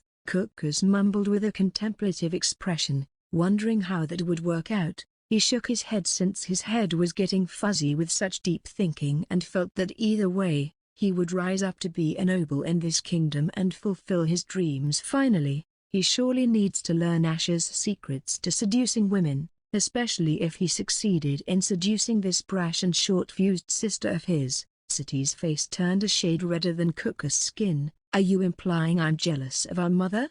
Cookus, never one to read the room or know when to stop, chuckled nervously. "Well, getting jealous over the queen is fine, but over our mother? That's a beta-a-oo-oo." But he never got to finish that sentence. A swift, powerful kick from Sati sent him flying across the corridor, his yelp echoing through the halls. Sati's expression became pensive as she felt anxious, wondering how the queen would react since Asher told her everything. She never expected Asher to have taken such risks to tell her right after they returned. She smiled, feeling that this showed how serious he was about her and how much he wanted to let her be with him. Still, she had no idea what the queen really felt about it. She sighed and thought that she would have to wait until they got back and pray the queen would go easy on her. The dark crimson sky was painted with the silhouette of a huge dragon, its wings casting huge shadows below. Atop Floralis, Asher, and Rowena glided,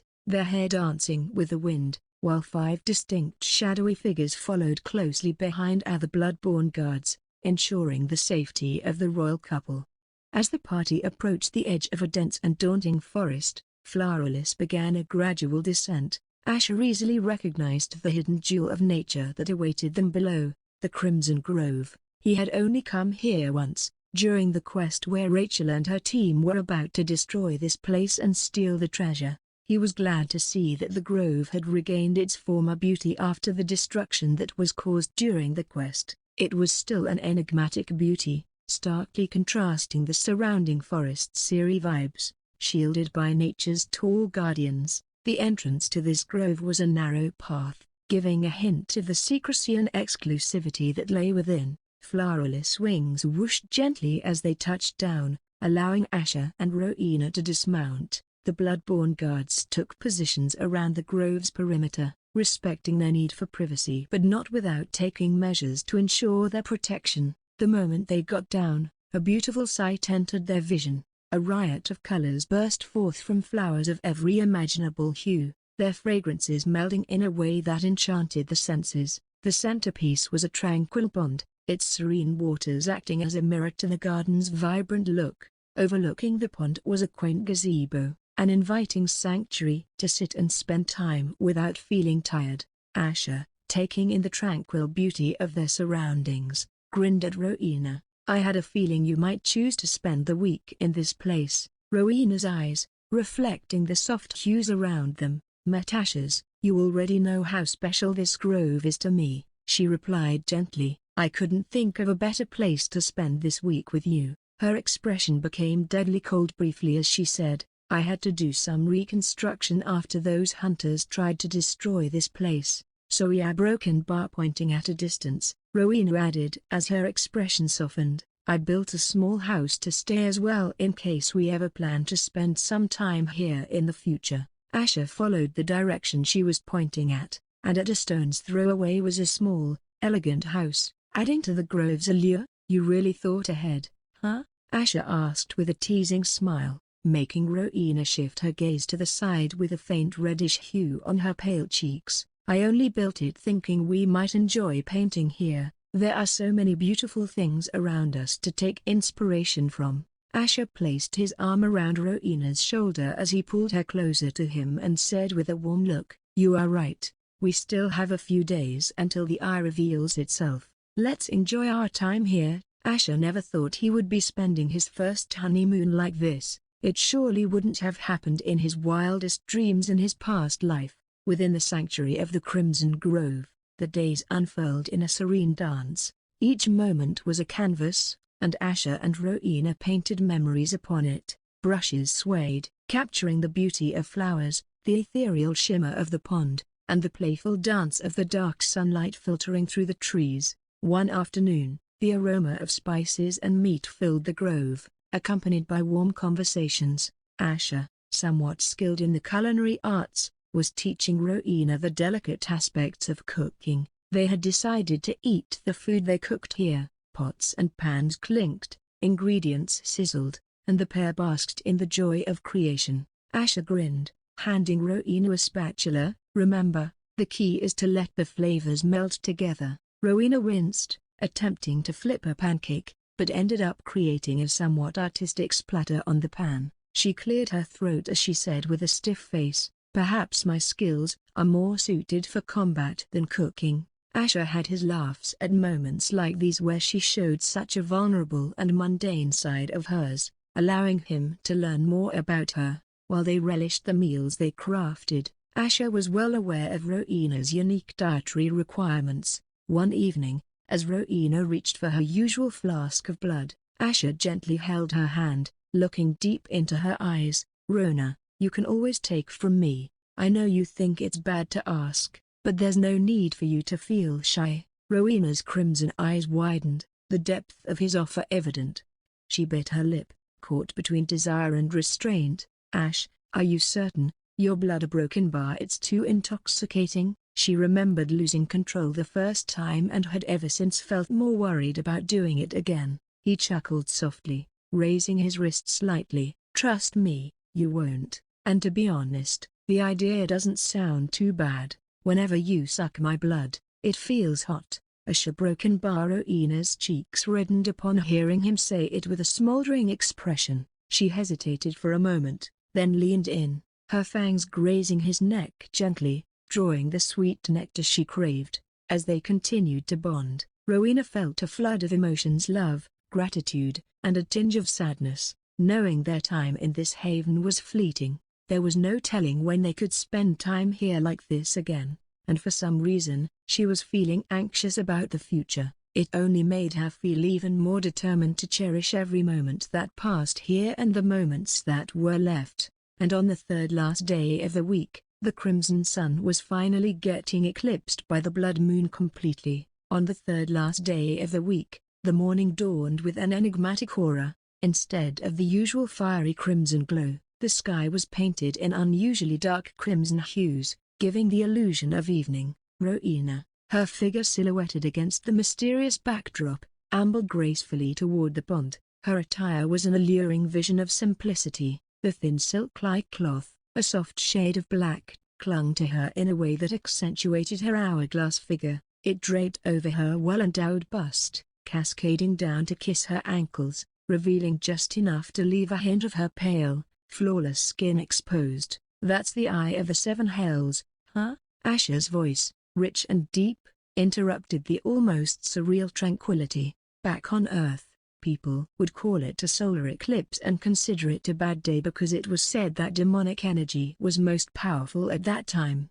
so he felt it natural for demons here to rejoice and celebrate this event. Lifting her gaze, Rowena beheld the sight of the blood moon beginning its dance with the sun, their celestial embrace creating the mesmerizing eclipse. Worship filled her eyes as she nodded in response. Indeed, such an occurrence graces our world only once in 500 years. To be here, to witness its majesty, is a gift few receive. She paused, reverence evident in her tone. Legends speak of those born under this sky, of their destinies, soaring to unmatched pinnacles. Asher stepped closer, their shadows merging on the silvery surface of the pond, absorbing the sky's phenomenon. He whispered, "I count myself fortunate, not because of this rare celestial event." Beauty broken bar. He turned to face Rowena, locking onto her crimson eyes, which were rippling with fond emotions. "A broken bar because I get to be with you." Feeling a warmth spread through her, Rowena could only utter,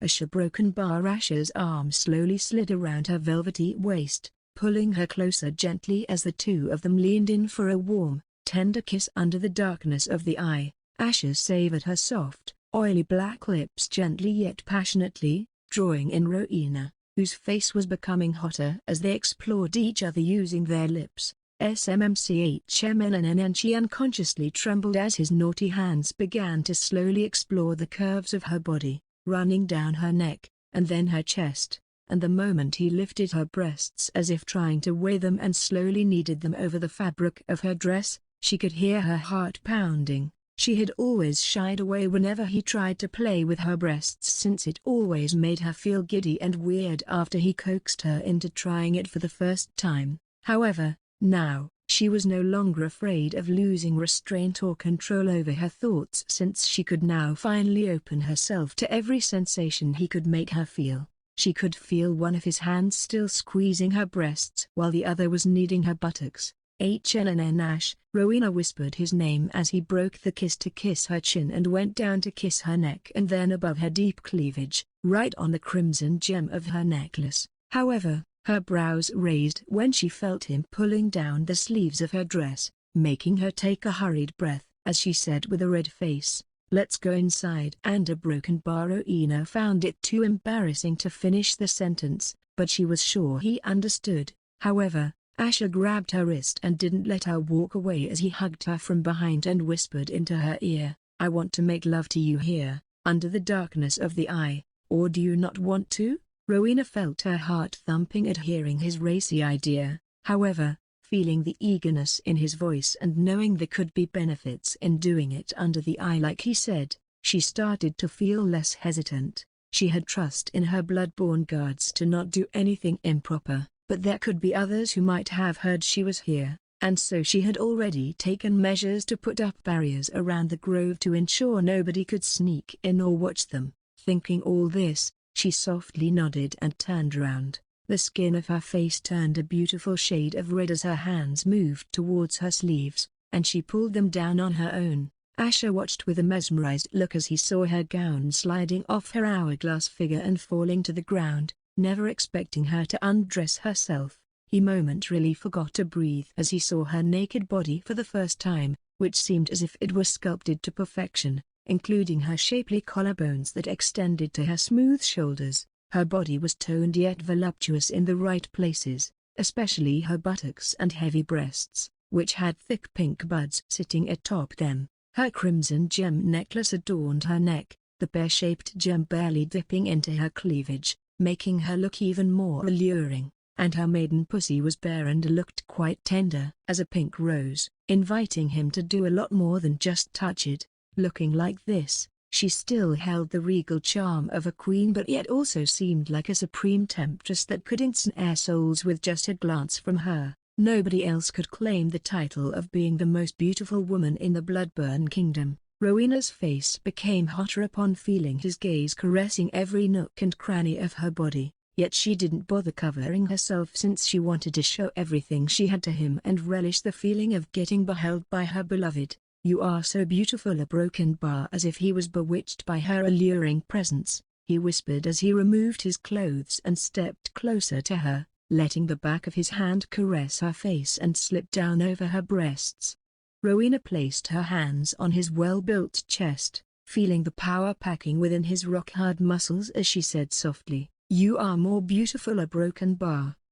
As they drew closer, the atmosphere of Crimson Grove seemed to mirror their deepening connection. The previously tranquil air became charged with electric anticipation, and the occasional soft rustle of leaves seemed to be the grove's own way of whispering sweet nothings, and before they knew it, both their naked bodies embraced each other, their lips locking together while their hands were exploring each other's body in an attempt to feel closer and know more about each other. Asher wrapped one of his arms firmly around her supple body while using his other hand to squeeze her plump breasts that were soft like honey but firm enough to the touch. He broke the kiss as he whispered in a fervid tone, "Your breasts are quite big and beautiful. No woman in our world could match them." Asher wasn't kidding at all. He felt Rowena's round and plump breasts were the prettiest of all demonesses he had met. When it came to size, it even came close to that of Rebecca, whom he had sized up from afar out of curiosity. However, one was a way older vampire with 2 sons while Rowena was still only 28 years old. Rowena felt flutters in her stomach as she felt happy in an unexpected way when he compared her breasts like that, but her eyes widened when Asher, with a swift movement, squeezed together her juicy breasts and sucked them into his mouth while they filled his hands. And yet his big hands couldn't cover them completely and overflowed between his fingers. "Who?" ! Ashe broken bar mhnn. Rowena arched her neck backward with a tender yet seductive moan as he greedily devoured them. She was a bit taken aback by the way he was devouring her breasts like a wild beast, and the sensation of her nipples lashed into hardness by his tongue sent ripples of shockwaves through her body, forcing her to suck air through her teeth. She felt like her breasts were melting in his hot mouth while her hands were hugging his head, her nails raking through his hair. Asher licked around her wet pink areola before sucking in her hardened nipples that were still soft and delicious to taste. He couldn't get enough of her breasts, and her sweet yet low moans were like music to his ears. Rowena's fangs briefly extended from her teeth, as her blood was getting hotter and excited by Asher's actions. His blood had never smelled so tempting, and her urge to sink her fangs into his neck was almost unbearable. However, she strongly held on to her will, though her eyelashes fluttered as she felt something wet and hot pooling in her lower abdomen. But then she felt something hard and warm poking against her nether regions. In a curious attempt, she slowly lowered her hand to touch it. Her eyes widened in disbelief, and she couldn't believe his penis was this long and thick. It was soft yet firm, and she could feel the veins underneath its warm skin, and she began to stroke it in an attempt to feel the entire shaft. It felt oddly satisfying to keep stroking it while being careful not to apply too much pressure as she was worried about hurting him. She already knew this thing was a very sensitive thing for men. Asher was initially surprised to feel her slender fingers stroking his cock with an awkward yet gentle style, but then he inwardly smiled, realizing that it was an act of a curious and sexually innocent woman trying to explore and understand it, and not wanting to let her be the only one. He decided to explore her maiden pussy as one of his hands stroked her soft labia and then parted her lower lips which were already wet. Rowena's legs shivered when she suddenly felt his fingers touching her down there and pushing deeper into her pussy as if in search of a treasure. She felt goosebumps on her skin and a throbbing sensation down there upon feeling his 2 fingers caressing the sensitive inner walls of her cave. Mhnn broken bar. These electrifying sensations were foreign to her, and she let out whimpery moans, unconsciously holding them back. His pace was rhythmic and languid at first, but then gradually, he started to increase it, making her feel like she was losing her composure and even more so since he was still devouring her breasts. Her hand also began to stroke his big, meaty shaft faster unconsciously, and she could feel it becoming thicker and hotter gradually. Just when she thought it couldn't get any bigger, it proved her wrong. Can something this big really enter her without any issues? The thought of it only made her heart race even more, and blood was rushing to every area he was touching her. SLLSH, slick. A broken bar. His pace was now an unrelenting tempo as he continued to finger her cave, and she was surprised by the lewd wet sounds coming from inside her body. Han HLNNNMNNNN. A broken bar. She felt blood roaring in her ears and let out breathy moans, her body jerking with every thrust of his fingers. Her nerves were trembling under the bursts of pleasure, and suddenly, she couldn't hold in the river of flames flooding in her lower abdomen. Ash! Han! She felt a dizzying explosion of feeling as a flood of warm liquid gushed out from her cave and drenched his fingers. Yeah, broken bar. I am sorry, I didn't mean to. Broken bar. Rowena breathed out with an apologetic and embarrassed look as she wasn't expecting to pee on his fingers. However, her legs were suddenly feeling a bit weak, and she held onto him to make herself stand straight. Asher chuckled and realized that, just like he guessed, nobody was there to teach her about such things, nor would anyone dare to enlighten her about such matters, and so he chuckled and said, "You didn't pee, it's called an orgasm, and if you had it, it means you enjoyed it." Rowena's eyes widened in relief and realization, and she felt it made sense. She was still feeling giddy, and her nerves were still drowning in pleasure, but when it happens to men like me, this is what comes out, Asher said as he looked down, and Rowena followed his gaze to see a thick white liquid coming out from his penis and dripping down and had already formed a pool on the ground.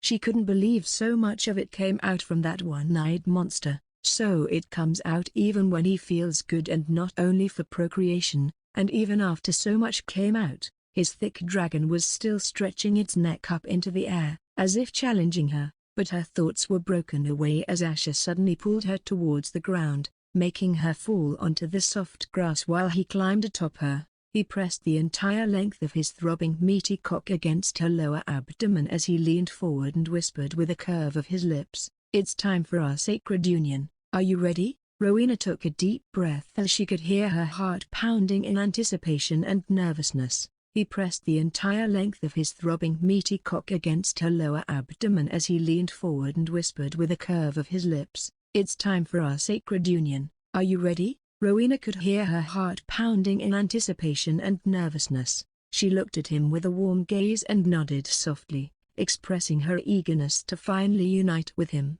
For a long time, she had thought of this moment and wondered what it was going to be like, and now, she was still in a state of disbelief that it was happening now. "Don't worry, you can leave everything to me," Asher gently said as he spread her legs apart and took a good look at her naked body that was being bathed in the dark yet luminescent deep red hue from the sky above. Rowena nodded with a soft smile and held her breath while Asher positioned the tip of his cock against the opening of her wet, virgin cave. He then leaned atop her and sucked in her soft lips while slowly pushing his cock into her cave, the folds of her pussy swallowing it in as if happily welcoming it. MMMN!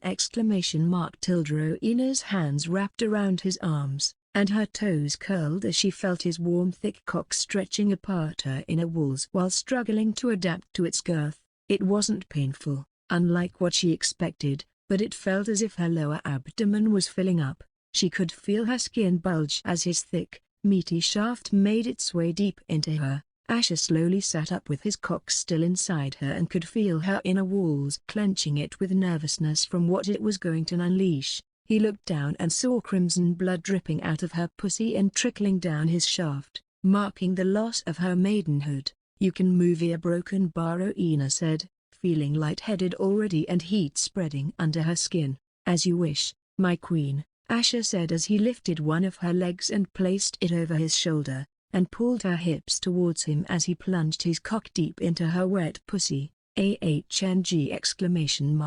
Rowena's eyes widened, and her lips parted to let out a loud, unrestrained moan, getting caught off guard as he buried his thick shaft deep till her womb in one swift motion. It was like a rain of lightning striking her down there and the shockwaves from it gripping her body. However, she had no idea Asher was barely getting started, and without even waiting for her to recover from his merciless thrust, He took his cock out and began to pound her at a sensual pace, each thrust making his cock reach the deepest part of her cave. Exclamation mark tilde HNN exclamation mark tilde MHNN exclamation mark tilde hun exclamation mark tilde. A broken bar. Rowena's body kept jerking each time his hips slammed into her flesh. NNGH, you are new to this, and yet you aren't showing mercy to my cock. Asher grunted in pleasure as he felt her warm and soft inner walls choking his cock, trying to squeeze out everything. Rowena felt her face burn upon hearing his teasing remark, but she was too distracted by the bursts of ecstasy she was feeling each time he struck her sensitive spots with his thick cock. Asher saw her cute red pearl poking out from beneath its hood and rubbed his finger against it with a mischievous smile. Tilda. Rowena, caught off guard by his sudden attack, had her back arch like a bow as she came before she realized it. NNGH. Asher also grunted as he felt her inner walls tighten and about to squeeze out his cum, and so he took his cock out as a gush of her love juices continued to spurt out while her legs were uncontrollably shaking. Rowena let out shaky breaths as she tried to gather her wits and looked at Asher as she asked with a worried look, "You didn't a broken bar come inside a broken bar?" Asher asked with a complicated look, "Do you really wish for a child, Rona?" Rowena blinked, not expecting him to ask that question suddenly when the purpose of the sacred union was to birth a child, but knowing him, she understood he was asking her whether she wanted one for herself or because she only wanted to raise one as a successor. Her eyes glowed with a hint of determination as she answered without hesitation, "I do broken bar not for the sake of our duty but for us. Since we love each other, our child would be destined for greatness as he will be loved by us." Asher saw her usually cold face brimming with warmth, hope, and love as she said those words. He had never really given much thought about having a child, and, at first, he didn't care much about giving her a child since he saw it as a necessary step to get what he wanted. He was so blinded by this thirst for revenge that he purposefully chose to not think about the consequences, but now, after he realized how much he loved her, he was forced to think about it, especially when he hadn't fully opened himself to her. His only relief was that vampires were different compared to humans. It might take them a few years before signs of them getting pregnant show up. For instance, a man can impregnate a vampire woman only once, and she might get pregnant only 10 years later. Because of this, noble women wouldn't dare to have any affairs until they had fulfilled their duties as a lady of the house by birthing a child or more until their house was satisfied. They would never dare risk their child being born with a bloodline that doesn't belong to their husband. It was also the main reason why they preserved their chastity until they married. This meant that he would have ample time to tell Rowena, and then it still wouldn't be too late for her to decide. But what he was sure of was that he wanted to have a family with her, raising a child together just like she said and giving it the fatherly love he never had in his both lives when he needed it the most. Rowena saw him becoming silent and asked with a look of concern, "Do you not wish for the same?" She realized she never thought of asking this until now since the duty of the consort was to help bear her a child and he never said anything. It has been the practice since ancient times, but now that he asked, she wished to know what he truly felt. Asher's lips curved into a warm smile as he said, "I do, Rona Brokenbar. I want to have a family with you. I am sure you will be the best mother in the world." Rowena felt her chest welling up with warmth as she raised her arms and said, "Then let me bear your seed." Her words sounded unusually seductive, and as if he got into a trance, Asher laid atop her and slammed his lips onto hers while ramming his cock deep into her pussy. Exclamation mark tilde. Rowena let out a muffled moan as she felt her walls fluttering around his speeding cock that went deep into her right away. Asher devoured her lips and squeezed her brazenly exposed hits while slamming his hips onto her. Her breasts had already reddened under his relentless assault, contrasting with the rest of her pale skin except for her flushed face. She had no choice but to wrap her legs around his back, as if locking him in her embrace while he continued to pound away at her flesh, each thrust sending her senses soaring high. Pa, pa, pa, pa. A broken bar. An exclamation mark tilde an exclamation mark tilde an exclamation mark tilde a broken bar. He stopped kissing and simply kept looking at her while his pace became frenzied like a beast in heat. At this point, her eyes were clouded with ecstasy, and she stopped holding back her moans. Her fangs were fully extended, and her mouth was open as sensual moans continued to escape the back of her throat continuously. As she locked eyes with him, a storm of emotions, most of which were unfamiliar, surged within her. Every time his long, thick meat plunged into her cave, it sent waves of fire cascading through her body. His touch was like a spell, unraveling layers of defenses she had built over the years. The world outside their intimate bubble seemed distant, as if they were the only souls in this vast universe. With every thrust and his lingering gaze, she felt herself drawn deeper into a vortex of sensations she had never known. It was as if a dormant part of her soul had been awakened. The cage she had created to protect herself was slowly melting under his warmth, making her feel vulnerable. The vulnerability was terrifying yet exhilarating. It felt like free falling, trusting herself into his hands. As Asher kept gazing at her face, he witnessed a transformation that left him both amazed and deeply moved. The usually steely crimson eyes now shimmered with a tenderness he hadn't seen before. The curve of her lips, which often bore a commanding tone, now hinted at a hesitant vulnerability. Seeing Rowena, a woman who had lived her entire life locking away her emotions to protect herself and the people she loved, let her guard down, was both a privilege and a revelation. It felt like he had been granted a glimpse into a secret garden, where the flowers bloom under the moon's soft glow, hidden from the world's prying eyes. Every tremble, every soft moan she let out was a sign of her baring her heart to him. This brought forth a protectiveness he had never felt before. He understood the immense courage it took for Rowena to shed her armor, and he vowed silently to honor, cherish, and protect the vulnerable heart she was entrusting him with.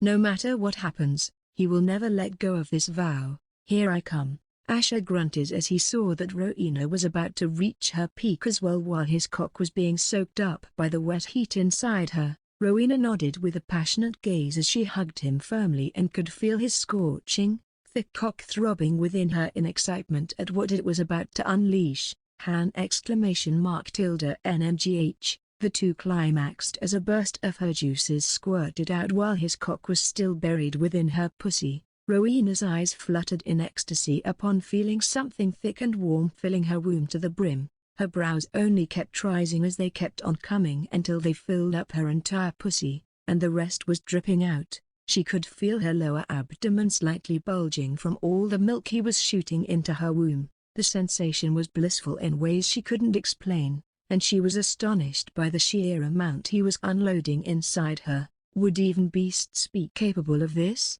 However, her lips melted into a soft smile, knowing that his seed was inside her. Their sacred union was finally complete. I gave you everything I had now, Asher whispered as he looked into her eyes while her supple body was flushed red here and there and glistening with sweat. Yeah, broken bar, I can't wait to see our future together with our child, Rowena mumbled with a warm gaze, her chest heaving up and down. About that, a broken bar, Asher said with a teasing smile. I think we should go for a couple more rounds just to make sure.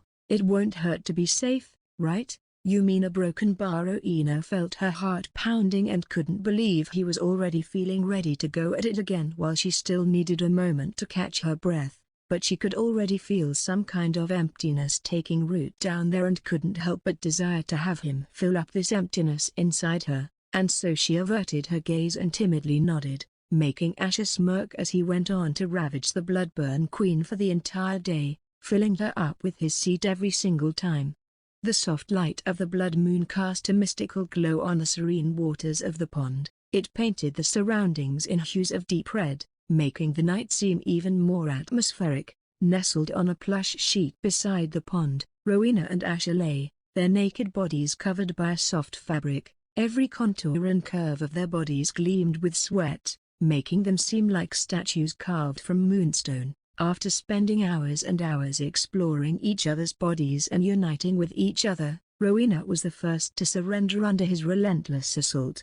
They started their battle early in the morning and now it was already night. While the eye of the seven hells had long since returned to its slumber, she loved every moment of it, making her feel like she could feel his soul soaring high along with hers and becoming one with him. However, she reluctantly had to stop him since she didn't want to get exhausted beyond consciousness and wanted to spend time with him awake. Her breath came in soft, slow intervals, exhaustion evident in her posture, yet her eyes sparkled with a blissful afterglow. Asher, propped up on one elbow, looked down at her with an expression of deep contentment, his fingers tenderly brushing around the crimson gem of her necklace. With a curious glint in her eye, Rowena shifted to look at him better. "Just a broken bar? Just how do you have such a broken bar stamina?" she questioned, a curious and astonished hint in her tone. She was stronger than him, and yet his stamina knew no bounds. She knew that each time they orgasmed, they would be expelling a lot of vital essence from their bodies, making them feel tired. His chuckle was low and soft as he answered, "To be honest, I'm not entirely sure. Perhaps it's something to do with my bloodline." Asher also wondered if this was the same reason he had an insane stamina as a human in his past life as well. Rowena nodded thoughtfully. "So much about you is a mystery. Haven't you ever wanted to know where you came from? Like a broken bar? Who were your parents? To leave a child near the infernal volcano? A broken bar?" She trailed off, concern evident in her voice. "Had my father not found you, who knows what fate might have awaited you?" Asher's usually intense gaze softened, becoming distant as he contemplated her words. "I've always been disturbed by those questions, but since the moment I woke in this world, I've been faced with challenges and trials, as you know, and even now, those challenges persist." He sighed, gently squeezing her hand. "Once I've taken care of all that binds me, I do wish to uncover my past, for, in this vast world, there's no one quite like me. So if I am not from this world, where did I come from?" At first, Asher felt it strange that he was an alien in this world, the only one of his kind to exist, while there was this creeping sensation of loneliness. However, now, looking at Rowena, he wasn't feeling any of it, and the fact that he was an alien didn't seem to matter, for he was no longer alone. Rowena smiled softly, cupping his face. "No matter where you come from, knows that you've carved your own destiny here and made my home yours as well. It might sound selfish of me, but I am grateful that things happened in a way that we got to meet each other. So do ya, broken bar. I have to thank your father as well for bringing me to you," Asher said with a gentle smile while inwardly, he was having mixed feelings about her father now. He still hated her father's guts and wished he could see his face upon seeing his only daughter uniting with the boy he brought home to be tortured. However, thinking about it again, if her father hadn't brought him home, he could have died out there. The chances of an alien child surviving in a hellish world like this on his own were basically none. He had this nagging feeling that her father knew something, especially if he betrothed her to someone who was no different than a useless vegetable at that time. But since her father died, he felt as if he might never find out the answers to his questions. With a mischievous twinkle in his eye, he shot Rowena a teasing smile. "So, did your parents also choose this beautiful place for their sacred union?" Rowena's porcelain face tinted a shade of pink as she pinched his little finger playfully for asking such an embarrassing question. "Ow!" Asher chuckled upon seeing her face. Rowena then responded in a slightly defensive tone, "Of course they didn't. This place here broken bar, they built it for me. Mother once mentioned that I could bring the person dearest to me here." Asher let out a gentle sigh. "I wish I could have met your mother. From all you've said, she seems like she was an incredible woman." Rowena's eyes took on the far-off look, shimmering with a mix of nostalgia and pride. "She would have been so happy to see us together like this." I can almost picture her smile, watching over us from the seven hells. The gentle breeze played with her raven black hair as she continued. "She always treated you as one of her own, you know, even when you were a broken bar, different, an alien to our world, without a soul to call your own." Memories from the past surfaced in Asher's eyes. He recalled tender moments, the warmth of her mother's touch. She truly was a special person. "And you?" He paused, tilting Rowena's chin up with his fingers. "You have her spirit, That same strength and warmth. Rowena smiled, pressing closer to him while Asher's expression turned into one of determination as he said in a resolute tone, "I will find out what happened to your mother, Rona, and if Rebecca was involved, she wouldn't escape what she deserves." Asher already had no plans to let Rebecca go unpunished. Still, if she really caused the death of Rowena's mother, then he would make her life a living hell. Rowena gently placed her hand on his chest, feeling the warmth and the steady beat of his heart. "I appreciate that, Ash, truly, but right now, I need you to focus on the threat before us. The Draconians see you now as their mortal enemy, even more so than just because you belong to our kingdom." Asher's dark yellow eyes flared, the earlier serenity replaced with an icy ferocity. "I killed Aganon not just because he aimed to end me but because he disrespected you and our kingdom. I won't let anyone who does that go unpunished." Rowena's gaze softened, deeply touched by his fierce protectiveness. "I would have done the same, Ash. In fact, I'm relieved that you eradicated him before his power matured further. But now we face the wrath of the Draconians, especially their queen consort Lysandra. She's famously known for cherishing Aganon more than anything, even more than her eldest. In the past, she massacred a small kingdom for kidnapping a young Aganon just to demand peace for their kingdom. A broken bar. I can't believe all this happened because the Devourer had too many offspring," Asher said with a tired sigh. Asher broken bar. Rowena gave him a chiding look, making Asher shrug and ask, "What? I am not disrespecting him. A broken bar. I am just saying a broken bar. Isn't it true?" Since he had lots of children, they went on to create various branches of the family tree, acquiring unique abilities and characteristics,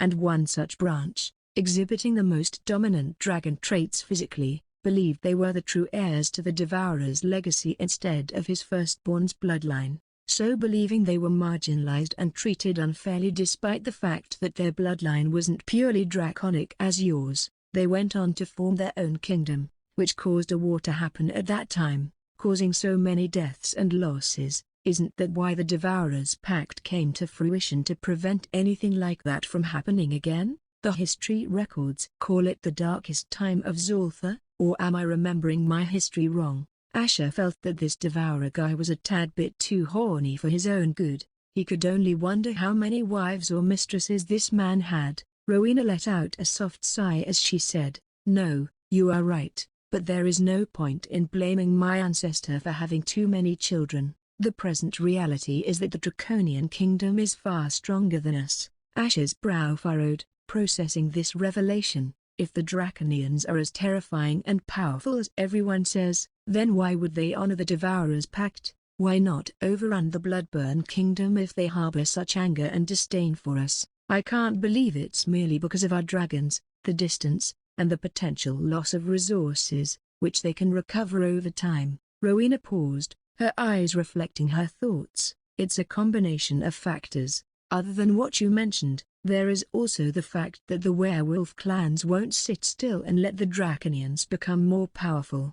They are already outraged that they were blind in the past while the Draconians greedily swallowed up territories and kingdoms to add to their own power. Asher nodded and said, "That sounds like a viable reason, but a broken bar." But, Rowena said with a narrowed gaze, "The Devourer's pact isn't just a peace treaty, it's a guarantee of mutual survival. To break it would unleash catastrophic consequences for both kingdoms." Asher's brows furrowed as he asked with a curious look, "What do you mean?" Rowena looked at him as she said with a grim look, "The myth is that one who breaks the Devourer's pact will be annihilated by the Ancient One that rules Ultha before all of us, and the one who bestowed its power to the Devourer, a broken bar, the legendary king of all dragons, Dracarys."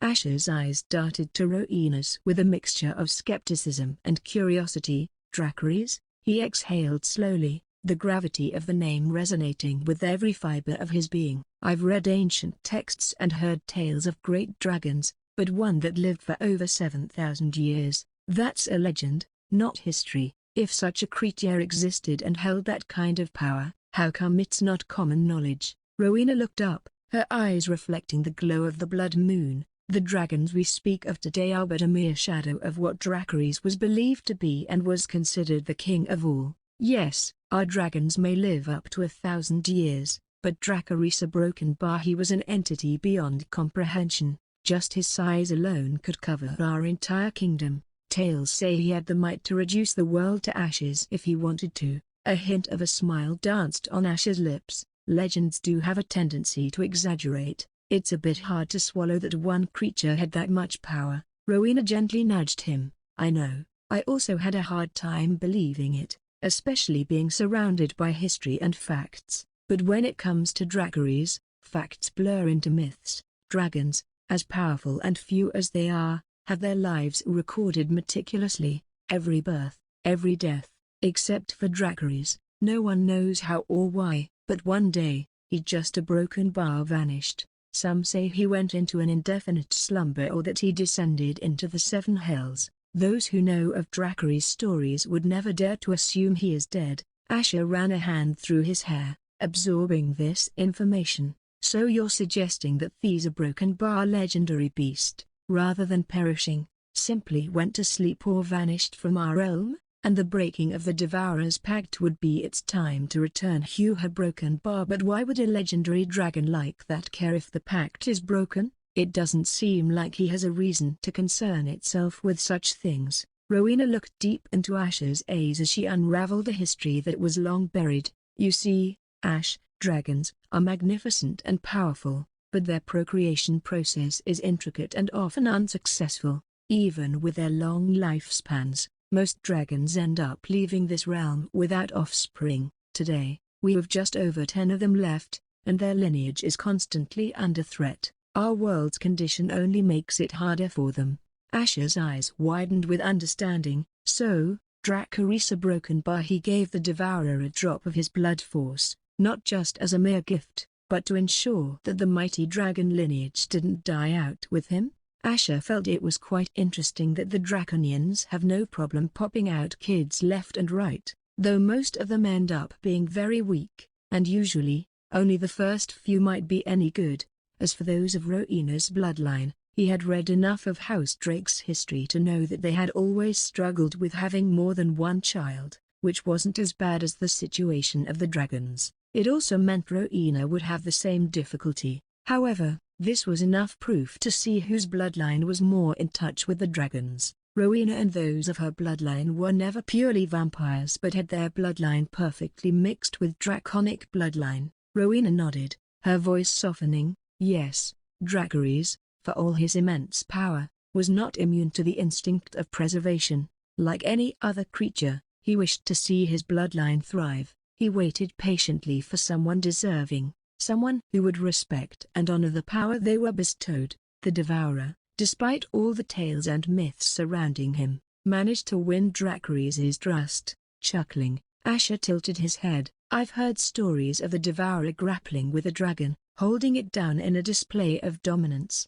Now those seem more comical than grand. The corners of Rowena's lips twitched upwards. After merging with the draconic blood, the Devourer was eager to prove to Dracarys that his faith wasn't in vain. He didn't just secure his lineage, he expanded it. Asher, feigning shock, asked, "Is that why the Devourer had so many broken bar liaisons, resulting in a bunch of children?" Asher felt that this Devourer guy must have had fun while carrying them out in the name of duty. Not that he could blame the man. Rowena gave a lighting chiding stare at him, knowing what he was hinting at. She then shook her head and said, "Unlike what you might think, the Devourer and Dracarys shared something deeper than just mutual respect. Their bond transcended their differences. They were like brothers, bound by fate and will. If stories are to be believed, each would have laid down their life for the other. So, the Devourer foresaw the discord amongst his many children and trusted Dracarys to keep them in line." Asher mused, processing the depth of trust and foresight. Rowena nodded slowly. Yes, the Devourer might have had many children, but he wasn't blind to the inevitable conflicts that would arise. He knew he could keep them in line as long as he was alive, but once he dies, chaos would unleash. So he penned a pact, a final declaration, if you will, and placed it in the care of Dracarys. He had absolute faith in the Ancient One to ensure his descendants remained united or at least wouldn't destroy each other. Asher's fingers played idly with the grass beneath their sheet, and did Dracarys enforce this pact when the Great War of Bloodied Skies broke out? After the Devourer Broken Bar left, there was a touch of a sadness in Rowena's eyes. Yes, he did. The timing of that war, right after the Devourer's time, felt almost orchestrated, as if they all had waited for the Devourer to step down, but those vying for power underestimated the preparations the Devourer made. Dracarys, with all his majestic might, intervened. Asher's face turned pensive. So, he intervened as the war violated the pact. Rowena leaned closer, her voice barely a whisper, yet resolute. It was not only just about the pact. Dracarys took it as a personal slight. To him, those wars were an insult to his bloodline and the very gift he gave to their ancestor. He made it abundantly clear, if the kingdoms descended into war again, he'd lay waste to the instigator with no mercy, for he didn't want anyone who insulted his gift to continue living nor see any traces of them in the future. Asher raised his brows as he said, Dracarys' strength must have been quite terrifying if his mere legacy could ensure the Draconians kept the peace for millennia, especially after his vanishing act. Rowena's face glowed with a hint of pride. Not just a legacy, Ash, the lineage still exists. The blood of Dracarys courses through the veins of the strongest dragon alive today. Asher's eyes widened, genuine surprise dancing across his features. You mean to tell me Droga is a direct descendant of Dracarys? Rowena let out a slow, deliberate nod, her eyes clouding over with a touch of melancholy. Yes, but ever since the death of his master, Droga's allegiance to our realm has waned. It's like a part of him died that day. That is what happens to most beasts that love their master. Asher nodded softly as he thought of Khaleesi and what might happen to her if he died. Imagining Khaleesi becoming like Droga made his heart clench. And what makes it even worse was that since they had long lifespans, the longer they would suffer. He also knew it was one of the main reasons why Isola at first agreed to not expose him after she learned about his past. He ran his fingers through his hair, visibly perturbed. Having Droga on our side would have been an advantage like no other. I've heard tales of his might. Asher already had seen firsthand the might of Floralis.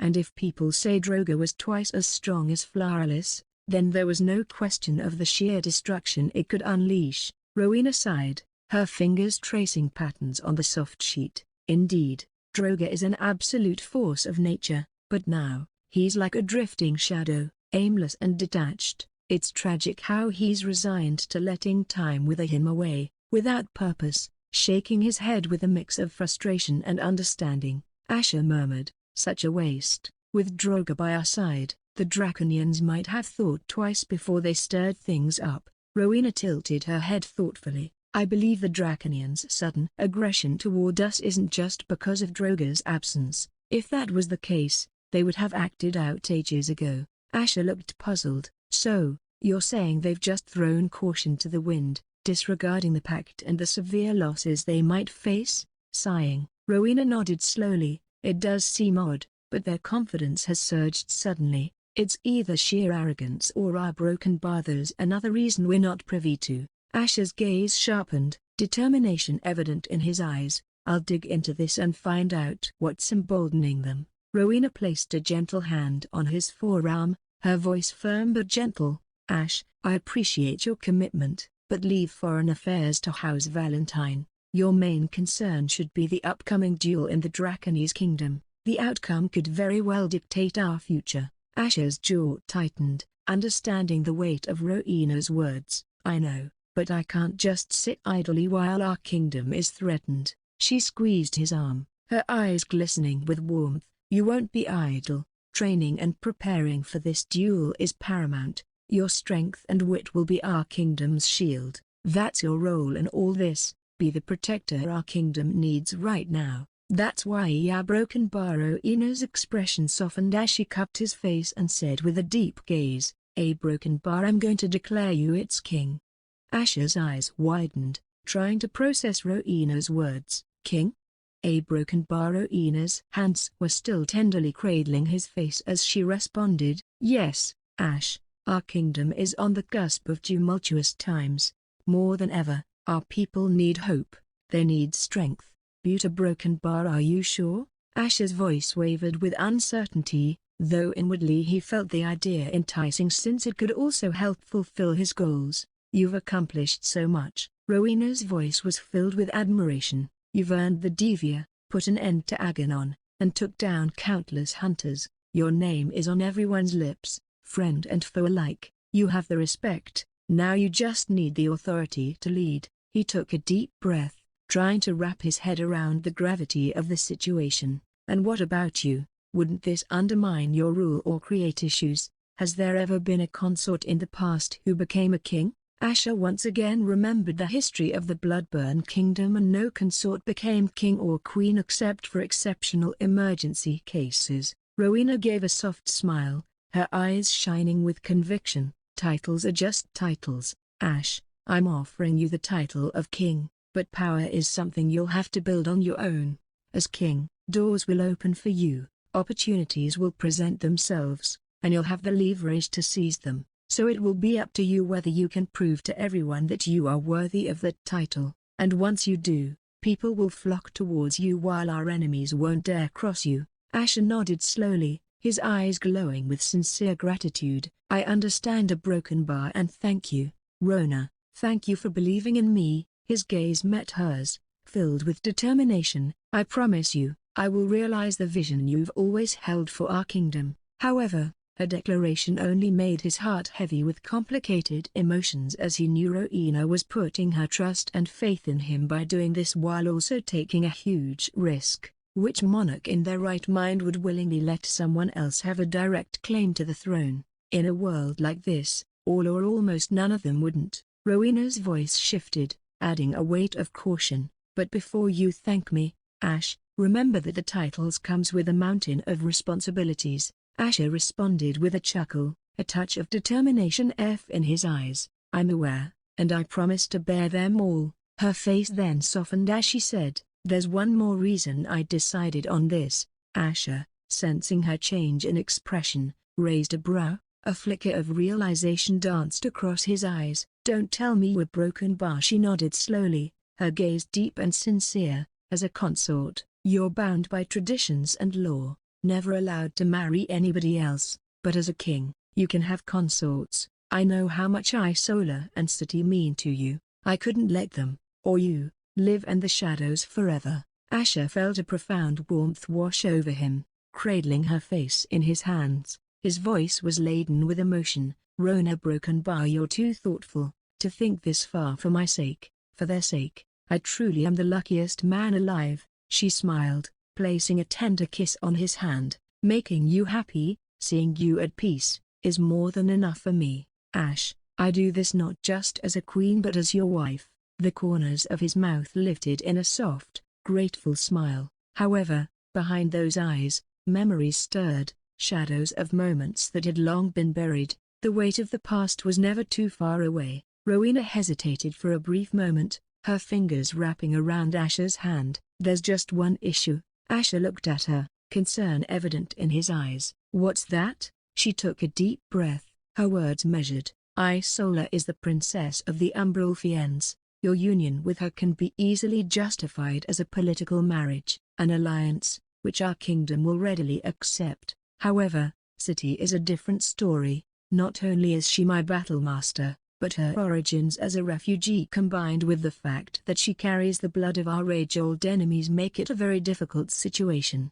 The people will find it hard to accept, and your position as king could be questioned. Asher's eyes darkened, the weight of her words sinking in. He muttered, frustration evident. So you're saying that City and I can't be together? Not officially. Rowena quickly shook her head, squeezing his hand for emphasis. No, that's not what I meant. It's just not the right time now. But once you establish yourself, once your influence in the kingdom grows to a point where your word is seen as law, then things might change. But reaching there, Ash, it won't be easy. Even my father took a lot of time before he reached that level. Asher sighed, the weight of responsibility once again pressing down on him. But then his face hardened, the fire of determination shining through. I've never shied away from risks, Rona. If it's for City, if it's for us, I'll do whatever it takes. Anyway, I have to do it to fulfill my role as the king." Rowena warmly smiled and said, "I already know you will. As for Isola, do you want me to pressurize her kingdom to let her marry you? I doubt the Umbralfians, especially her parents, would be happy about this even if she agrees to it." Asher shook his head as he said, "No, that could only make things difficult for Isola and our relations with them to sour. I will try to handle it my way, then I will let you take care of it." Rowena softly nodded and then her expression softened as she snuggled closer to him, wrapping her arms around his broad chest. "But now, just stay with me here like this." Asher's lips curved as he suddenly got up and threw away the sheet covering their naked bodies. "Ash," Rowena felt her heart racing upon seeing his face hovering above her with a zealous smile. Could he be planning to broken bar? But right then she felt something thick and warm rubbing her sore pussy. Asher grabbed her hips as he said with a smirk, "The night is still young and as I said we have to make sure our union will have a perfect outcome, right?" Rowena blinked her eyes, unable to believe he was already feeling energetic for another round while her legs still felt somewhat numb and the throbbing sensation was still down there. Han! Tilde. But before she could say anything, she felt his thick meat shaft ramming into her pussy while lifting up her hips and making her back arch like a bow. And for the next couple hours, he kept filling her womb to the brim with his milk and she had lost count of the times both of them came. However, she was sure she was never going to forget this eventful day and this week was one of the happiest times in her life. On the morning of the day after the week ended, the first light of dawn bathed the landscape in crimson hues, reflecting off the calm waters of the pond. Asher stood, lost in thought, the fiery glowing phoenix feather in his hand seeming more like a fading ember than the blazing inferno it once was. Every time he held the feather, memories would flash before his eyes, the sickly beauty, the intensity in her eyes, the warmth of her body in his arms before she broke down into oblivion. It was an inexplicable sadness that felt like a stone in his heart, pulling him into a pool of mixed emotions. He couldn't understand why he kept feeling bothered by it, especially when he never knew that woman. The strange part was she even thanked him despite being a demon. However, to be banished from the heavens a broken bar, what did she do? He also remembered the strange vision he had at that time and all of this felt quite puzzling to him since he felt that he was somehow involved in all this. She was the first celestial being he had ever interacted so closely. Just remembering her eyes a broken bar, they were truly a level far above mortals even though they resembled one. A gentle rustling of leaves broke him from his reverie as he quickly put away the feather and turned around with a smile to see Rowena coming out from the house, her body wrapped around by a light black fabric. "Why did you get up so early? For a moment I was worried you left," Rowena said with a hint of petulance in her eyes while her hands gripped the side of her arms. Asher lightly smiled as he said, "Where would I go without you? I just came here to appreciate the early morning air and I didn't want to disturb you. You needed rest after not being able to rest for the last 3 days." Seeing him wink with a knowing look, Rowena's cheeks became painted with a reddish hue as she briefly looked away. "Do we really have to leave today?" Asher asked with a raise of his brow. Rowena walked up to him and hugged him with a warm look on her face as she said, "I wish we could freeze this moment, live a simple life, away from the burden of the crown." Asher's gaze lowered as he nodded softly, his heart resonating with her words. "But without power, this dream would remain just that, a dream, and I can't let my people be vulnerable. For now, let's cherish every second we have while making sure nobody can ever stop us from fulfilling that dream one day," Rowena said with an intense yet warm gaze. Asher nodded with the same intense and determined look in his eyes. "I wouldn't have it any other way." The streets of the Bloodburn Kingdom were alive with festivity. Dark banners, each emblazoned with the emblem of House Drake, a fierce dragon-breathing fire flapped in the gentle breeze. Every corner of the vast city was adorned with crimson and black, representing both the house's colors and the fire from which the dragons were born.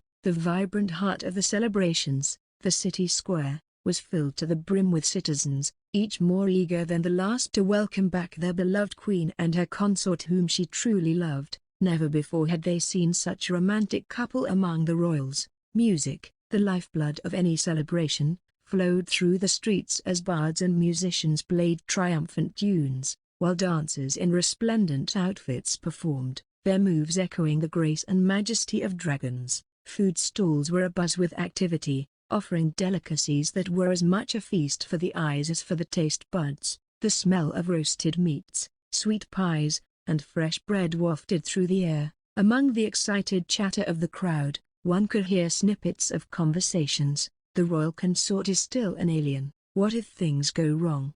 whispered one woman to another. Her eyes brimming with worry.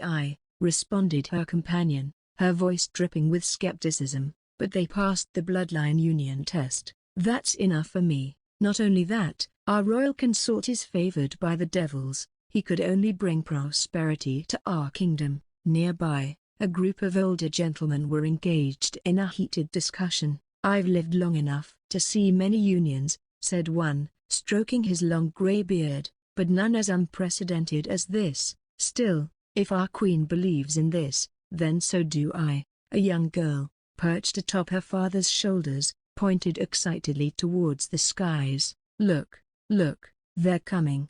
she shouted, her voice shrill with excitement. Everyone gasped as they saw the large silhouette of Flowerless, followed by the blood-born guards on their mounts. Finally, their kingdom's future was set. Now, all they had to do now was wait. The queen's study room was well lit, the only source of illumination coming from the morning sun and the tall candles that stood sentry-like around the room. The subtle fragrance of incense wafted through the air, mingling with the scent of old books and parchment. However, right now, the atmosphere in the room was filled with undeniable tension.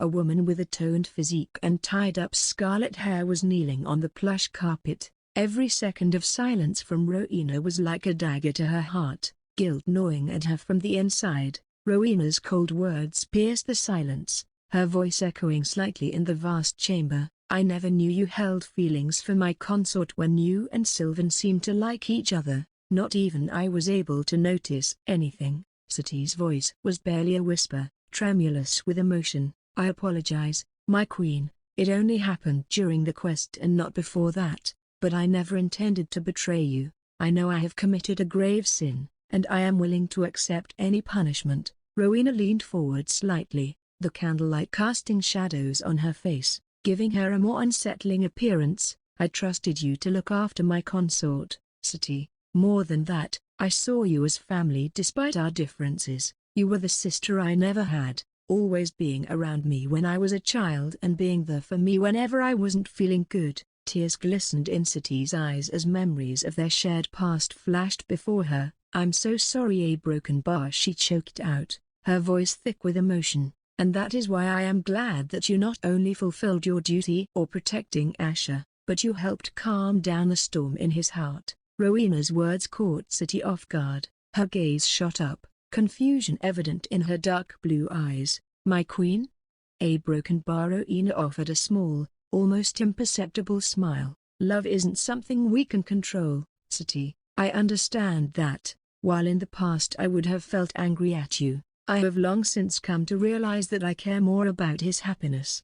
And if you can be a source of that happiness, who am I to stand in the way?" Sati was left speechless, a whirlwind of emotions threatening to overwhelm her. Rowena's magnanimity was beyond anything she had expected. She opened her mouth, attempting to put her feelings into words, but all that came out was a flustered, a broken bar. Rowena, usually so regal and poised, seemed relaxed in that moment. She rose from her high-back chair, the rustle of her gown the only sound in the room. Stepping closer, she gently lifted Sati to her feet. "You've been by my side for as long as I can remember, Sati. After my father's demise, in my grief, I might have been distant." Rowena's voice held a hint of regret. Sati blinked back tears, shaking her head. "My queen, you've done more than anyone could have. If not for you, my family and I would have been thrown out of this kingdom and left to die. Your grace has been our saving grace."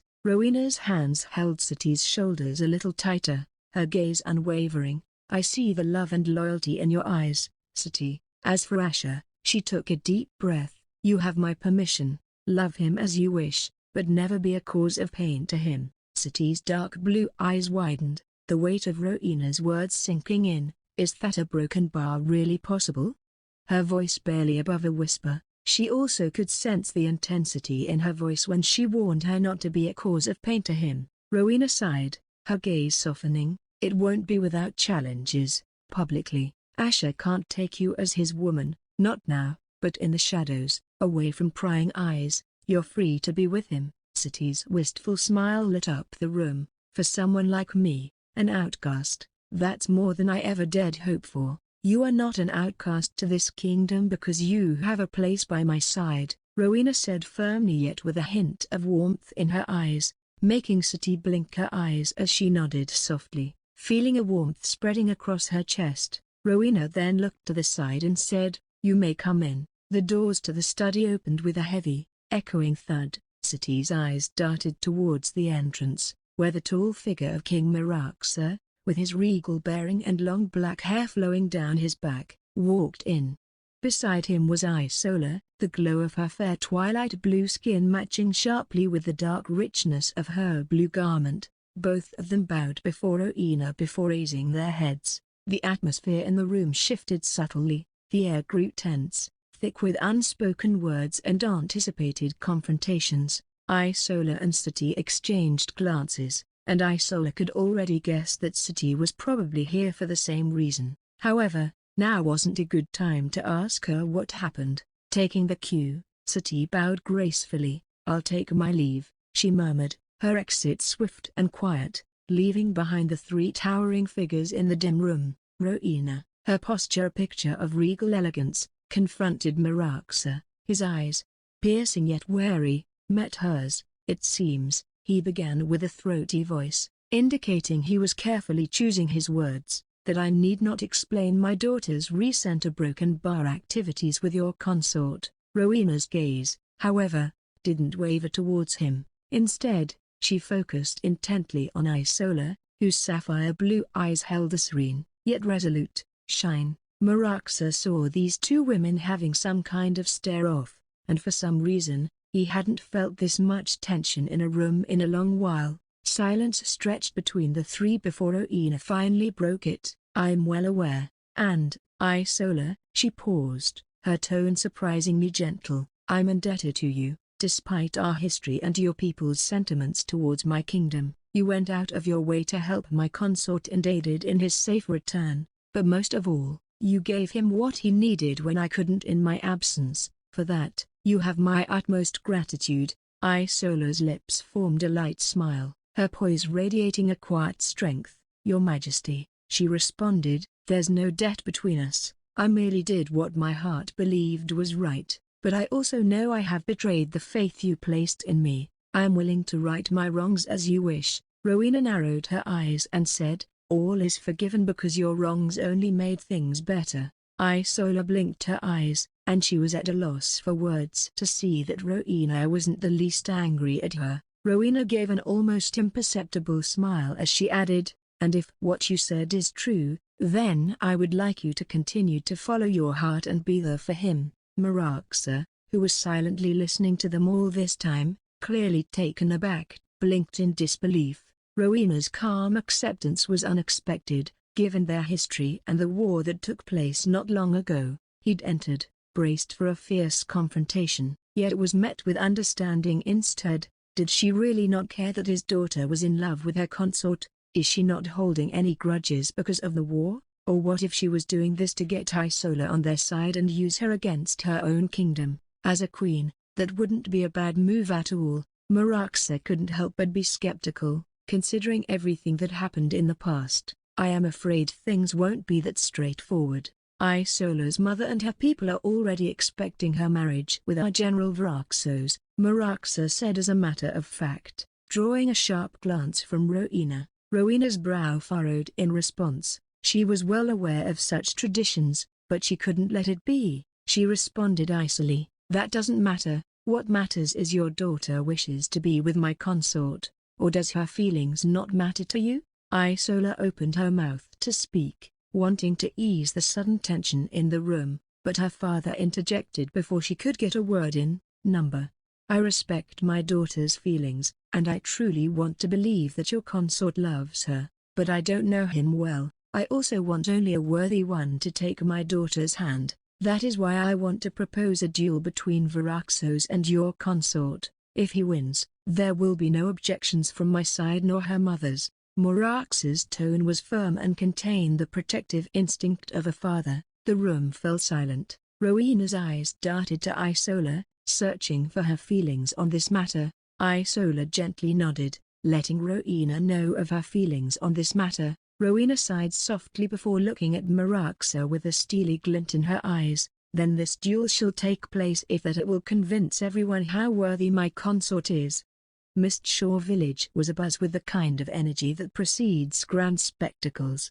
A crowd, vast and vibrant, thronged the sandy banks, where not only the Naiadon tribe and the Umbralfians had come together, but people from around the kingdom were present, forming an uneasy alliance of spectators. The murmurs of anticipation swirled with the sea breeze, as commoners and creatures alike jostled for a view of the impending clash. Rumors flitted through the crowd like sparrows at dusk. Some whispered the duel is a display of the consort's newly won prowess. Others speculated it as a power play by the aggrieved Umbralfians, a challenge to the Bloodburn throne's pride and might. The Bloodburn citizens stood with their backs straight and chins lifted, their gazes locked with the dark, brooding eyes of the Umbralfians across the divide. The air between them crackled with silent challenges, held at bay only by the steely ring of armored guards that encircled the arena, their presence a silent warning. A particularly eager onlooker, a young lad of the Naiadon tribe,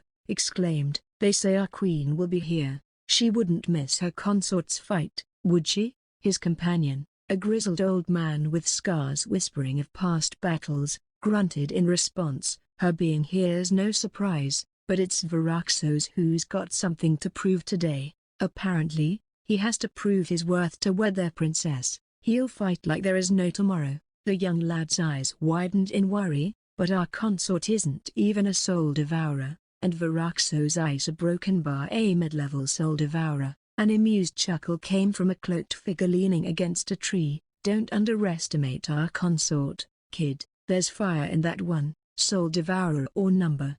And don't forget, we're on the shores of Mistshore. Water douses fire, but it also reflects it. Today, we'll see which it will be." The young lad had his mouth agape and his eyes blinking, wondering where this guy's confidence was coming from. However, not only him but many were feeling anxious about their consort winning this spar. Even if it was just a friendly one, it was a matter of their pride and respect. They knew the royal consort was very powerful for his age and had accomplished things nobody else could. However, Varaxos was multiple times older than their consort, and his strength was no joke. Those who fought against him during the war still shuddered when thinking about his might. This was a serious matter for the Umbralfians since it concerned the marriage of their princess.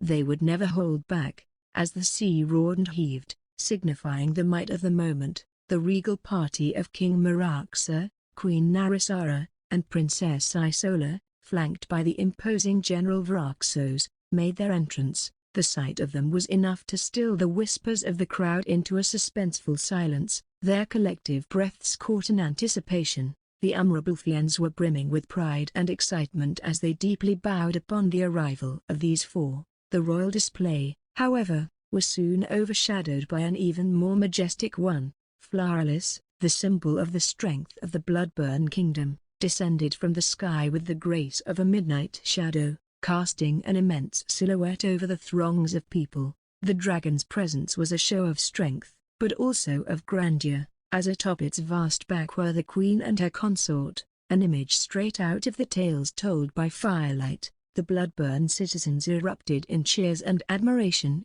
their spirits soaring with their queen and consort's descent. Their love and support were palpable, washing over the pair like the warm winds of their homeland. Meanwhile, on the other side of the arena, Narisara's features twisted slightly in displeasure. The display was impressive but stoked the embers of resentment in her heart. She gestured sharply, her fingers cutting through the air for Varaxos to step aside. The general moved, his frame a silent sign of his obedience and strength. Narisara's voice was low but carried a weight that matched the sea's rumble. Viraxos, the blood of our ancestors courses through your veins, and today, their eyes gaze upon you from the seven hells. Failure is a luxury you cannot afford. Our people's pride, our lineage's honor, it all rests upon your shoulders, more than you think. Narisara hadn't let anybody else know about Isola's affair with Asher. She couldn't risk such news getting out, for she was confident who was going to win this duel. Viraxos's expression flickered briefly as he bowed his head, but then he looked up with a hardened expression, his eyes glinting with resolve. I will not fail, my queen, the honor of our bloodline, the pride of our people. I will defend it with every breath. Meraxa and Isola looked at Narisara and Viraxos, having some discussion afar. Both of them didn't have to think much to know what they were talking about. Isola's voice was a soft murmur as she put forward a thought that had been a thorn in her heart. Father, are you unhappy with a broken bar with how I feel about Asher? You can tell me the truth, she said, her smile bittersweet. Merax's shoulders slumped slightly, his regal bearing weighed down by memories of the past. His eyes closed, and when they opened, they held a pain that was palpable. My daughter, he began, his voice a low rumble of sorrow. I have not been the father you deserved. Our people, our prophecies, our desperate situation, a broken bar. I let them blind me. I've seen you as the key to a future, and not as my child, my precious girl. Isola's head dipped, a curtain of hair shadowing her face. Meraxa's confession struck chords within her, resonating deep in her heart.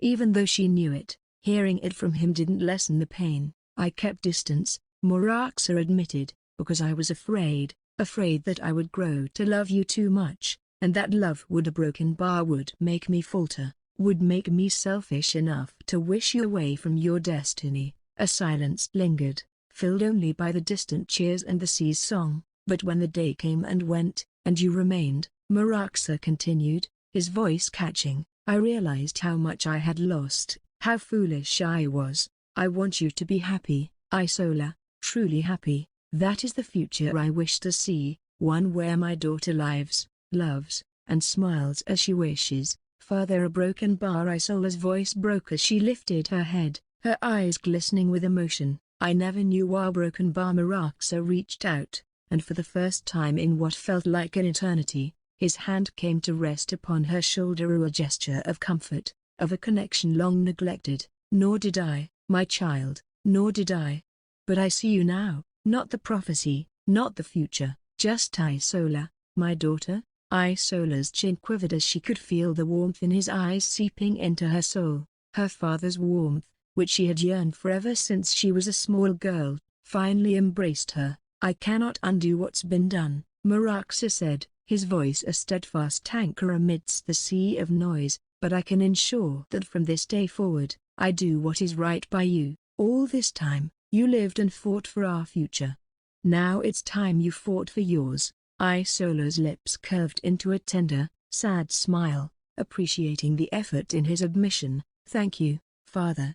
That a broken bar means more than you can know. Her eyes wandered to the distant figure of her mother. I just wish Mother could understand. Meraxa followed her gaze, a complex emotion flickering across his face as he caught Narisara's brief, sharp glance. Your mother, a broken bar. She has walked through fire and emerged scarred in the past. She has seen depths of sorrow that she keeps hidden behind those eyes of hers. It may take time for her to come to terms with certain truths. He paused, his voice lowering, but worry not, Isola, give her time. Understanding dawned in Isola's eyes, and she nodded, taking in his words with the gravity they deserved. She then raised her gaze and asked with a curious look, about Asher, a broken bar. What do you personally feel about him? Meraxa narrowed his eyes as he looked at Asher standing afar. He let out a grunt and said with a peaked look, I want to punish him for laying his hands on my daughter without even marrying you. Isola winced as she saw his expression. Meraxa's expression relaxed as he added, Buta broken bar. He made my daughter happy. I have never seen you smile until now. Whenever you talk about him, your face has always carried the burdens of our people and our past, but now you finally look free, so I can forgive everything he did. Meraxa said with a warm gaze, making Isola's eyes glisten with warm emotions as she suddenly hugged him. "I love you, father, and I promise you Broken Bar I won't let you down." "Oh, our Broken Bar." Meraxa had a surprised look as he blinked his eyes, not expecting her to suddenly hug him. He hadn't shared a hug with her ever since she was a small child, but now it felt like he was reliving those times, holding her small frame in his embrace. Even after she had grown up, she still felt like a baby in his arms. His eyes hardened by the years softened as they became glistened with unshed tears. His arm was raised to place his hand against the back of her head as he said softly, "I love you too, my child, and I know you have never let me down and never will." Narisara, who had finished instructing Viraxos, looked to the side to see a surprising sight of a father and daughter embracing each other. She could feel the warm aura surrounding them, and for a brief moment, her eyelids drooped under the weight of certain emotions, but then her expression hardened as she walked away. As the drum resounded again, signaling the imminent clash, Meraxa inclined his head towards the arena they had set up. "It's time. Your place is among the spectators now. Your presence is needed there. It will give him strength," he said, gently ushering her toward her seat. Isola nodded as her lips formed a heartwarming smile. As the murmur of the crowd faded into a tense hush, Rowena's voice was a whisper towards Asher. "Asher," she called out to him with the hint of a smile, softening the edges of her usually formidable presence. "Return victorious." She knew there was no need to say that, but she still wanted him to hear it. Her words weren't a command, they were a sign of faith, and Asher felt them like sunlight breaking through clouds. He smiled back, a quiet promise, and nodded.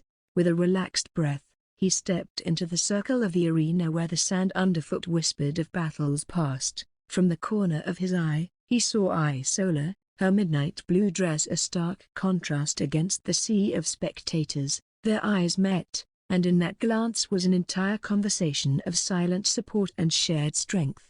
Isola was brimming with anticipation as well, since this spar could help everyone see how powerful Asher and how much he had sacrificed to get here. The Umbralfians in the crowd exchanged glances, their expressions conflicted. They had heard the tales of the bloodborne consort's bravery, his actions that had earned him a place of respect even among them. Hatred was a hard thing to maintain in the face of admiration, and for some, it had slipped through their fingers like sand. Viraxos, the embodiment of Umbralfian pride, stepped forward. His bald head caught the light, and his gaze was like flint, hard and sparkling with the promise of battle. They bowed to each other, a mutual respect given form in that simple gesture. Despite having been enemies in war, he couldn't help but admire the bloodburn consort's strength and achievements at such a young age. Rowena then rose from her seat, her voice ringing out across the gathered crowd. "Let it be known that this is a friendly spar. We are all honorable here. No dishonorable tactics will be tolerated." Rowena's words indirectly stung Narisara, whose tongue clicked against her teeth in silent reproach. Does this bloodburn queen think they would stoop that low? Her eyes flashed with a mixture of pride and annoyance, yet she remained silent, acknowledging the queen's proclamation. Viraxos and Asher bowed their heads, not only to her but to each other, reaffirming their commitment to a fair fight. The drum's thunderous call broke the tension. It beat the heartbeat of the duel. Asher and Viraxos circled each other, each step measured, each breath calculated. The crowd leaned in, the moment where the clash, pregnant with collective breaths held tight. Asher locked eyes with Viraxos, the Umbralfian general's stance formidable, his aura one of a hardened warrior assured of its dominion. Viraxos, feeling the weight of his queen's earlier words, allowed them to transform into the resolve that steeled his muscles and honed his focus while taking out his mace. As the drum's final echo shrank into the charged silence of the arena, Asher and Viraxos squared off. Tension coiled between them like a spring. The crowd's anticipation was a tangible thing, and from the crowd of Umbralfians, chants began to rise, lifting Viraxos's name into the air, woven with threads of fervent hope and pride. Viraxos twirled his mace with deceptive ease, the air whistling around its spiked head. With a warrior's grace, he initiated the spar, Launching forward in a flurry of movement, his mace cut through the air, streaks of darkness and water magic swirling around it, amplifying its threat as it sought Asher's flesh. Asher, wielding the blade of damnation, a ring blade that seemed too slender to match the mace's brute force, was quick on his feet. Each of Varaxos's strikes was met with a dance-like sidestep or a parry with his cursed blade. Everyone had their jaws dropped to see that the royal consort was so skillful with his movements. This was at a level not even most of their seniors could accomplish. However, the power difference was palpable when Asher blocked one of Varaxos's swift attacks that shattered his arms and sent him flying back with a thunderous boom. "Ha, devils!" A loud gasp echoed from the Bloodburn citizens as they watched their consort crash into the barrier erected around the arena and fall onto the sandy ground. However, Rowena kept watching with a reserved gaze, though her eyes never left Asher, just like Isola, who kept watching with an intense gaze. Narissera coldly smirked and wondered if their queen was too naive to agree to this duel and lose face. Morax's expression became grim as he was expecting more from Asher, especially when his daughter showed so much confidence in him. He knew a soul purger, even a peak one, could never compete against a soul devourer whose strength would be leagues higher, but when he took a look at Isola's face, he was surprised to see that she remained unperturbed despite seeing her lover getting knocked to the ground with just a single move from Varaxos. "General Varaxos, General Varaxos." The Umberolfians cheered aloud and felt that this was going to end quicker than they thought. Did the Bloodburn consort truly kill Prince Aganon? "Your Highness, you can do it!" someone shouted in desperation, trying to inject courage through words. Hearing him, others also joined in. Asher, upon his knees, turned his arms over. They were grotesquely twisted, and got a good idea of Varaxos's strength, who was undoubtedly very strong. But then his dark yellow eyes transformed and blazed with an eerie dark green, and the arena fell into a hush as the bones audibly snapped and shifted back into place, the crunching sound almost as jarring as the sight itself. And just as he did, his eyes reverted back to deep yellow. This was the biggest advantage he developed ever since the ring became one with him. He can momentarily transform into Hellbringer, and it will heal him almost instantaneously at the cost of his MP. And the effect will remain even if he transforms back into his original form. "He's healing a broken bar. How is he doing that?" whispered a Bloodburn citizen, their words tinged with awe and disbelief. Narissera's voice, low and laced with incredulity, barely carried over the renewed murmurs of the crowd. When did he get such ridiculous healing powers? She already knew he had a so-called indestructible skeleton form, but he didn't even transform into that. Moraxa, his face a mask of bewilderment, turned to glance at Isola. She sat, a statue of calm amidst the storm of surprise and speculation. He realized then that she already must have known about this. Varaxos, who had thought the spar was over, now regrouped, the furrow in his brow deepening. The sight of his opponent standing unscathed lit a fire in his warrior's heart. He felt surprised that the Bloodburn consort had such staggering healing prowess. The Bloodburn citizens erupted as Asher rose, their earlier anxiety transforming into fervent cheers. "For Bloodburn, for Consort Asher."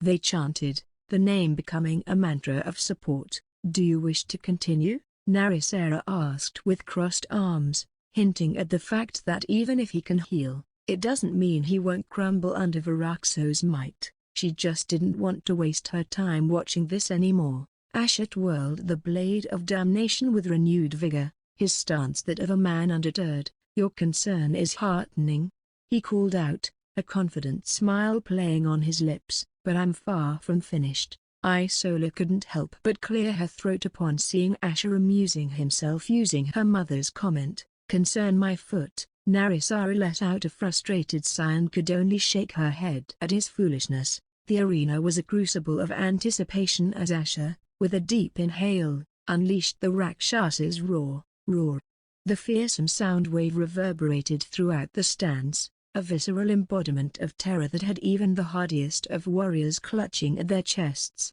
The Umberolfians and Bloodburn citizens alike winced, the primal fear gripping their hearts despite the protective magic of the barrier. Viraxos, caught in the direct path of the roar, grunted as his stance wavered. His momentary disorientation was all the opening Asher needed. In the blink of an eye, Asher's figure vanished, a shadow fleeing from light, only to reappear behind Viraxos with an arcane flourish. A collective gasp swept through the crowd when they saw not two but four arms extending from Asher's form. His face suddenly paled, his expression contorting with pain as he unleashed his chain of despair. His ring blades whirled with a life of their own, each strike a lash, each lash a wound upon a disoriented Viraxos' back. Viraxos stumbled, a giant unsteady, as Asher's blades danced their deadly dance. Impossibly broken bar, someone murmured from the crowd, their voice barely above a whisper. Nobody had ever seen a soul devourer getting suppressed by a soul purger.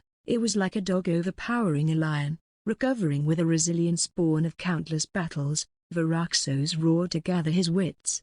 With a Herculean effort, he swung his mace, now a vortex of dark, swirling energies, towards Asher with a might that seemed to dim the very sunlight above. Asher, his reaction swift, raised his blades in a desperate defense. The impact was monumental, a clash that sang of an unstoppable force meeting an immovable object. Asher's blades, however, were not immovable. They caved under the mace's might, and Asher was sent reeling, a crimson line tracing the path of blood he spat from his mouth. Yet, Asher's resolve did not break. His feet dug trenches in the sand as he halted his backward slide. His eyes, glowing with that unnatural dark green, flared briefly before he pushed forward, a veteran not deterred by the taste of his own blood.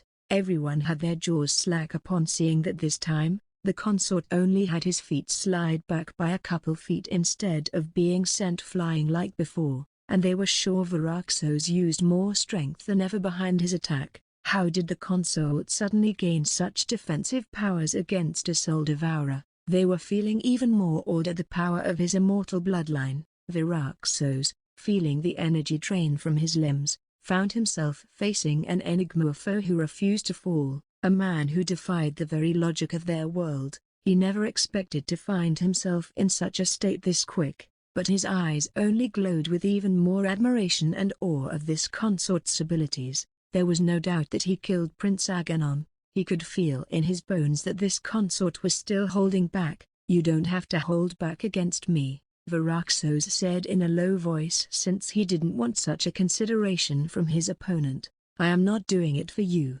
Asher responded with a brief smile, making Viraxos' brows furrow, wondering who he was doing it for. "I can't do the same. I have no choice but to give it my all," Viraxos said in a gruff, determined tone. "Please do," Asher said, his smile unwavering while those outside the barrier wondered what words these two just exchanged. The stands were a tempest of emotion as the tide of battle turned before their eyes. Meraxa was blinking, unable to believe that this young consort was frighteningly strong for his age. He couldn't even imagine what heights this young man would reach at his peak. Naricera's features were etched in disbelief, her cold exterior cracking as the underdog consort weathered the storm of Viraxos' onslaught and retaliated with unexpected ferocity. She couldn't help but let out a derisive snort, and her gaze was sharp as shards of ice. Viraxos, feeling the weight of her stare, nodded on a silent promise of the end.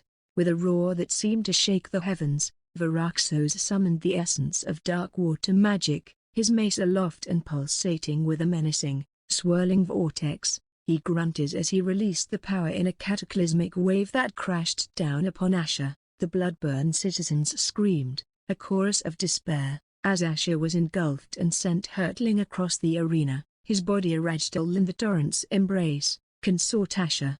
they cried, their voices a ragged edge of panic. Naricera's lips curled into a cold smirk, watching Asher's bloodied form struggling to rise, but Viraxos, driven by a warrior's instinct, wasted no time. He lunged, his mace ready to deliver oblivion. Yet, in that critical juncture, Asher suddenly looked at Viraxos as his eyes glowed. The infernal aura erupted from him, a miasma of chilling dread that froze Viraxos mid-leap. His face twisted in a mask of horror, Eyes wide, the general of the umbral fiends experienced a fear that clawed at the very fabric of his soul. What a broken bar! What is this?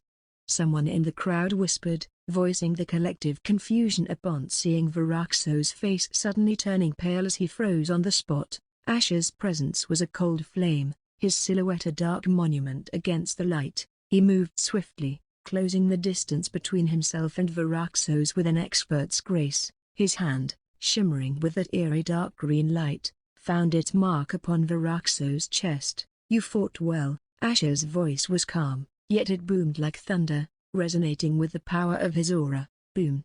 With a measured contraction of his fist, he delivered a punch, a burst of force that sent Varaxos sailing like a leaf in a tempest, crashing against the barrier with a sound that echoed a clap of thunder. Varaxos slumped to the ground, the impact reverberating through the arena. A hush fell upon the crowd, the silence a heavy shroud as they witnessed a sudden and shocking turn of events that left them breathless. "Damn poor guy didn't see it coming." Guys, please vote using golden tickets and power stones if you guys are enjoying and want to support the novel. A hush fell upon the crowd, the silence a heavy shroud as they witnessed a sudden and shocking turn of events that left them breathless. Then, as if a spell had been broken, cheers erupted from the blood-burned citizens, their cries a storm of jubilation. "He a broken bar, he did it. Hail the immortal consort." The words were a chant, a mantra of awe and respect. Among the crowd, whispers of disbelief and reverence mixed together in a song of awe. A soul purger defeating a soul devourer? This would definitely be recorded in annals of history. The umbral fiends' heads bowed low, their shoulders slumping in a collective crestfallen droop. To see their indomitable general bested by someone so young and thought to be weaker was a sight they never imagined. It was a bitter draught to swallow. Yet, as Merax's gaze swept over the scene, a tinge of pride colored his somber mien.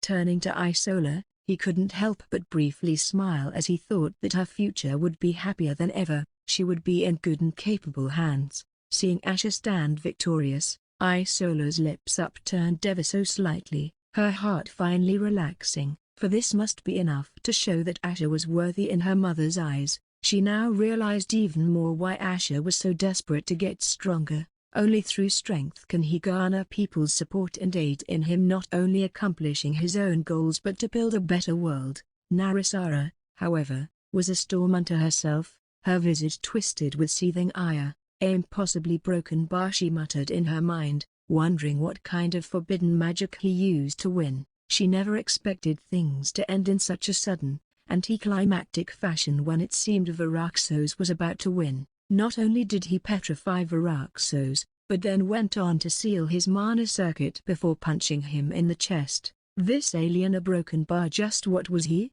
She found herself unable to comprehend such an existence with abominable abilities. She only felt even more vexed upon hearing the waves of the sea thrashing about and seeing the young guardian, Khaleesa, floating in the sea and snapping her giant pincers together in glee and excitement. He has even led astray their young guardian to this extent. Was all hope truly lost? On the outside, Rowena's expression was still calm and collected. However, her crimson eyes were shimmering with astonishment and pride to see how easily Asher defeated a mid-level soul devourer. She never expected his strength to be so staggering while facing Varaxos. Nobody else with the same level would have survived against Varaxos, and she had no doubt she was witnessing the rise of the strongest demon in this era. His display of strength here surely would lessen any disagreements when he becomes the king. He could create a better future for their realm. Could he be the next devourer?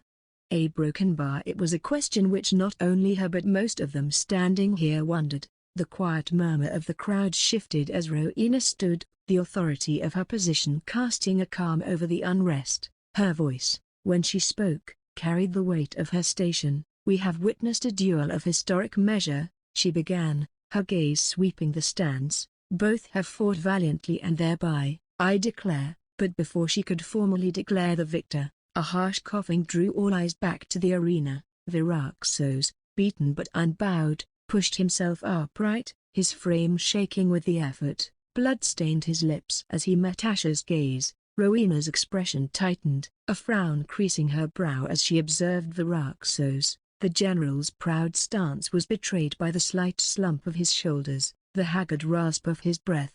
With shaky resolve, he lifted his mace, a gesture of defiance even as his body screamed surrender. Asher was astonished to see him trying to stand again.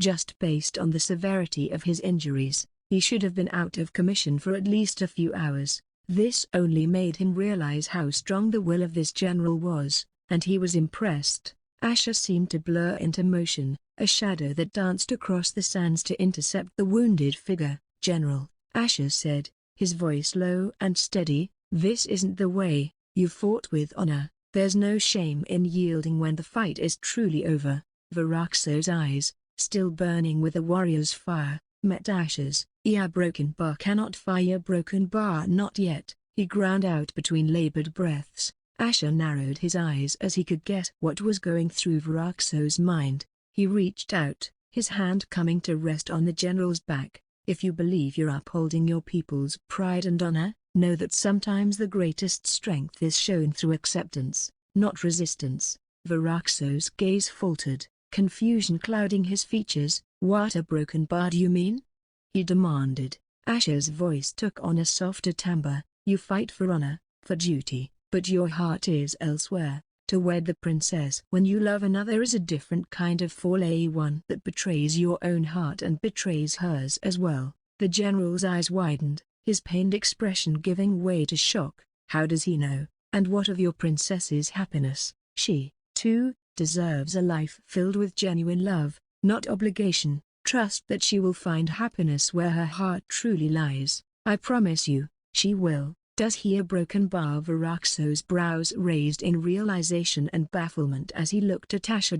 He couldn't believe the princess truly held such feelings. No wonder a broken bar. It all made sense now. His gaze, now stripped of its intensity, shifted to the princess. Her anxious eyes held a story of their own, a silent plea for understanding that seemed to echo Asher's words. He had known her since she was born and saw how she lived her life, living to die one day for the sake of her people, including him.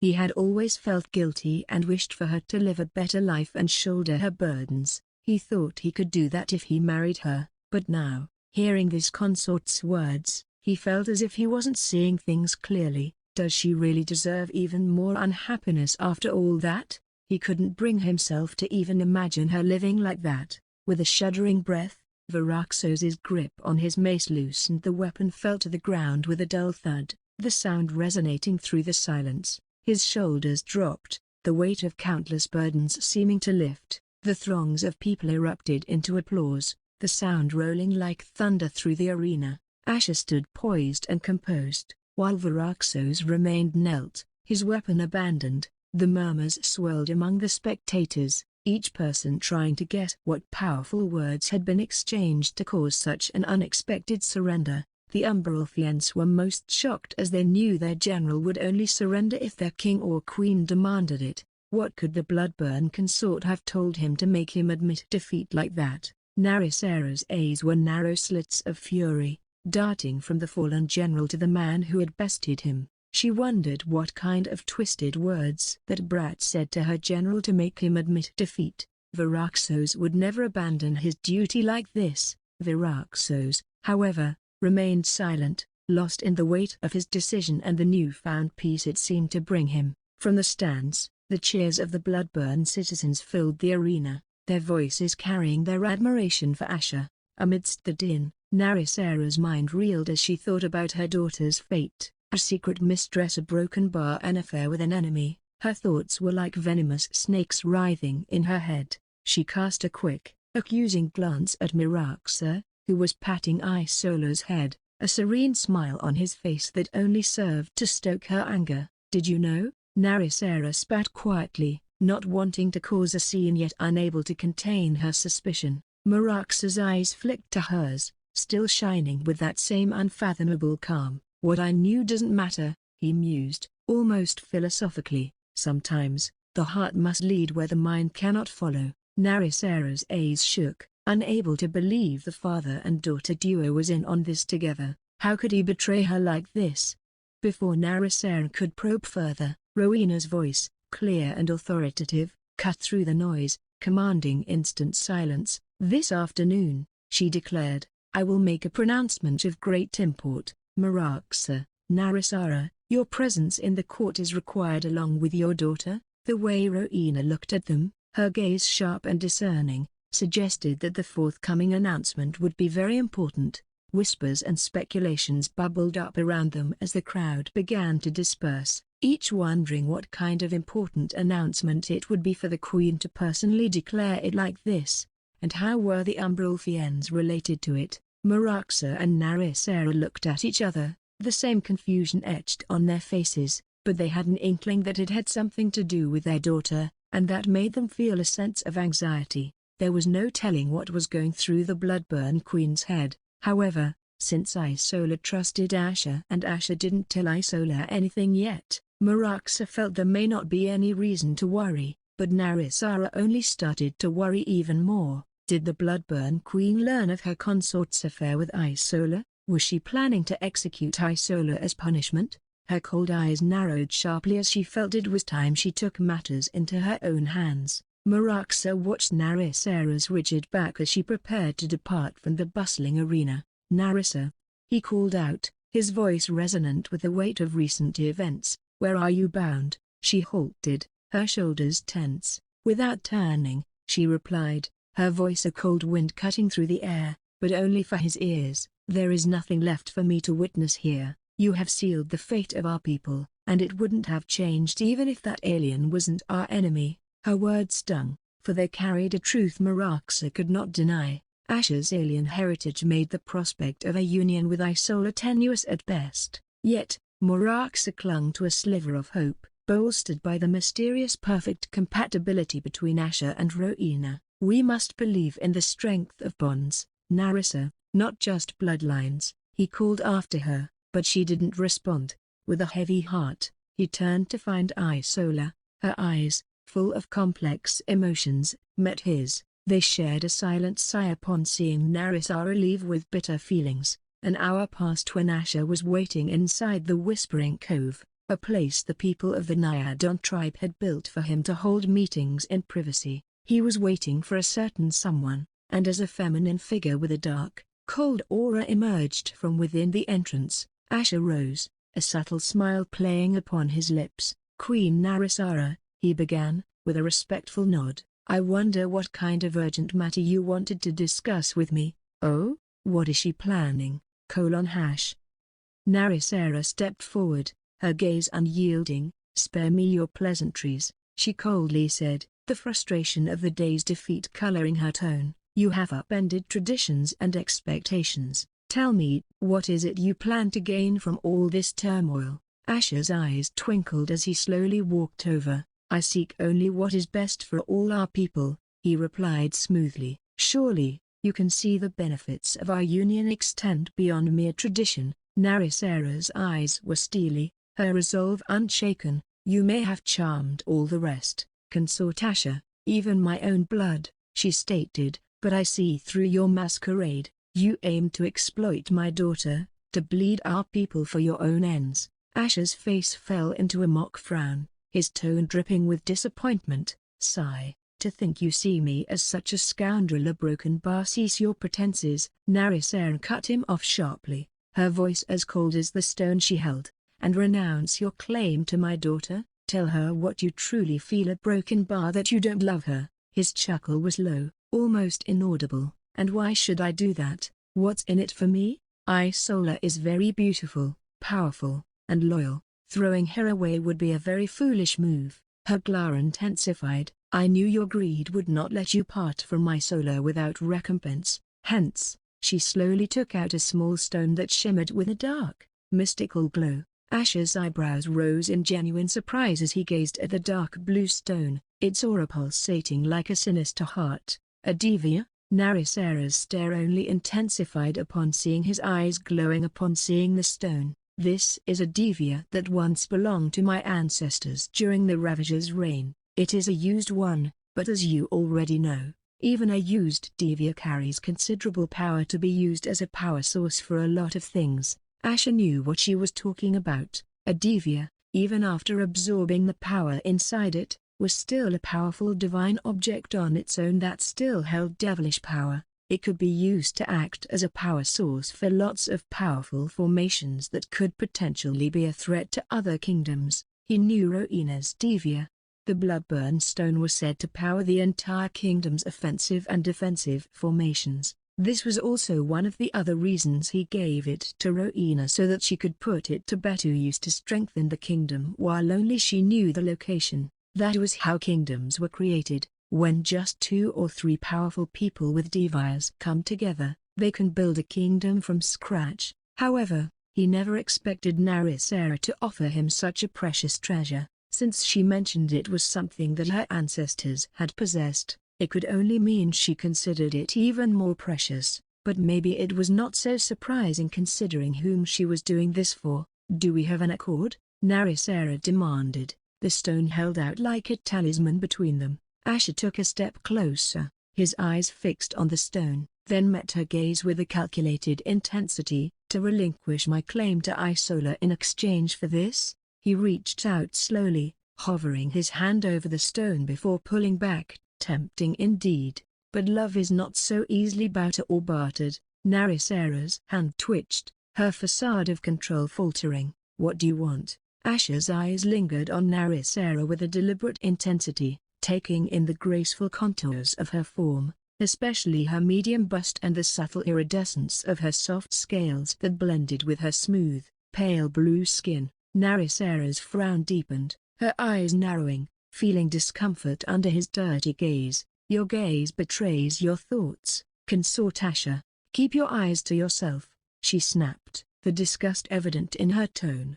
The corner of Asher's mouth turned up in a sinister smirk. "My apologies for my unruly eyes." Now, to the heart of the matter, he leaned in, the sly light in his eyes hardening. "Why don't you show me a good time personally and then I might consider." Her shock was palpable, her eyes flashing with anger. "You overstep," Narissara hissed, her hand clutching the Divya as if to draw strength from its depths. "I should have known better than to trust a vile beast." As she made to leave, Asher's chuckle followed her, a sound light but laden with meaning. "You almost disappointed me, Narissara. I'm glad to see you'd rather hold on to your dignity than make such a fool's bargain." She paused mid-stride, whipping around to face him. "What kind of trick are you trying to pull?" Asher's advance was measured as he spoke. "An honest one. I admire your resolve, your refusal to sacrifice honor for power over your daughter.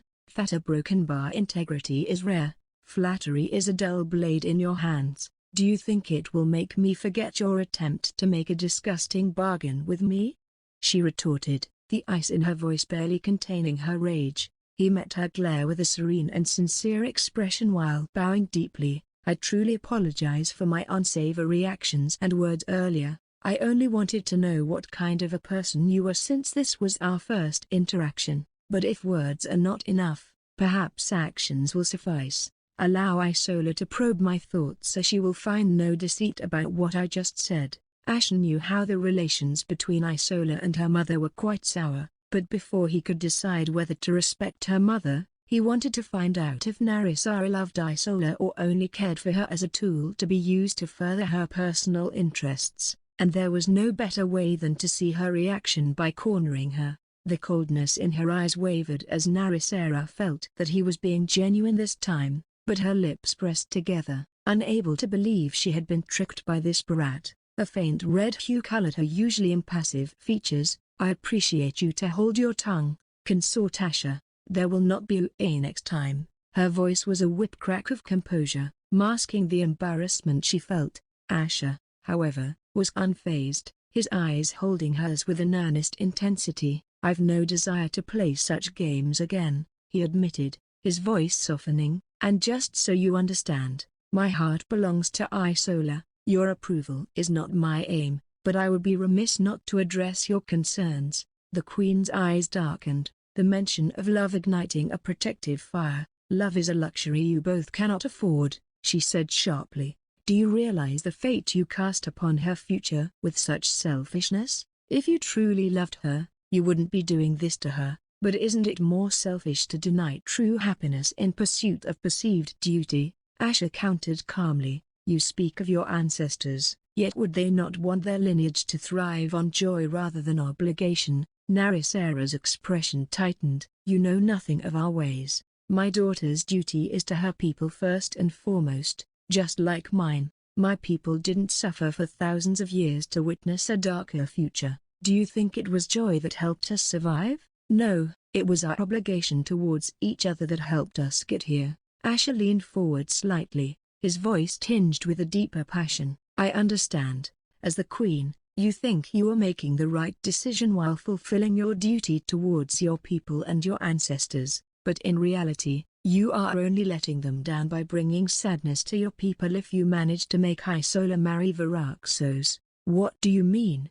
The words slipped from Narisera's lips, a thin veil covering the quiver of emotion beneath.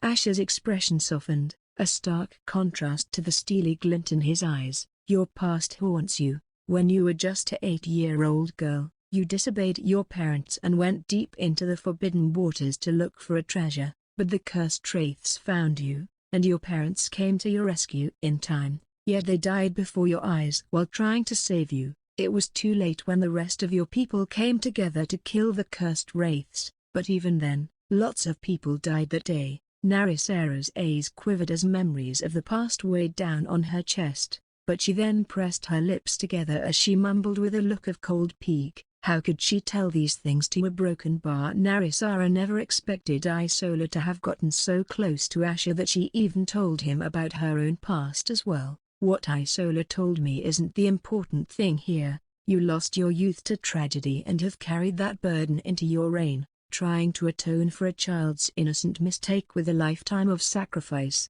and channeling that pain and guilt by sticking to your duty even to the point of robbing your daughter's happiness, thinking it was for the greater good, because in your eyes, being selfish meant bringing pain to oneself and others. That is why I know you love her, but you are not giving her the love she needs. Narisera's armor of royal dignity continued to crumble. Stop a broken bar. You do not a broken bar understand. I am trying to protect her from such pain. One day, she will understand and thank me. A broken bar. Her words were a plea, a command, a whisper of the queen trying to hold on to the shards of something within her shattering. I understand more than you think, Asher assured her, stepping closer, his presence a quiet storm, and I will know to allow you to project your pain onto Isola. She deserves to make her own choices, to love, to live.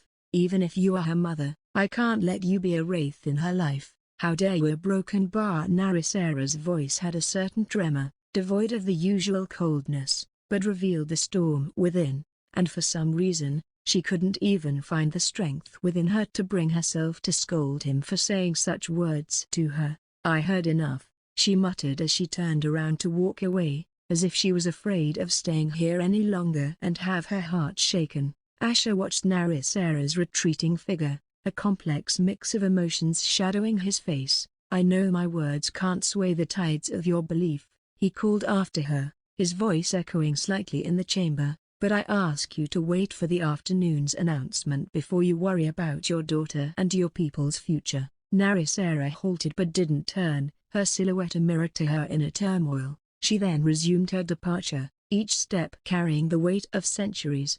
As the silence settled like dust after her exit, Asher exhaled a deep sigh. Sorry, I had to go a little hard on her for your sake, he murmured, seemingly to the empty air.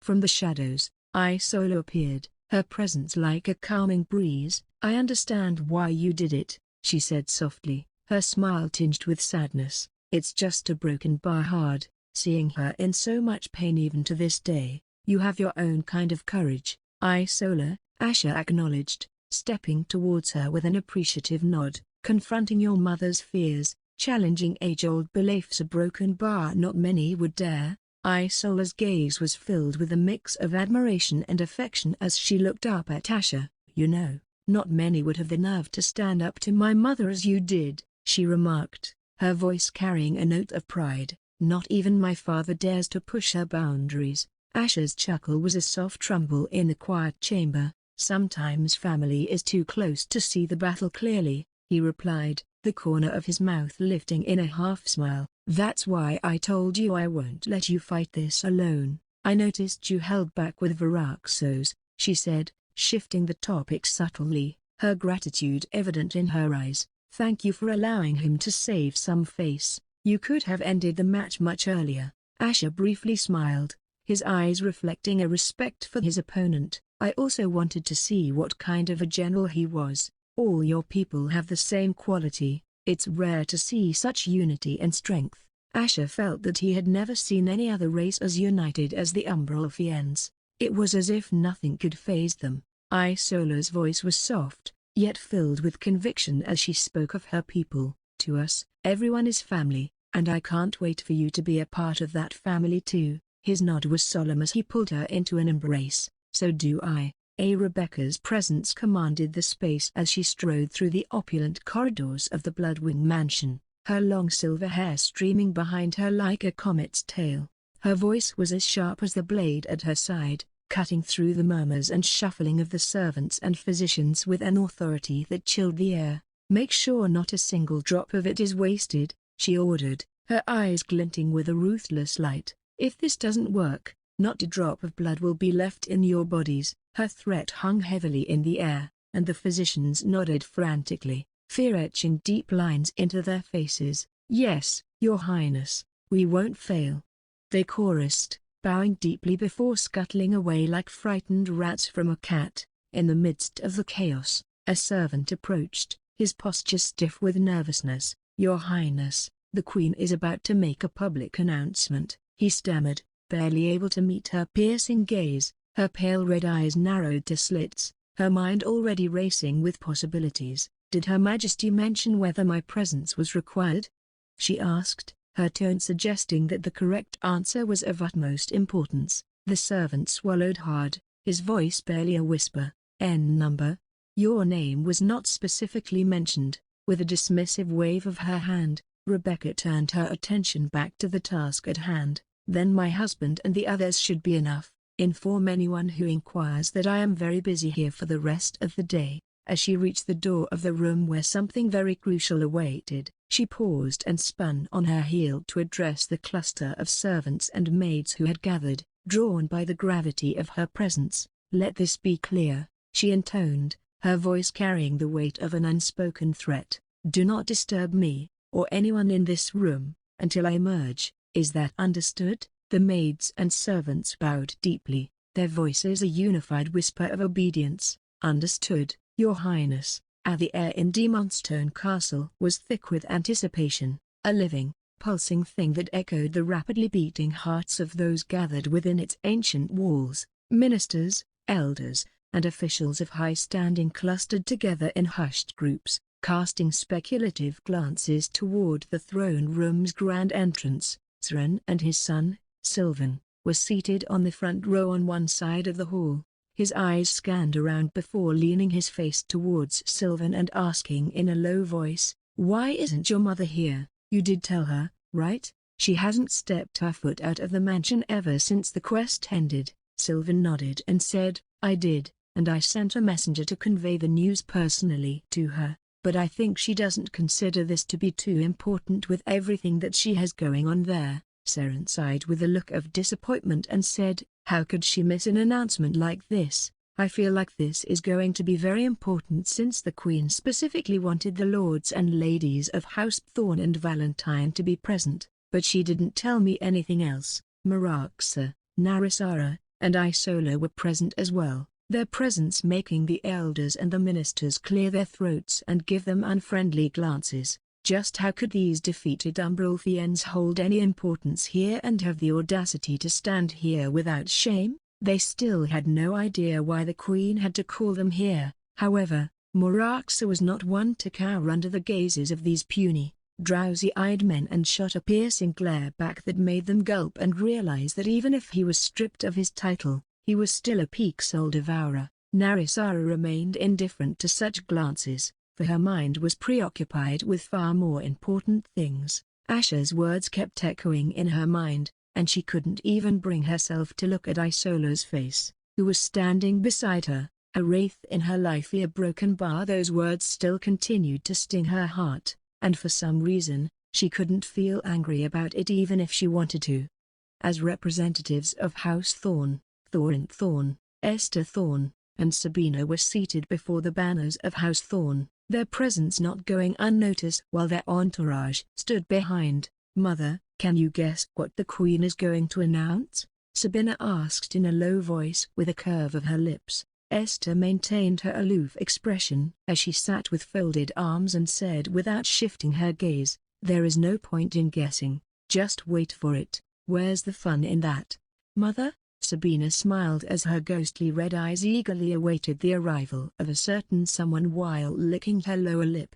Thorin continued to sit in his chair with an expressionless face while nobody could tell what he was thinking. On the opposite side, the bright red banner of House Valentine was standing out in the hall as well. In front of a dozen of them from the house was seated the most dazzling family of nobles. Lord Vernon Valentine was holding his wife, Nada's hand when he said with a composed smile, "I feel like something big is going to happen. What do you think, dear?" Nada gave a graceful smile as she answered, "I feel like whatever the Queen is going to announce is going to be beneficial for our kingdom." She then turned to the other side and looked at her daughter. "Don't you think so, my little Rose? As long as it could help us get closer to House Drake, Sylvia doesn't mind," Sylvia said with a bright, cheerful smile, making Nada pat her head with an amused smile. Vernon raised one of his brows and asked his son in a low voice, "Any idea why she wants to form a stronger relationship with the Drakes after returning from the quest? Did she befriend any one of them?" Jill lightly chuckled and said, "She did get friendly with the consort. I am sure the two of them somehow worked out their past quarrels." "Oh, our broken Barverin furrowed his brows and nodded. "Meanwhile, have you heard anything?" one minister whispered, his forehead greased with concern. "Not a whisper," replied an elder, stroking his long, white beard thoughtfully. "The Queen has kept it to herself all this time." They all knew that the Queen's public proclamations were not without their gravity. When she spoke, it was not just to be heard, it was to be felt, to ripple through the foundations of their society. The sense of expectancy heightened as the massive doors of the throne room groaned open. A collective intake of breath filled the room as the Queen entered, her presence commanding immediate silence. Beside her, her consort moved with steady steps, his eyes scanning the crowd with an unreadable expression. Flanking them were the formidable blood-born guards, their presence a silent but deadly warning. The assembly bowed low, a sea of bowed heads and bent knees, their voices a murmur of reverent greetings. "Your Majesty," they intoned, their words overlapping in a chorus of fealty. Rowena ascended to her throne with the effortless grace that had become her hallmark, a stillness settling over her as she sat. Asher, in a gesture of subtle support, took his place just below, a seat reserved for him. Rowena's voice, when it finally came, was clear and resonant, reaching every corner of the vast room. "Rise," she commanded, and as one body, the assembly straightened, their gazes fixed upon her. "Today," she began, her tone imbued with the weight of her office, "I stand before you to share tidings that will chart a new course for our kingdom's future." A collective rustle ran through the crowd, a wave of raised eyebrows and widened eyes. Whispers were swallowed back as everyone present braced for what was to come. "Times of trial loom on our horizon," Rowena's voice rang out, her tone solemn yet fierce, "and we've felt the sting of vulnerability since my father, may his spirit rest with the Devourer, passed from this world. Our enemies circle like vicious beasts, are both the humans, who seek our destruction as a whole, and enemies beyond our lands and within who would see our legacy turn to ash." Nods of agreement came from the crowd, a silent acknowledgement of the whispered truths that danced on the edge of their fears. They could easily guess whom she was talking about. "Our past strength may seem like legends told to lull younglings to sleep," she continued, her gaze sweeping over the sea of faces, "but it is a legacy, a promise of what we can reclaim. Under the Devourer, our might was unchallenged, a myth to those who did not witness it. I stand before you to declare those days will be our reality once more." A ripple of shock and awe passed through the crowd. It was a daring claim, one that challenged the very notion of their current limitations. She was right, it was indeed considered a dream, a myth, An impossible reality they wouldn't even dare to imagine would come true again. Their kingdom was the strongest in the realm when the Devourer ruled it, to the point it was said that the present Draconese kingdom would cower under its might. But how could she declare it so boldly with such confidence? No ruler in the past could say that with such fervor. Where was this coming from?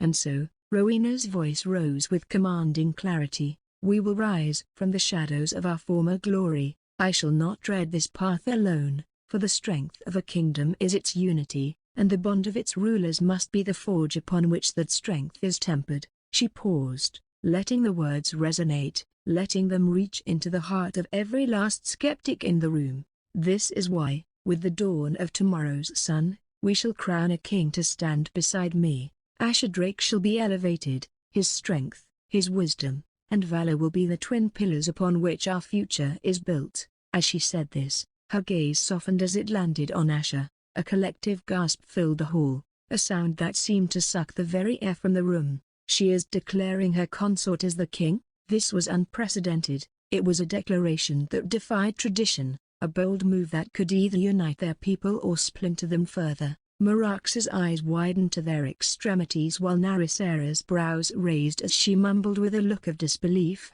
"King?" She couldn't help but wonder what the Bloodburn Queen was thinking. Isola's face brightened up as her lips arched into a soft smile. She could feel it in her bones that from this day on, the world would change significantly. Asher rose, the calmness on his face giving way to a solemn resolve.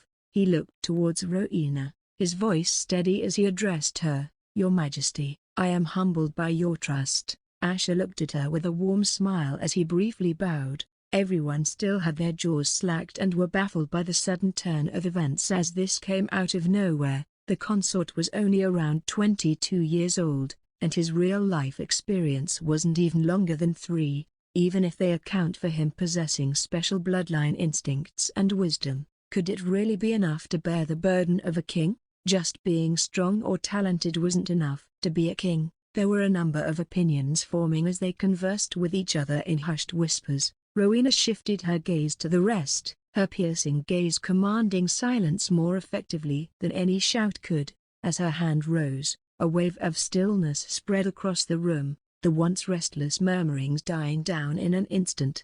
She spoke with a voice that carried not just authority but the weight of destiny. "If there be any among you who would question the ascension of my consort to the throne beside me, let them step forward now." Her eyes, sharp as the edge of a blade, swept over the assembly, lingering on the representatives of the 3 great houses. Zren and Sylvan glanced at each other, and as if with shared understanding, they bowed their heads silently towards Rowena as if to convey that they had no objections. "This was a surprise," Sylvan mumbled as he glanced at Asher. "It wasn't that much of a surprise, but I was expecting this to happen at least a few decades later, not now." A broken Barsarin mumbled with furrowed brows.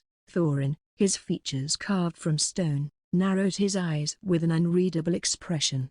Beside him, Esther's eyes held a cold fire, but no words came from her lips. However, the husband and wife then looked at each other before turning their heads straight and remaining silent. Sabina, always one to find amusement in the play of power, turned to her mother, her voice playful yet edged. "Shall I raise a hand?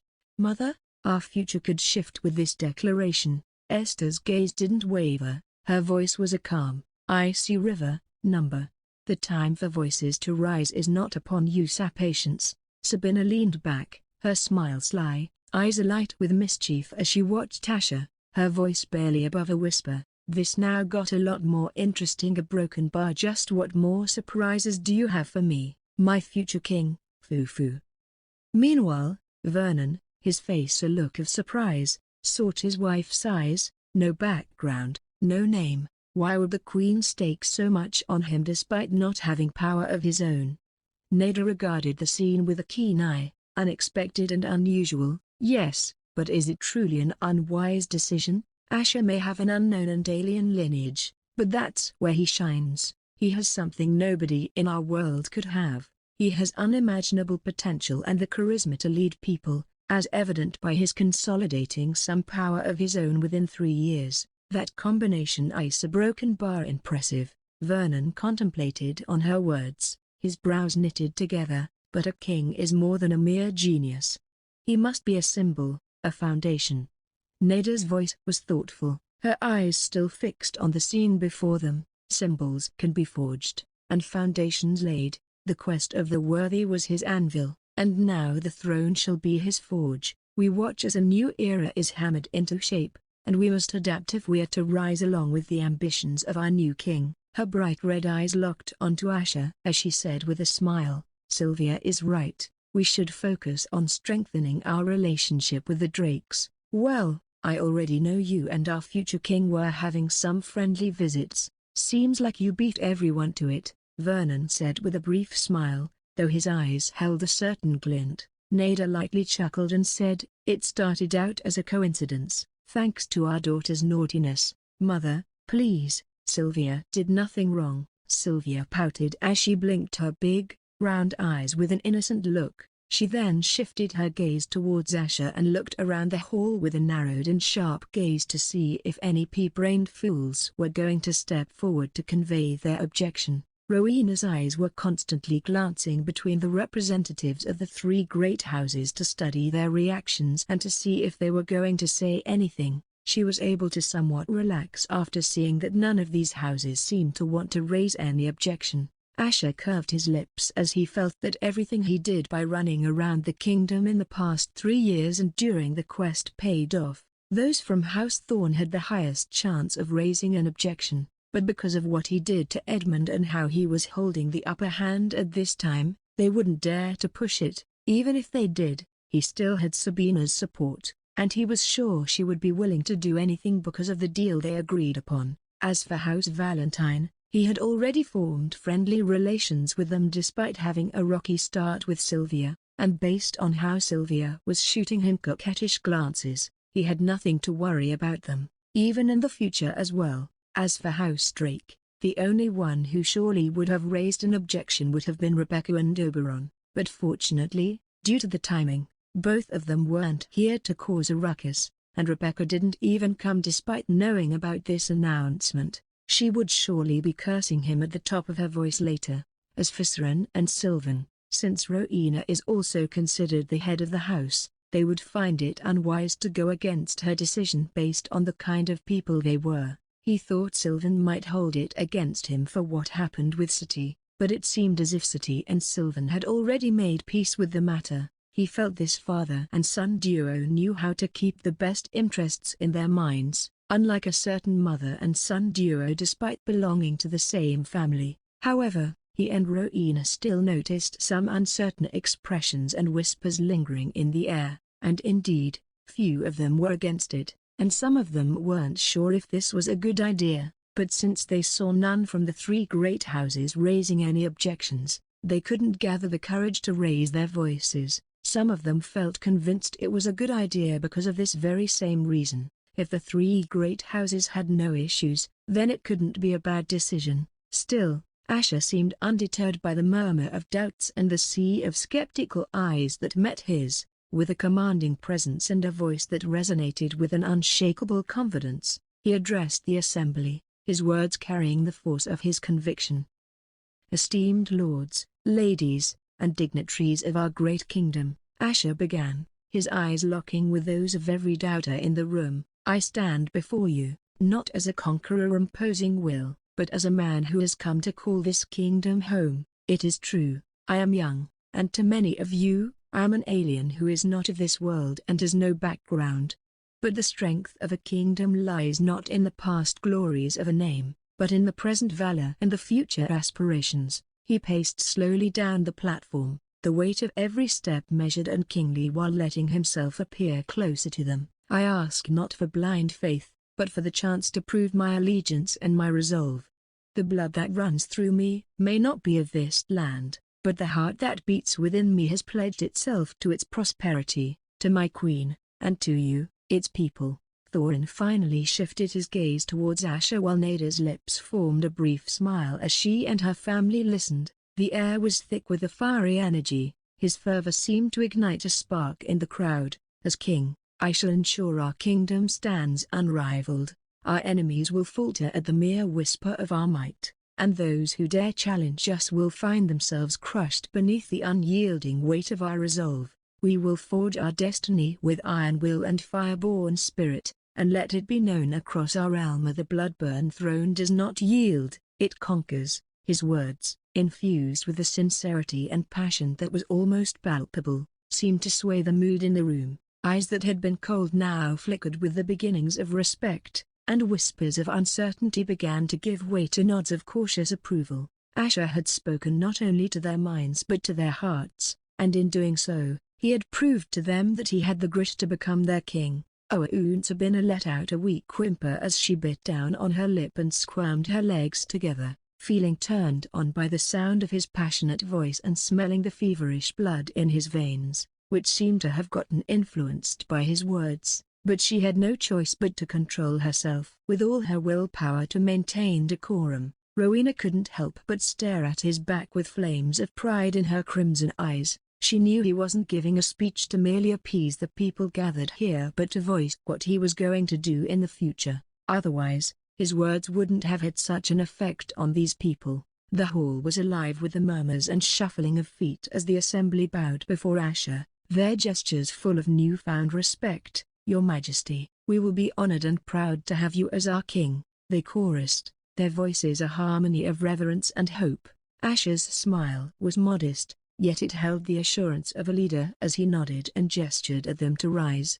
The next moment, Rowena raised her hand, and the hall stilled instantly, all eyes turning towards her in anticipation. "In the spirit of new beginnings and the dawn of a new era," she began, her voice echoing with an air of mystery that piqued the curiosity of all present, "I have yet another proclamation to make." The crowd exchanged glances, the air thick with questions. What more could there be beyond this historic ascension? Rowena's gaze swept across the assembly before settling on Isola. "For the prosperity of our people and the lands that nourish us, it is time we forge alliances that strengthen our bonds and ensure our future." The suspense was palpable as every breath was held, waiting for her to unveil her intentions. She then turned to Meraxa with a look of steely determination. "King Meraxa, I propose to reinstate your kingdom and to give you the foundation to rebuild your kingdom to its former glory. In return, I seek a union that will be the cornerstone of our alliance." Whispers erupted like a sudden storm, speculation rampant as to who the proposed union could involve. "What in the seven hells?" a broken bar Narissera mumbled with a look of disbelief, never expecting such an announcement. Was this why he told her to wait? She looked at Meraxa to see his reaction, only to see that he was as calm as a pond. Did he know? She looked at Isola, who looked at her and nodded with a light smile. "I told you, Mother, he only wants the best for us." Broken bar Narissera fell at a loss for words as every notion she held about Asher and his queen was completely overturned. If they truly considered her people as enemies, why would they reinstate her kingdom and give them a chance to rebuild everything? Was Isola truly right? Were they different from their ancestors? Were they really wishing for a better future for all? As a token of this new era, and to cement our commitment to one another, I propose that my king shall be joined in marriage to Princess Isola, forming a bond between our kingdoms that shall be unbreakable. The words hung in the air like a spell, stunning the assembly into silence before gasps filled the hall.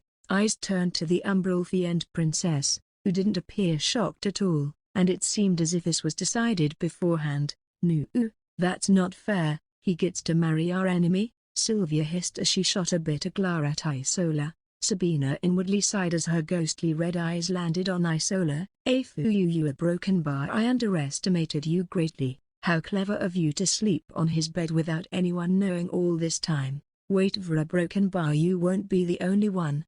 Isola looked at her father and gave a firm nod as he proudly smiled and stepped forward with a puffed-up chest and said in a loud, thunderous voice, "I, King Meraxa, will gladly accept this union of our kingdoms if it will result in letting our kingdoms rise to greater heights." Narissera felt Meraxa's gaze earlier, asking for her approval, and strangely enough, she couldn't think of any reason to refuse. Maybe that audacious yet strong-willed young man might prove her wrong. The hall was ablaze with reactions, a cacophony of disbelief and wonder, as the enormity of their queen and the Umberalfian king's declarations. This was not merely a political move, it was a statement of unity and strength, and despite the history they shared, none of them could find a reason to oppose this alliance, for it was not at all detrimental to their kingdom. In fact, they inwardly lauded their queen for being so wise, since conquering through force can never be as effective as conquering through an alliance like this.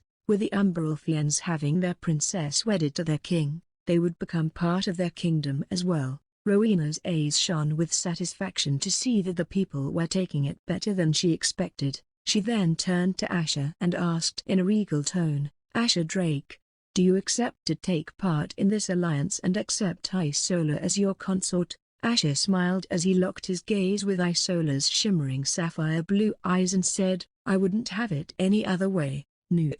One of the chambers in Bloodwing Mansion was abruptly shaken by a sudden, deafening scream. The cry echoed through the high-vaulted ceilings. On a dark, decorated bed, a young man with flowing silver hair and a pale face sat bolt upright, his fangs bared and his red eyes wild with fury. Rebecca stood near the foot of the bed, her shock evident. Only moments ago, she had been silently praying for her son, who had been in a coma for almost 3 years. After employing the physicians to work the special cure on him, her prayers were finally answered. But hearing Oberon scream, she came back to her senses. "Everyone, out, now!"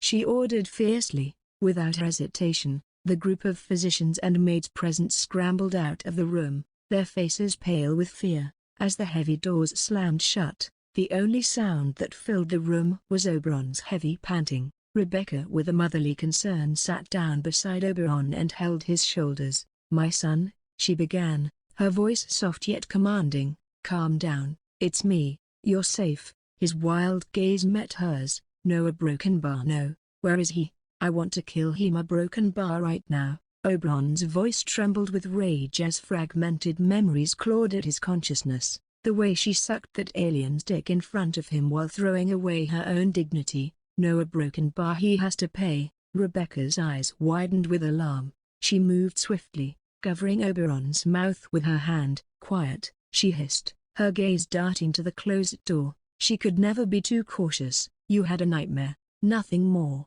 "A nightmare," Oberon whispered, the intensity of his anger now mixed with confusion. Rebecca paused for a moment, sensing the fragility of the situation. Gently, she responded, "Yes, and you've been a broken bar sleeping for a while." Oberon's eyes, so like his mother's, searched her face, desperately seeking answers. How long?" Rebecca's breath caught in her throat. The weight of the revelation was almost too much for her, but she had to tell him. "Almost 3 years, a broken bar," she admitted, her voice barely more than a whisper.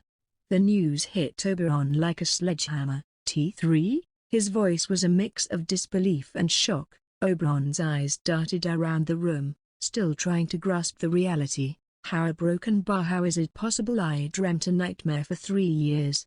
He stammered, his gaze fixated on his mother, seeking the truth. "What happened in all that time?" Rebecca took a deep breath, gathering herself, and recounted everything that had transpired over the past 3 years, from Asher's triumphant return from the quest of the worthy with the Devia to his consummation with Rowena just last week. She didn't want to convey the last part, but she felt it was better for her to convey it to him now rather than let him know through some random person. Oberon's emotions were a tempestuous storm as he listened. When his mother finished, a chilling roar erupted from his lips. "No."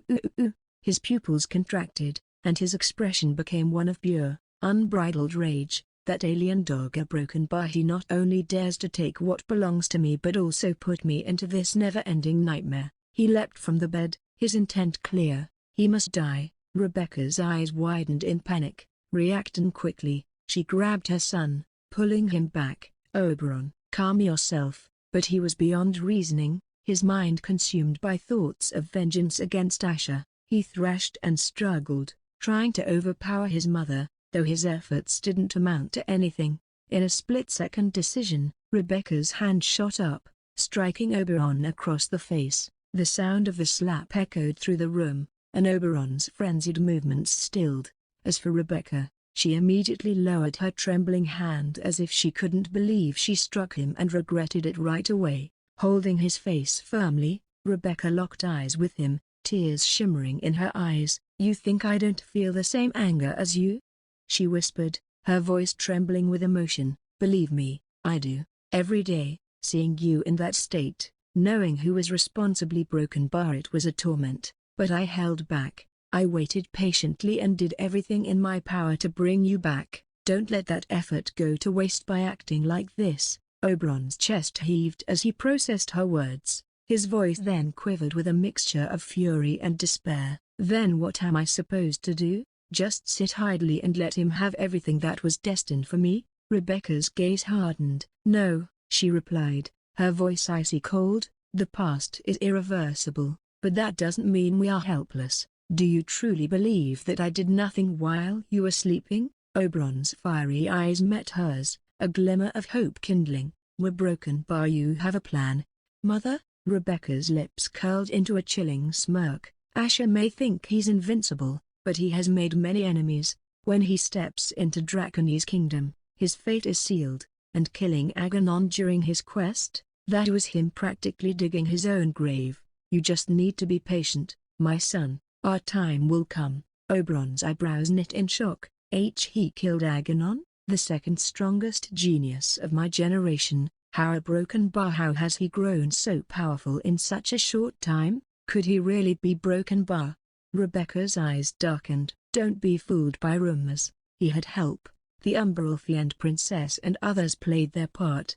He isn't the lone genius everyone believes him to be, but the DVR broken bar, he did absorb it, didn't he?" Oberon pressed, teeth grinding together in suppressed rage. Rebecca clicked her tongue, looking away, clearly displeased. "Yes, that part appears to be true. I still don't know what kind of trick he came up with to do that." Rebecca's voice was weak as she had to grudgingly admit to herself that Asher was not some alien trash. The room grew silent, save for the heavy breathing of Oberon. "We should have ended him when we had the chance," he whispered, memories of a younger, soulless Asher flitting through his mind, a time when he was vulnerable, when he could have been easily extinguished. The only reasons he never tried was because it was fun to torture him, and secondly, he didn't want to risk getting caught, especially when the king had given strict orders about keeping him alive. But thinking about it now, he should have just bitten the blade and get it over with. Just thinking about how that alien cur spent the entire last week holding his woman's body and having his way with her made him suffocate. But suddenly, the muffled voices of the maids and servants outside caused both Rebecca and Oberon's attention to shift towards the door. "Please, you can't go in now, Your Highness." "Knock, knock. I heard Prince Oberon has finally woken up. I am here to personally convey my happiness." Rebecca's eyes sharpened as her fingers curled into fists, wondering who leaked this news to him. Oberon's expression shifted from surprise to disbelief when he heard the voice, the last voice he'd ever expect to hear at that moment. Rebecca's nostrils flared. "That bastard a broken bar, he is shameless enough to come here?" Rebecca mumbled as the first thought that came into her mind was to throw him out after pulling out his tongue. To have the audacity to come here after putting her son into a coma was pushing it, but she clenched her jaw as she knew she couldn't throw out the royal consort, especially since he came here to convey his happiness. Oberon's face was a portrait of fury, his eyes glazed with rage. "Mother, he mustn't come in here. Yeah, broken bar, I may not be able to control myself." Rebecca felt her heart getting gripped seeing her son's expression. She nodded and quickly thought of an excuse to make that brat go away. She got up to go to the door and make him go away by saying it to his face. Creak. But suddenly, the doors swung open, revealing a seemingly worried Asher. His sharp eyes scanned the room before resting on a red-faced Oberon and a wide-eyed Rebecca. His face relaxed into a look of relief. "Ah, it appears I was mistaken," Asher began with a hint of surprise in his voice. "Everyone is all right here? I thought I heard a broken bar, someone crying and wailing in pain. My sincerest apologies for barging in due to my misunderstanding." Veins popped up on Oberon's face as if he was getting choked with uncontrollable emotions. Rebecca's hands balled into fists. her voice cold as ice. "Your concerns are noted and unnecessary. My son has just woken from a lengthy rest, and the last thing he needs is a broken bar disturbances." Asher raised an eyebrow, feigning innocence. "Of course, consort Rebecca, I merely wished to express my happiness at Prince Oberon's recovery." His gaze flitted to Oberon. "It's good to see you awake. It felt like our broken bar long time." Oberon glared at Asher, lips drawn in a tight line, barely containing his fury. The temptation to strike him down at this moment was so high, but the fact that Asher was no longer a weakling stifled any such urges. Asher walked forward and placed his hand on Oberon's shoulder under Rebecca's cold glare as he said with a smile, "My wife will surely be pleased to know that our prince is back on his feet. She is a bit tired after our sacred union, so I trust you will understand if I convey this news to her a bit later." Oberon's right shoulder began to sink under the weight of Asher's palm, which seemed as heavy as an iron pillar, but the weight of what Asher said was what seemed to crush him even more on the inside. Did he just imply he fucked her for the entire week? Oberon couldn't even imagine such a pure, dignified, and powerful woman getting defiled by this alien. The thought of it sent shockwaves through his body and mind, making the corners of his lips and eyes twitch. "Whoa, you all right? Is he having a stroke, or I am afraid he has to rest now?" Rebecca immediately stepped in with a frigid voice and made Oberon lie down before he does or says something that couldn't be taken back. She even covered his face with the sheet to make sure this bastard's face wouldn't trigger her son again. She then stood straight and looked at Asher as she said with a harsh squint, "You should leave and let him rest. He hasn't fully recovered yet to hold a conversation." Asher sucked air through his teeth as he nodded. "Ah, of course.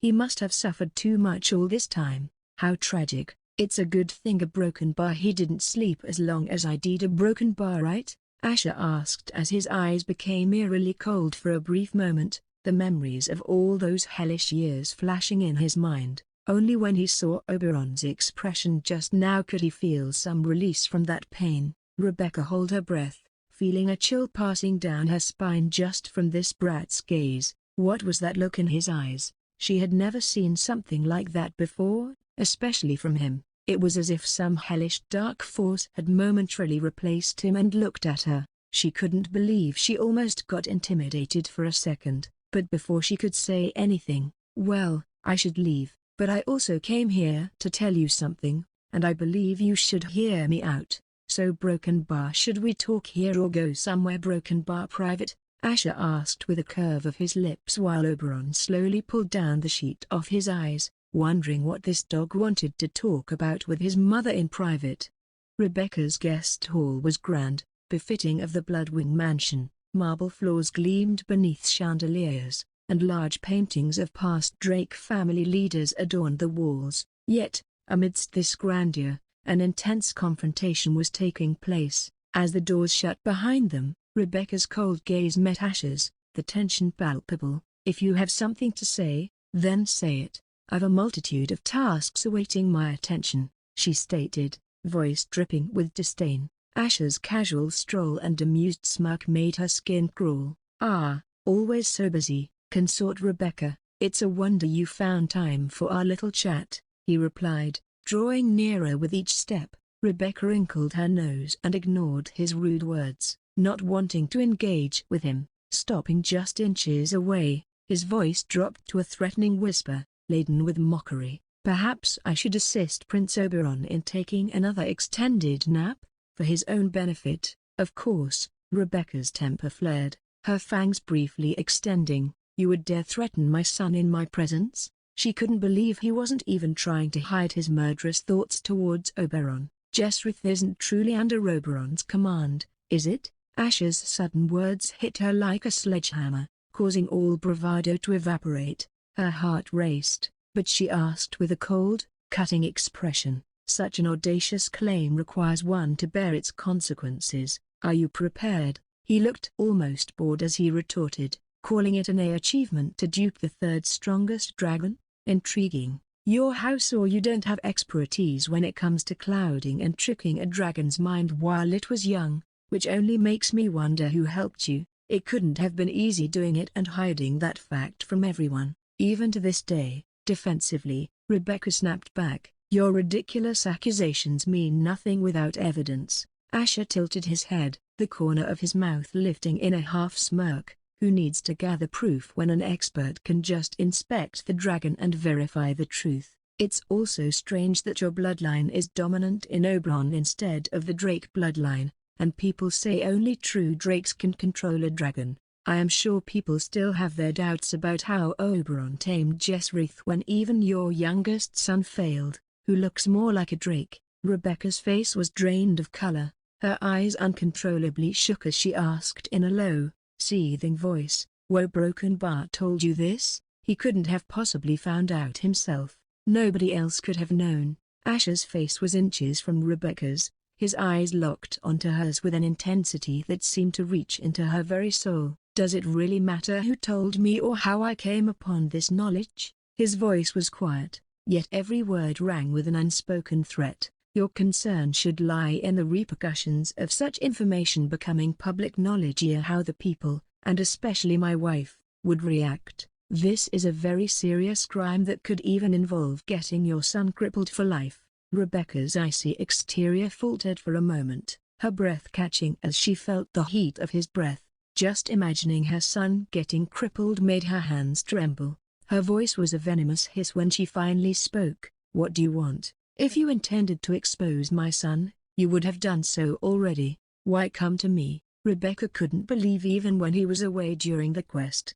He was probably trying to dig up dirt on her through his connections, but just who could have helped him? A knowing smirk crept across Asher's face. "Yes, I have no immediate interest in a scandal. I'm proposing a trade, my silence in exchange for a Broken Bar favor." Rebecca's gaze was skeptical, her voice laced with frost. "And what could you possibly want from me?" His smile was almost playful now, as though he relished the hold he had over her. "How about becoming my slave for starters?" The chilling bloody aura of a peak soul devourer suddenly emanated from Rebecca and completely filled the room. Her fangs fully extended, and her face became eerily pale as a corpse. "Are you that eager to die?" Her voice was low yet chillingly cold and her pale red eyes were brimming with killing intent. "Do not for a moment think I am limited by my status. You have no idea what I can be capable of. Even if I were to perish, I will drag you down with me to the depths of Tartarus." Asher saw the cold, frenzied look in her bloody eyes and knew she was completely serious about what she said. While seeing that her pride knew no bounds, and this only made him realize that he couldn't casually handle a crazy element like her. "TSSS," he sucked air through his teeth, as he rubbed his arms and said with a mock terrified look, "You almost scared me to death there." He then relaxed his arms as he chuckled and said, "I was kidding. Did you think I was serious? How could I dare to make a senior like you do something like that? That would be very disrespectful of me." Rebecca wrinkled her nose as her bloody aura began to seep back into her body, unable to believe she was letting a junior like him mess with her. However, her eyes were still brimming with unbridled anger. "If you have nothing serious to say, then I will be leaving." Saying so, she stepped past him to walk towards the door, though she was already thinking of ways to make sure nothing happens to Oberon. "Let me be serious then. If you want your dear son to not get crippled, I want you to ensure that Oberon follows my commands without question, without hesitation. He is to be at my beck and call whenever I require his services. In official terms, he would be my vassal," Asher demanded from behind, his hands behind his back while his lips were curving upwards. Rebecca's eyes blazed with suppressed fury as she froze on the spot. Did he just indirectly demand her son to be his servant? How dare he? A Broken Bar. She turned around, and her voice was a mixture of shock and anger, barely containing her rage. "Are you utterly deranged? To demand such a thing? A Broken Bar. Oberon is a prince, respected and skilled, second to none in this kingdom. You are not worthy for him to become your vassal. You are just a consort." Asher's laughter was light, but it held a cold edge. "And you must be even more deranged to think your son is too good to become my vassal. You." Rebecca's eyes became redder with fury, though she was unable to think of an achievement of Oberon's that could outshine whatever Asher recently achieved. Asher shrugged and added, "Anyway, there is no point in arguing since I am not asking here, and should you refuse, would that not be an insult to me, your king?" Her eyes flashed with a contemptuous light and gave him a look of ridicule. "What did you just say, king? You're delusional. You will never be king, not by any right or hour."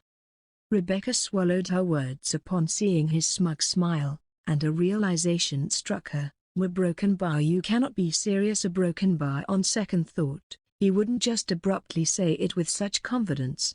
Asher smirked. "Oh, I am. Why don't you go and ask my wife right now? Hell, just ask one of your servants who at least went out today. See, this is why you shouldn't skip important announcements." The room seemed to close in on her, walls echoing with his words. Rowena's love for Asher was no secret, and this made her realize that it was highly possible he must have seduced and coaxed Rowena into making him the king during their sacred union. A young queen who had never experienced love must have fallen for such nonsense feelings. Her thoughts raced as she realized this would change a lot of things, and this meant this brat could very well rise up in power where nobody in Bloodburn Kingdom could raise a finger against him. He must have been planning this all the time, but she never expected him to get things done this quick. How did nobody, especially House Thorne, not object to this? As someone who was originally part of House Thorne, she very well knew what her sister and brother thought of Asher. If at least one of the three great houses raised an objection, then the queen couldn't simply move forward with her decision. But why did they remain silent? She now realized why he boldly entered her home and was showing such disrespectfulness with no fear. She knew that if she turned down his demand, then he would surely try something worse with his newfound power. For now, she just had to buy some time. It was not like he could kill or hurt Oberon, who would be his vassal in name. It was also a common practice for princes to pledge their loyalty to the king and become their vassals, so even on the public side, Oberon won't lose much face, even though it would be humiliating to both him and her. When in history did an older and distinguished prince become the vassal of a king far younger than him?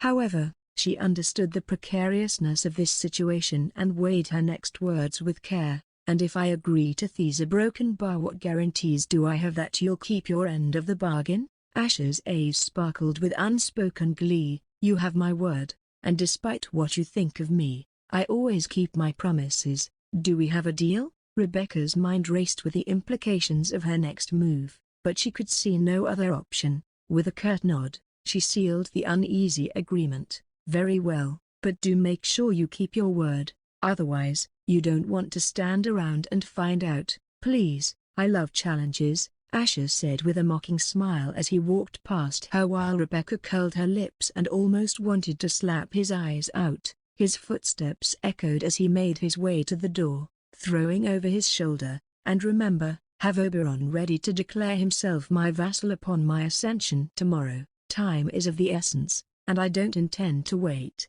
With that, he was gone, leaving Rebecca alone in the looming silence of the guest hall.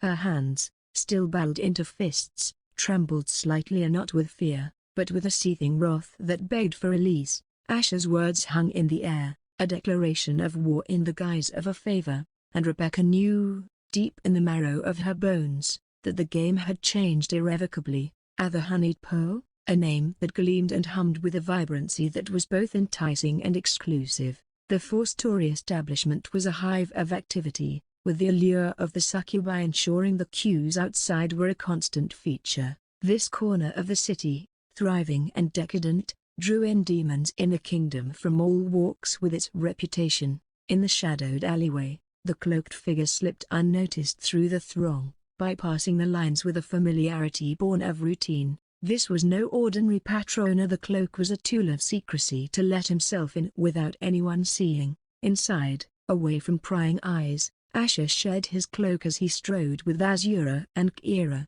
who were whispering sweet words into his ears while hugging his arms and pressing their big melons against them. They moved with purpose towards Kira's chambers, the atmosphere charged with the current of anticipation. Guarding the door was a Vulpini. His presence was an elegant threat. His silver tail a mark of distinction, sharp eyes, set in an angular face, narrowed at the sight of Asher, and his stance spoke of coiled readiness. "Shoichi, my friend," Asher greeted, his smile a polished weapon. "It's been too long. How fares our dear madam in the absence of my patronage?" Shoichi's posture stiffened, a wall of silent disdain. "Madam Kira has no need for the presence of any patron to flourish," he retorted, voice cold as steel. Before Asher could further tease, a voice like velvet and venom slipped through the door's threshold. "Shoichi," it called, a command wrapped in allure. Shoichi's vexation was palpable, but obedience overrode it. He stepped aside, granting passage. With a playful wink that went unappreciated by the Vulpini, Asher entered Kira's domain, the door closing behind him. As Asher stepped into the room, his eyes immediately fell upon a plush chaise draped with silken fabrics, and upon it reclined the seductive mistress of this establishment, her figure intoxicating as it was alluring. She was a vision, as always, the very essence of temptation. Her gown, a river of green silk, flowed over her form, catching the candlelight and setting it ablaze with each subtle movement. It hugged her curves perfectly, accentuating the sensuous arc of her waist, the fullness of her hips, and the tantalizing dip of her large bosom. Her golden hair spilled over her shoulders like a waterfall of sun-warmed silk. Her almond-shaped emerald eyes shifted towards him with a hint of coy. A deep neckline allowed a teasing view of her cleavage and hinted at the promise of more hidden beneath the fabric. The gown was offset by her fox-like features, her pointy ears and three bushy, golden tails flicking casually in the dim light. "Kira," Asher said, his voice a blend of admiration and familiarity, "I have to say, Broken Bar, I was impressed with your work while I was gone." Kira's emerald eyes locked onto him with an intensity that could melt steel. The corners of her lips curved into a knowing smile as she got up slowly yet seductively. Aura tilde, I am so flattered that the new king came all the way here to give this lowly madam such a compliment, but let me convey how delightful I am to see you after such a long year, darling." Asher's gaze followed Kira as she moved around the room with the grace of a dancer. Her every step seemed choreographed to captivate. She offered him a seat with the elegance of a queen in her court, and he took it, the plush cushion embracing him as he settled in. "Since you have exceeded my expectations, you have proved yourself just like you said you will to become my friend," Asher said with a raise of his brow. Kira's smile was like a crescent moon, alluring and slightly mysterious. "To be called a friend by you is a crest I shall wear with honor," she responded, her voice a melody that played upon the air. "I assure you, my loyalty is as steadfast as the tides." As she gracefully seated herself across from him, Asher's eyes couldn't help but linger momentarily on the smooth expanse of her skin down to her deep ravine, showcased so enticingly by her gown. She seemed to notice, for the edges of her smile deepened just so, and she poured the aromatic drink with a flourish that suggested she knew exactly the effect she was having. Kira handed him a cup, the scent of the drink pulling him back to the matter at hand. "The Devia is quite the prize," she said, her eyes locked onto his. "After your triumph over Prince Aganon, I doubt anyone would dare question your authority because of your origins and background. That treasure alone is a deterrent in its own right." Asher accepted the cup, the warmth from the liquid seeping into his hands while knowing what exactly she was talking about. He then took a measured sip, his eyes never leaving Kira. "So tell me, Kira, how exactly did you find out about Oberon and his dragon?" With a graceful gesture that made her tails ripple, Kira caressed her flute, her voice smooth as honey. "You flatter me, darling. I don't want to brag, but it takes someone who can create illusions to please people to discern other beings experiencing such an illusion. In this case, it didn't take much effort to see Jesrith is fooled to think Oberon is worthy of being its master." She then shook her head with a look of disapproval. "But such methods are not really dependable. Things can go wrong any time when you apply them to powerful beasts like dragons. There is a reason Oberon rarely calls upon Jesrith." Asher's eyes narrowed just a fraction, a flicker of intrigue passing through them. "How interesting, but why does it feel like you already knew this before I even asked you?" Her lips curled into a coy smile. "And what leads you to believe such a thing?" The corners of his mouth tilting up slightly, he asked, Does the term Aozion continent ring any bells? For a moment, Kira's expression wavered imperceptibly, her emerald eyes sharpening, but on the outside, her expression was smooth as ever as she said, Ozion, it does ring a bell, but it's just filled with death and strife, hardly worthy of interest. It may have been quite famous almost 2 centuries ago, but now a broken bar nobody cares, but some do. Asher chuckled, swirling the contents of his cup. A broken bar, especially certain people like Rebecca, who has been rather a broken bar, persistent in her quest to uncover how her son fell into a coma, to find someone capable of inducing such a state without a trace. She wasn't wrong to think that there couldn't be many with such exceptional talent in our world. I do feel flattered by your judgment of my capabilities, my king, Kira said, her voice a melody that danced in the air. But you needn't worry about what Rebecca does, it won't affect us. Asher, sitting across from her, hummed thoughtfully. He leaned forward, resting his elbows on his knees, his gaze never leaving Kira. I had thought to intervene and stop Rebecca, thinking you might have a connection to the Ozion continent. For a fraction of a second, a flicker of change passed through Kira's eyes, but her expression remained as serene as a still lake. Asher took another sip as he added, but to my surprise, it seems Rebecca found nothing that could satisfy her curiosity. Anyway, my efforts would have been wasted since you said we shouldn't be concerned. Kira clicked her tongue in pity. Poor Rebecca must be quite frustrated, but I feel moved that you almost decided to stop her for my sake. Her eyes trembled with nervousness and worry as she said with a look of pain, if she one day finds out it's me, she will definitely leave my body dry of blood. But what can I do? Your needs are more important than my measly life. You still have to be careful though. Kira sighed with a coy blinking of her eyes. Asher's smile widened. Oh, how lucky I am to have a sincere madam like you willing to do my bidding. But don't worry about me. She knows I'm not capable of such a thing. His voice carried a hint of disappointment as he added, it's a shame, thought for Broken Bar. If you had some connection to the Ozion continent, I would have been very interested in the fall of the kingdom of Eclipsion. It is one of the intriguing mysteries of our world. Even though people think they got too greedy and caused their own downfall, or that Draconians secretly caused their fall, so many theories are there as to what happened. Kira's eyes narrowed slightly, her gaze becoming sharper. However, the corners of her lips curved in a subtle smile. Eclipsion's fall?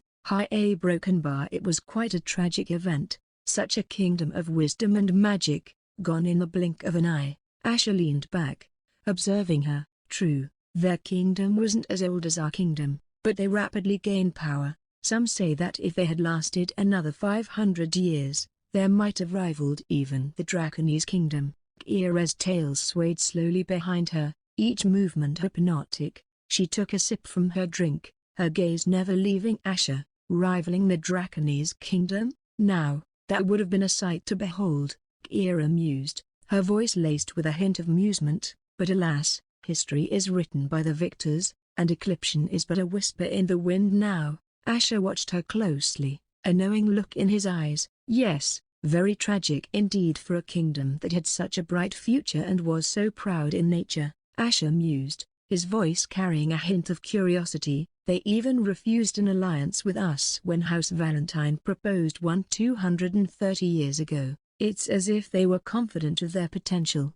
Kira shook her head, too proud for their own good. Don't you think? Her voice was a melody, each word dripping with a mix of charm and sarcasm. Asher shrugged, his eyes never leaving hers. But why wouldn't they be? The race of Calumbra, which ruled the kingdom, was known for their few numbers yet also for their frightening power of illusions, making even the Draconese kingdom not try any reckless moves to usurp their kingdom. But how did they end up going extinct? You are quite the expert when it comes to not only illusions but also information. So, do you have any idea how they failed to see their own greed? Were they that hungry for power like the Draconians, or too foolish enough to get taken advantage of?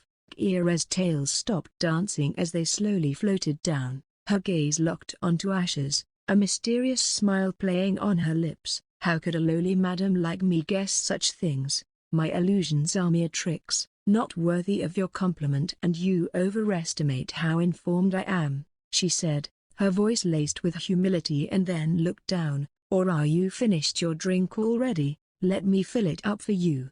She stood up and turned to refill his drink, her fluffy tails swaying hypnotically behind her. However, Asher stood up, following her with his gaze. "I didn't know mere tricks were enough to fool House Thorn and charm their young lords without even making them realize that they were slowly walking towards their grave," he said, his voice holding a deeper meaning. As she poured the drink, her eyes momentarily glowed with a dangerous light, unseen by Asher.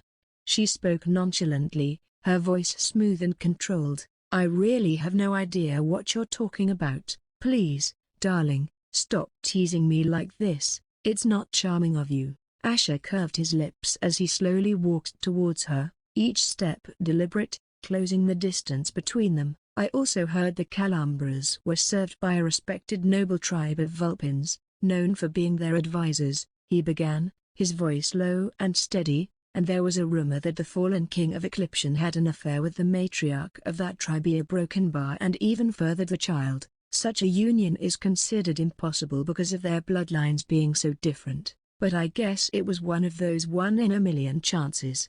Kira's hand, still holding the bottle, tightened imperceptibly. Her breathing remained even, but the subtlest shift in her aura betrayed a flicker of tension. Asher stepped closer, now standing right behind her. He leaned in, his breath warm against her ear as he whispered with a subtle smile, "But I think that child is alive, closer to us than we think. What do you think? Do you maybe know them? They must be pretty old by now." But his brows furrowed when suddenly, Kira's aura began to subtly shift. The air around her seemed to shimmer with an unfamiliar energy, and her form began to transform, revealing something he had never seen before. Her slender figure became more ethereal, her skin glowing with a faint, otherworldly sheen that reflected soft hues of silver. The 3 golden tails swayed more gracefully, almost mesmerizingly, as if imbued with a deeper magic. Her fox-like ears, already pointed, became slightly more elongated,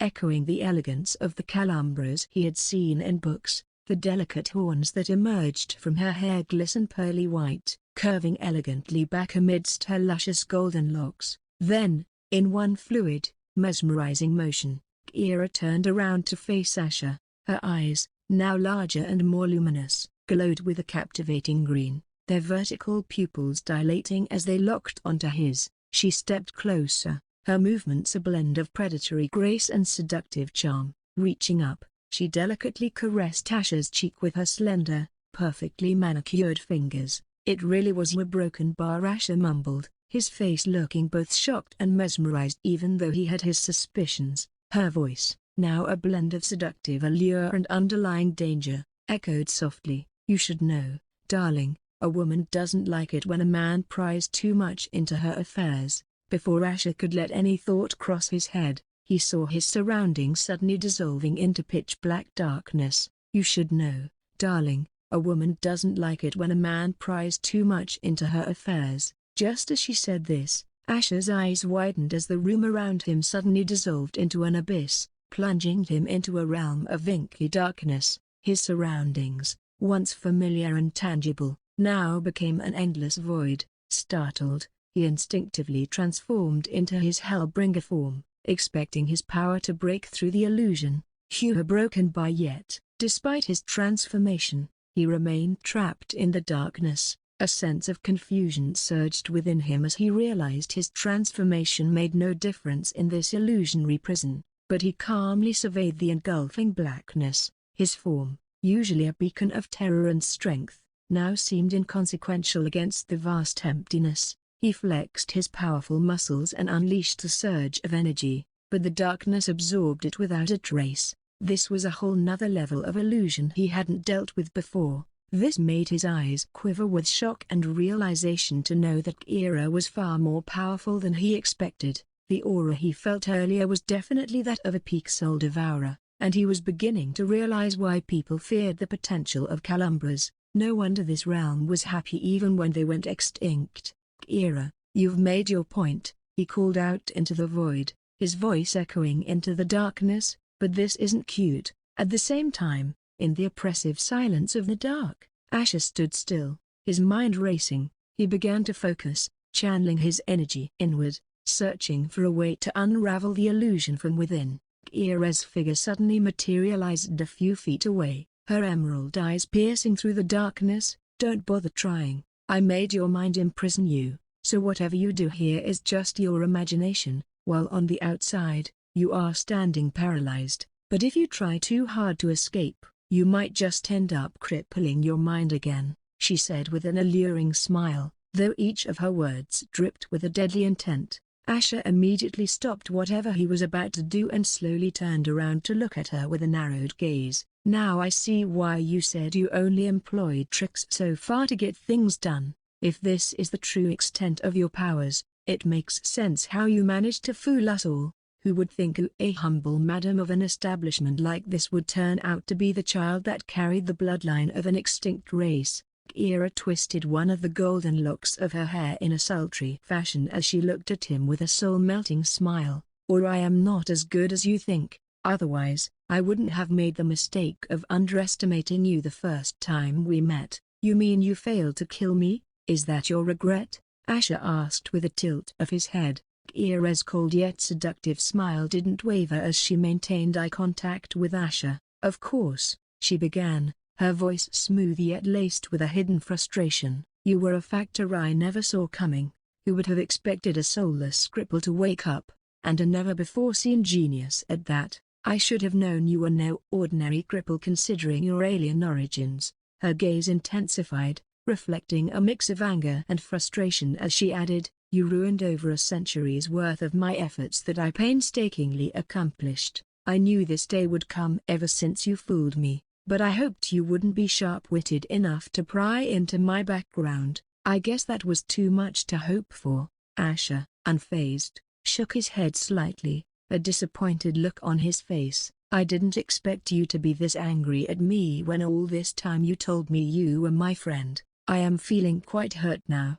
Kira raised an eyebrow, her laugh sultry yet chilling. "Or I did consider you as my friend, and I liked you while you were a useful friend to me. But like our lives, friendships expire. It doesn't have to, not when we have common enemies," Asher countered firmly, his gaze steady. "I know you didn't make Edmund and Oberon salivate for your attention just to amuse yourself, and I also know you didn't risk so much to help me put Oberon into a coma. You wanted to see Rebecca suffering for all these years, so let me out of here, and we both can get what we want." Kira's short laughter, cold and disconcerting, filled the void. "You misunderstand, darling. Did you think I was only after those belonging to House Thorn?" Asher furrowed his brows as Kira continued as her emerald eyes began to shimmer with killing intent. 200 years ago, your queen's father had a hand in the destruction of my people and kingdom. House Valentine proposed the idea, House Thorn provided the right weapons, and your dead father-in-law and his house executed it. That is how these three great houses worked when they partnered up. Always has ever since the existence of this kingdom." Asher's expression froze as he didn't know Rowena's father was involved in all this. Just how many people did that old son of a bitch piss off and leave behind enemies even after his death? Her emerald eyes shook with cold resentment as she added, "They took advantage of the kindness of my people and tortured and raped them to death to unearth the secret arts and knowledge of my people, and all because my people were tricked into their own destruction." Asher didn't know the Bloodburn Kingdom wasn't as nice as it seemed. He knew it was the most merciful one compared to other demon kingdoms, but it was still a demon kingdom in a realm like this, and history was written by the victors. No wonder he never knew, and when they succeeded, everyone in this kingdom rejoiced and felt relieved at the fall of my kingdom after butchering them. After all, it was better than my people possibly forming an alliance with the enemies of the Bloodburn Kingdom or growing strong enough to be a threat, right?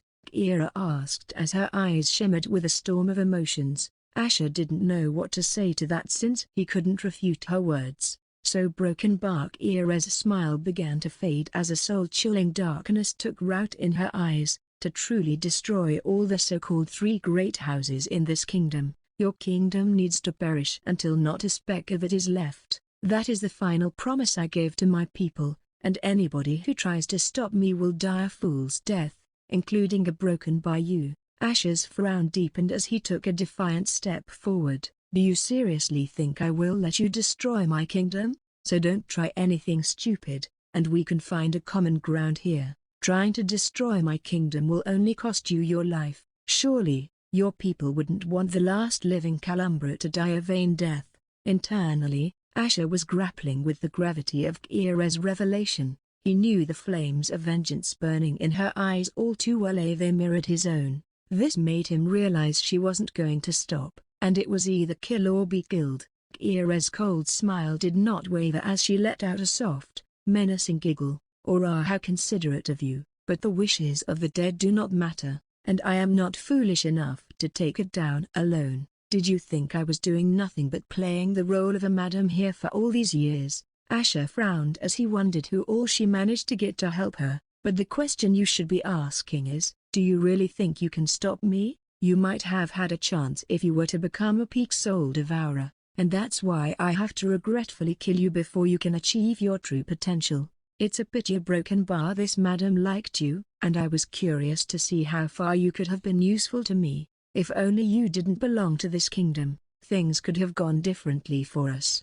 Asher clenched his jaw, feeling the weight of her words. "So stop before it's too late," he urged while his mind was racing to get out before she made his own mind kill him. Kira let out a coquettish sigh. "It's already too late." Her eyes then glowed with killing intent. "See you in the seven hells, darling," she whispered, clapping her hands together. Asher's expression contorted with pain as cracks manifested in the darkness and widened, each one like a sharp blade slicing through his mind. "Ugh!" Asher grunted as he struggled to keep his mind from falling apart. Kira's eyes were cold as she watched Asher. "Don't struggle, or it won't be painless. I know what the people here did to you while you were a cripple. You don't want to suffer again in your last moments." "We're broken bar heavy, a broken bar no I do a broken bar you a broken bar." Asher managed to mutter out words with gritted teeth as he fell to his knees, each deep crack sending waves of searing pain through his mind. He could feel the overwhelming force threatening to crush his mind. However, Kira suddenly frowned upon feeling the space in this darkness take a sudden, sweltering turn. The space crackled with an unbearable heat, a stark contrast to how it was before. Wanting to find out what was going on, her form wavered like a mirage, and as she snapped back to reality, her eyes widened in disbelief. Before her stood Asher, standing still, though his face twisted in an expression of excruciating agony. How a broken bar. Her eyes widened when she saw his skeleton glowing with an eerie dark green light from underneath his skin. Kira's instincts screamed danger. She moved swiftly, almost to blur, darting towards the window. Boom! Asher's body suddenly became the epicenter of a cataclysmic explosion. Dark green flames erupted from him, engulfing everything in their path while a space-shattering shockwave spread in every direction for kilometers. The entire chamber surrounding him and even the entire floor disintegrated, leaving nothing but smoldering ashes in the wake of the inferno. Amidst the chaos, the skeletal figure of Asher emerged, a haunting silhouette against the raging flames. His bones glowed ominously with a dark green luminescence, casting a sinister glow in the air. The hollow sockets of his skull blazed with the same eerie light as they looked around with a hint of confusion. Outside, the blood moon hung heavily in the sky, its crimson hue reflecting ominously on the scene below. His figure hovered in midair, his cape billowing around him like a shroud while he scanned the surroundings. But Kira was gone, vanished into the night. All he could see was people panicking down on the ground while shooting confused and terrified glances at him. Even if he warned Rowena, he was sure Kira would have left the kingdom by that time, and nobody could catch someone who had managed to hide in enemy territory for over a century. "Kira broken bar we aren't only a broken bar," Asher mumbled as his bony hands clenched into fists, realizing that it was better that he managed to find out such a very dangerous foe before it was too late. Otherwise, she would have pulled his strings like a puppet until he became useless or a threat. But the problem now was he had no idea how to find and deal with her before she executed her plan to destroy his kingdom. As the embers from the explosion still glowed in the night, a tall figure clad in black armor that seemed to absorb the light around it descended towards Asher on her mount. The blood-red slits of her helmet betrayed no emotion, and her crimson cape fluttered dramatically in the night breeze. "Are you all right, Your Highness?" Eradicator's stoic voice, muffled slightly by her helmet, echoed beside his ears. Asher, still thinking about what happened, gave a silent nod. His form returned to normal, but his gaze remained distant. Fortunately, he survived Kira only because his rupture of the damned ability activated on its own as if knowing he was about to die. It was a good thing he learned about it. Shoichi was also nowhere to be seen, and based on the remains here, it didn't seem like he died, nor could he be that weak to die instantaneously.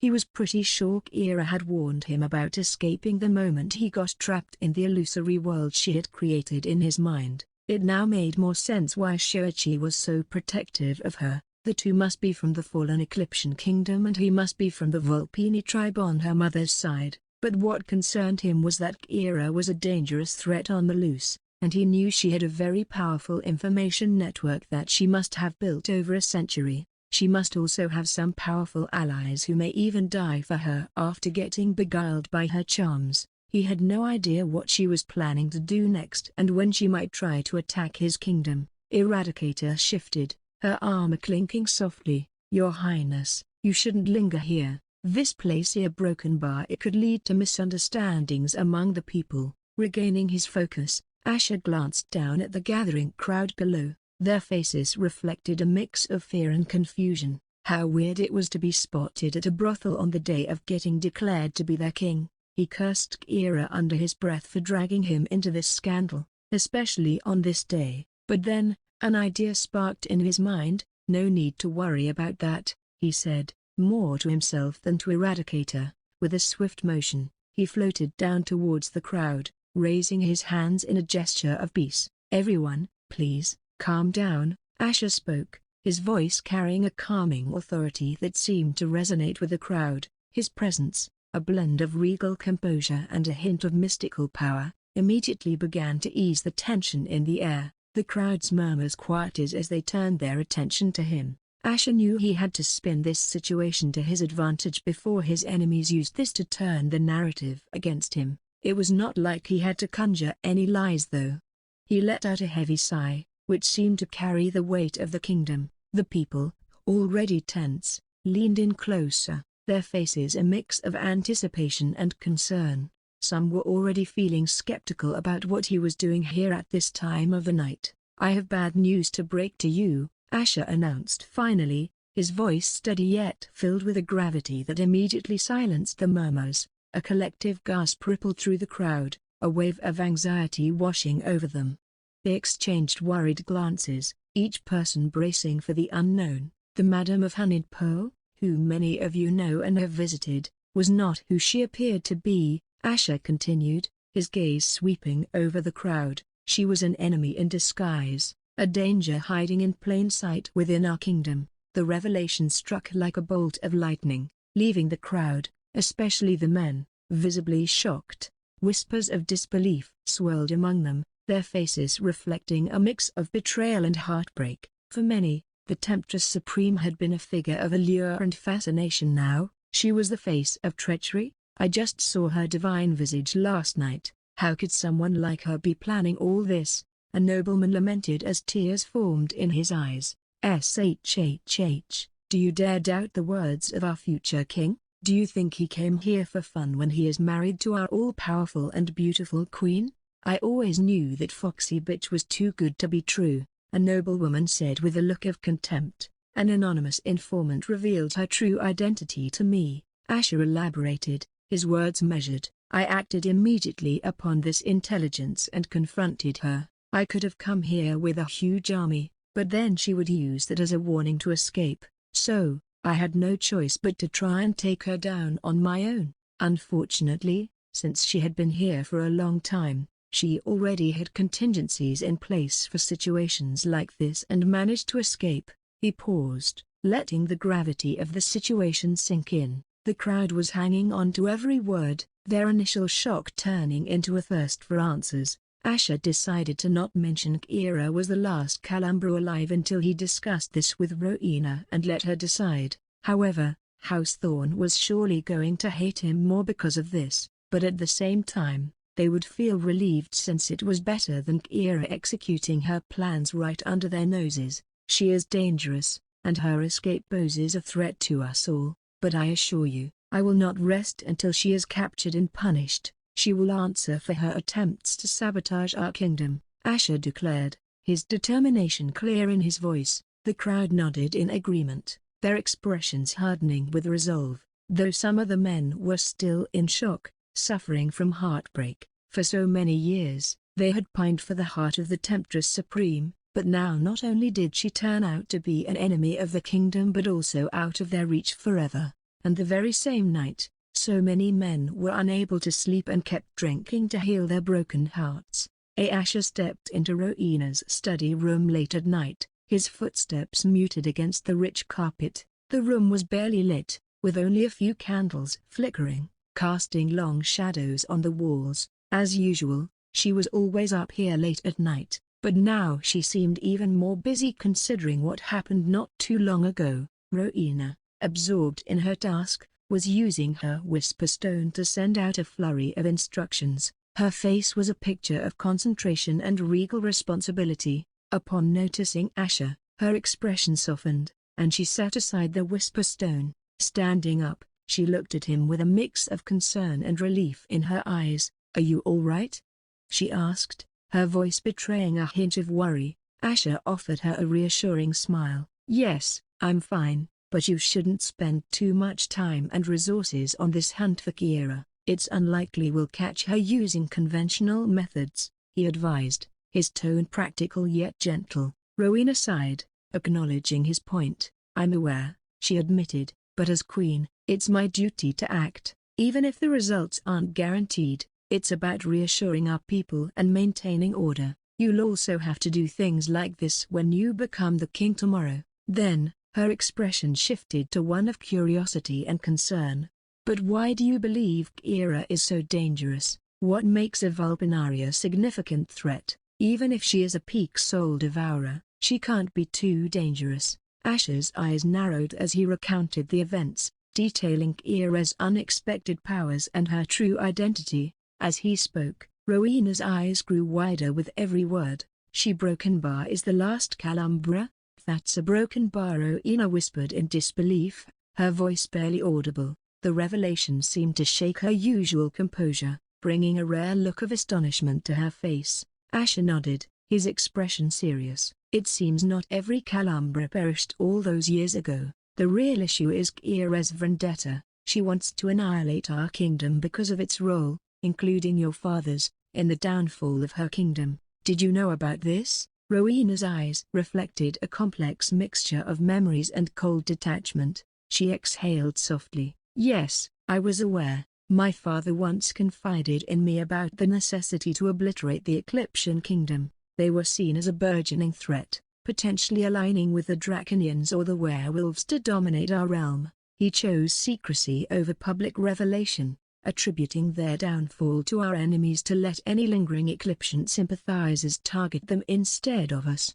He told me so that I would take the same measures if a situation like that arises again." Her gaze hardened, the queen in her resurfacing. "Kira's vendetta, though understandable, is misdirected. She only has her kingdom to blame. If you pose a danger, you either stand strong or fall. We can't afford to make the same mistake again." Asher's brow arched slightly, absorbing her words. The ruthless nature of demon politics wasn't lost on him, but Rowena's indifferent acceptance struck a chord. But he could see she was thinking like a queen, and any demon ruler would consider this normal. When one excels at something, they garner attention, and demons seek to take advantage of them. So, just like Rowena said, one had to either have the power to discourage anyone from taking advantage of them or succumb or fall to others, for nobody in this world would sit still while letting a potential threat grow in power. The same happened with Draconi's kingdom.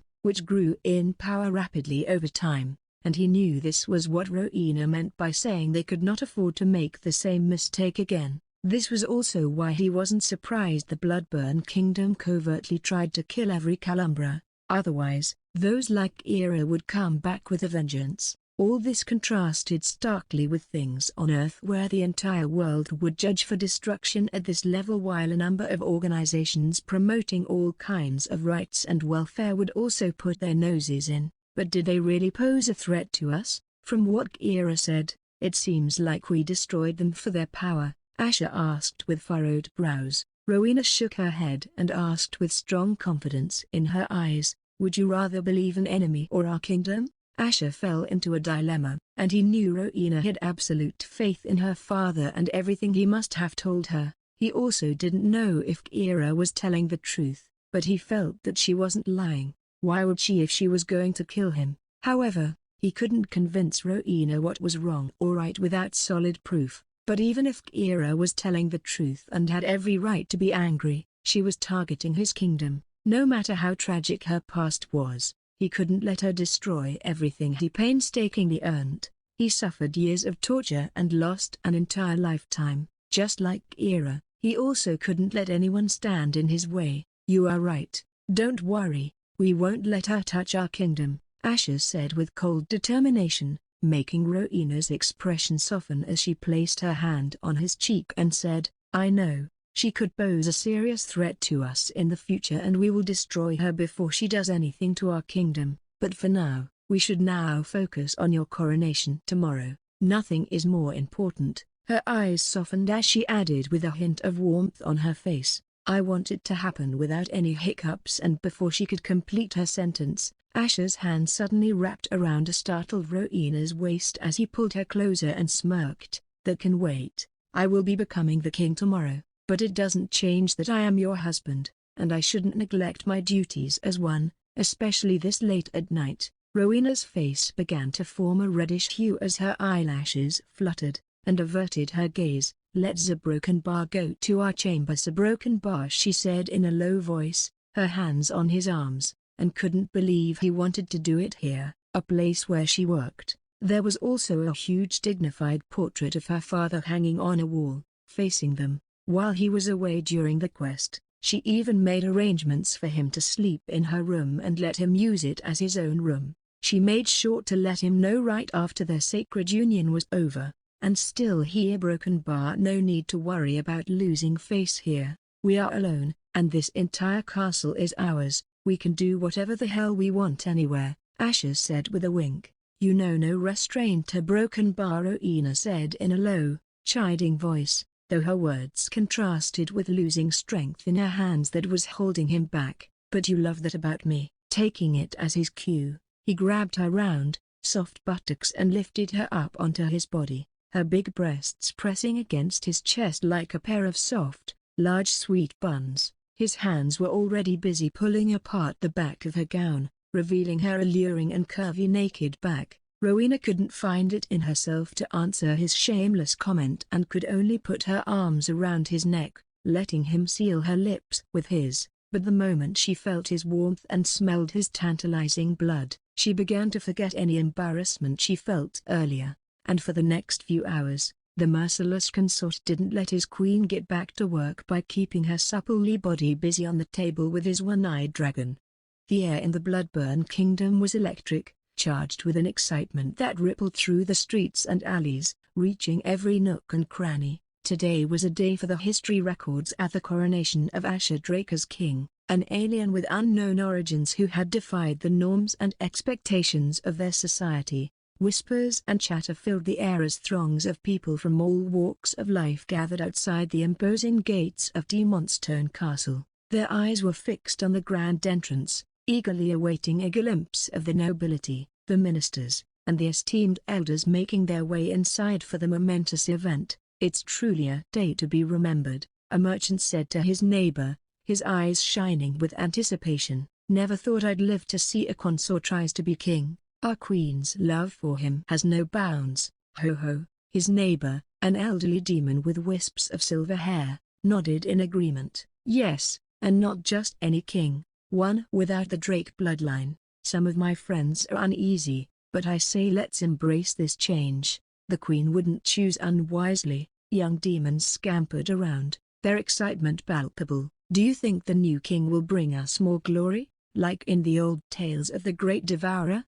one of them asked, his eyes wide with curiosity. "Of course, he will," replied another confidently. "He's the immortal consort, isn't he? He earned a powerful devia and even defeated Prince Aganon. He will be no ordinary king." As the nobles continued to file into the castle, the air was shaking with fervor. Dark banners fluttered in the breeze, and the castle itself seemed to be holding its breath, waiting for the moment when Asher would officially be crowned. Inside, the grand hall was a spectacle of opulence and power. The throne stood majestically at the end of the room, bathed in a supernatural light that seemed to whisper of the greatness that was to come. The nobles took their seats in hushed reverence, their eyes fixed on the dais where history was about to be made. In the midst of it all, the common folk outside continued to speculate and dream. For them, this was more than just a ceremony. It was a beacon of hope, a sign that their kingdom was on the cusp of reclaiming its former glory under a new, unprecedented ruler. However, there was also another event to rejoice and celebrate for them. Today was not just the coronation of their new king, but also his wedding to the Umberolfiend princess. This union symbolized a new era, a merging of two formidable kingdoms.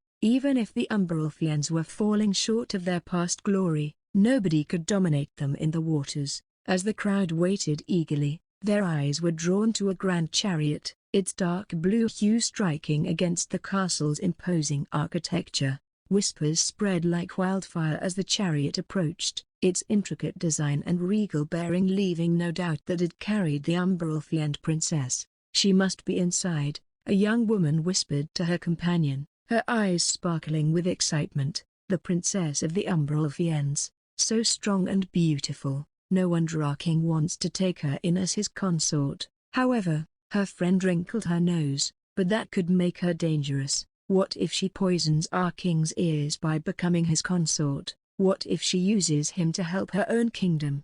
Do you think our queen is going to sit still? She is still our all-powerful queen, and she isn't going to let any other woman dominate her man," she confidently said with a smirk. Around the castle, the presence of numerous Umberolfiends was a sign of the significance of this day. Guards were on high alert, ensuring the event proceeded without a hitch, but their stern expressions couldn't mask the underlying sense of pride and optimism. The citizens, while still harboring memories of past conflicts, seemed willing to set aside their grievances for the greater good. Today was about unity and the promise of a brighter future. The prospect of their kingdom gaining from this alliance with the Umberolfiends was a thought that brought hope to many hearts. Meanwhile, the chariot's interior, bathed in the dark light filtering through its curtains, was a quiet haven from the bustling excitement outside. Isola, sitting gracefully with her hands folded on her lap,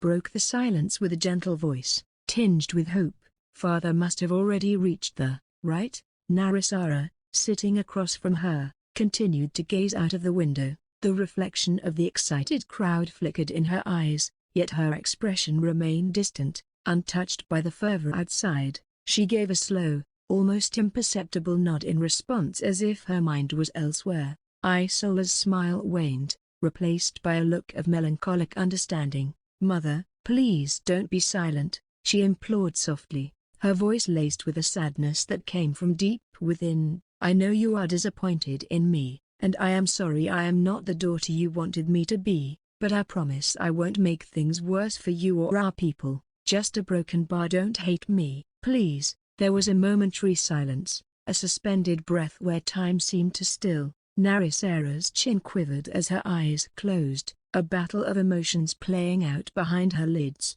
Ever since Asher talked to her that day, Narisara couldn't sleep that night while thinking about the past, especially memories of Isola as she grew up and the things Narisara did to make her fulfill the prophecy. In every single one of those memories, she never saw Isola smile and only saw pain and sadness on her face. A wraith in her life. A broken bar. It crushed her to realize that the impudent young man was right. She was like a wraith to Isola the entire time. His words triggered things she was blind to before, and after the announcement yesterday, she felt maybe he was sincere about everything. And despite everything Isola did for their sake, their people lost the war and weren't in a good state. What if the right thing to do was to believe in her daughter for the first time? The prophecy also hints to that.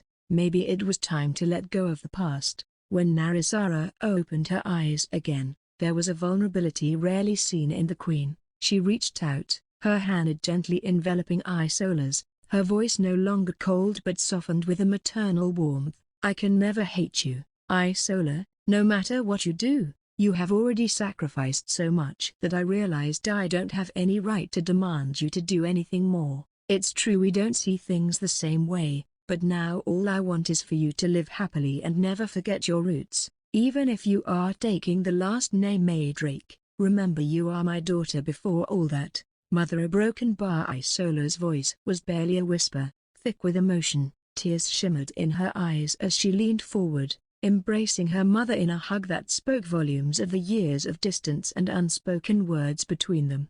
Narisara's eyes widened, her arms awkwardly hanging in the air, but then she allowed her own rigid posture to soften, her trembling arms wrapping around her daughter for the first time in her life. And the moment she felt Isola's frame in her embrace, a drop of tear trickled down Narisara's left eye upon realizing how much she wronged her for her entire life. For a moment, amidst the grandeur and anticipation of the day, the mother and daughter found a quiet reconciliation, a bridge over the chasm that had separated their hearts for so long. Inside the castle, the grand doors of the throne room swung open with a majestic flourish, heralding the entrance of Asher and Rowena, along with the 5 blood-born guards. City was also following them, happy that this ceremony required her presence here. She couldn't believe this young alien, with whom she started off on the wrong foot, was going to become the king, and for some reason, her heart would race whenever he sent knowing glances towards her, disturbing her composure. The atmosphere inside the hall, already thick with tension and anticipation, seemed to tighten further. Every eye turned towards them, a mixture of awe and respect as they knelt in the presence of the queen. Rebecca, seated prominently under the banner of House Drake, struggled to maintain a facade of composure. Her gaze, sharp and stiff, flickered with a barely restrained fury. Beside her, Oberon's pallor contrasted starkly with the dark decor of the hall. His hands, hidden beside him, were clenched so tightly that his knuckles turned white. The humiliation of his impending vassalage to this alien cur, coupled with the spectacle of watching his woman hold a grand ceremony to crown the same alien as the king, fueled a silent, seething rage within him. The couple stepped onto the highest platform, their presence commanding and assured. The Devourer's throne was routed to the floor in a very imposing manner and was reserved only for the person who held the highest power. Asher knows that even if he becomes king, only Rowena can sit on the throne since he has a long way to go before he can sit on that throne. His eyes shifted to the right, where there was another smaller yet majestic black throne forged for him with draconic symbols adorning it. The atmosphere in the hall shifted dramatically as Meraxa and Narisara, flanking Isola, made their stately entrance. The sight of Isola, adorned in her traditional Umbral dark blue wedding attire, captivated everyone present. Her twilight blue skin shimmered ethereally, while her long, moon-white hair flowed elegantly down her back. Her delicate face, framed by pretty fins, radiated a unique and mesmerizing beauty. Her hourglass figure, accentuated by her bountiful bust, was the epitome of grace and elegance. Everyone knew how stunningly beautiful she was, but seeing her like this and dressed for this occasion made them hold their breaths in awe of her beauty and elegance. The dark blue fabric of her dress was of the highest quality, imbued with subtle magical properties that made it shimmer with a captivating,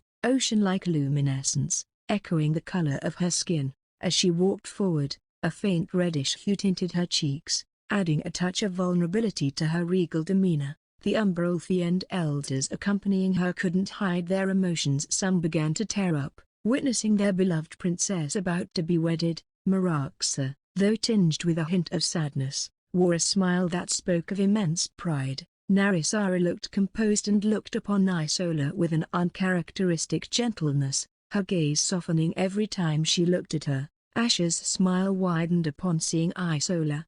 Beside him, Rowena gave a subtle nod to the Right Master, signaling that it was time to commence the coronation and wedding ceremony. Chapter 381 Long Live the King. The moment the Right Master placed the black crown adorned with draconic symbols upon Asher's head, the air in the room seemed to shift, charged with a newfound reverence and authority. Hail King Asher Drake, the Bloodburn King, protector of the Demon Kingdom, master of the Kraken, and lord of House Drake. The Right Master's voice boomed, echoing throughout the grand hall of Demonstone Castle. The gathered crowd responded in unison, their voices melding into a powerful chorus that resonated with loyalty and recognition. Long live the king!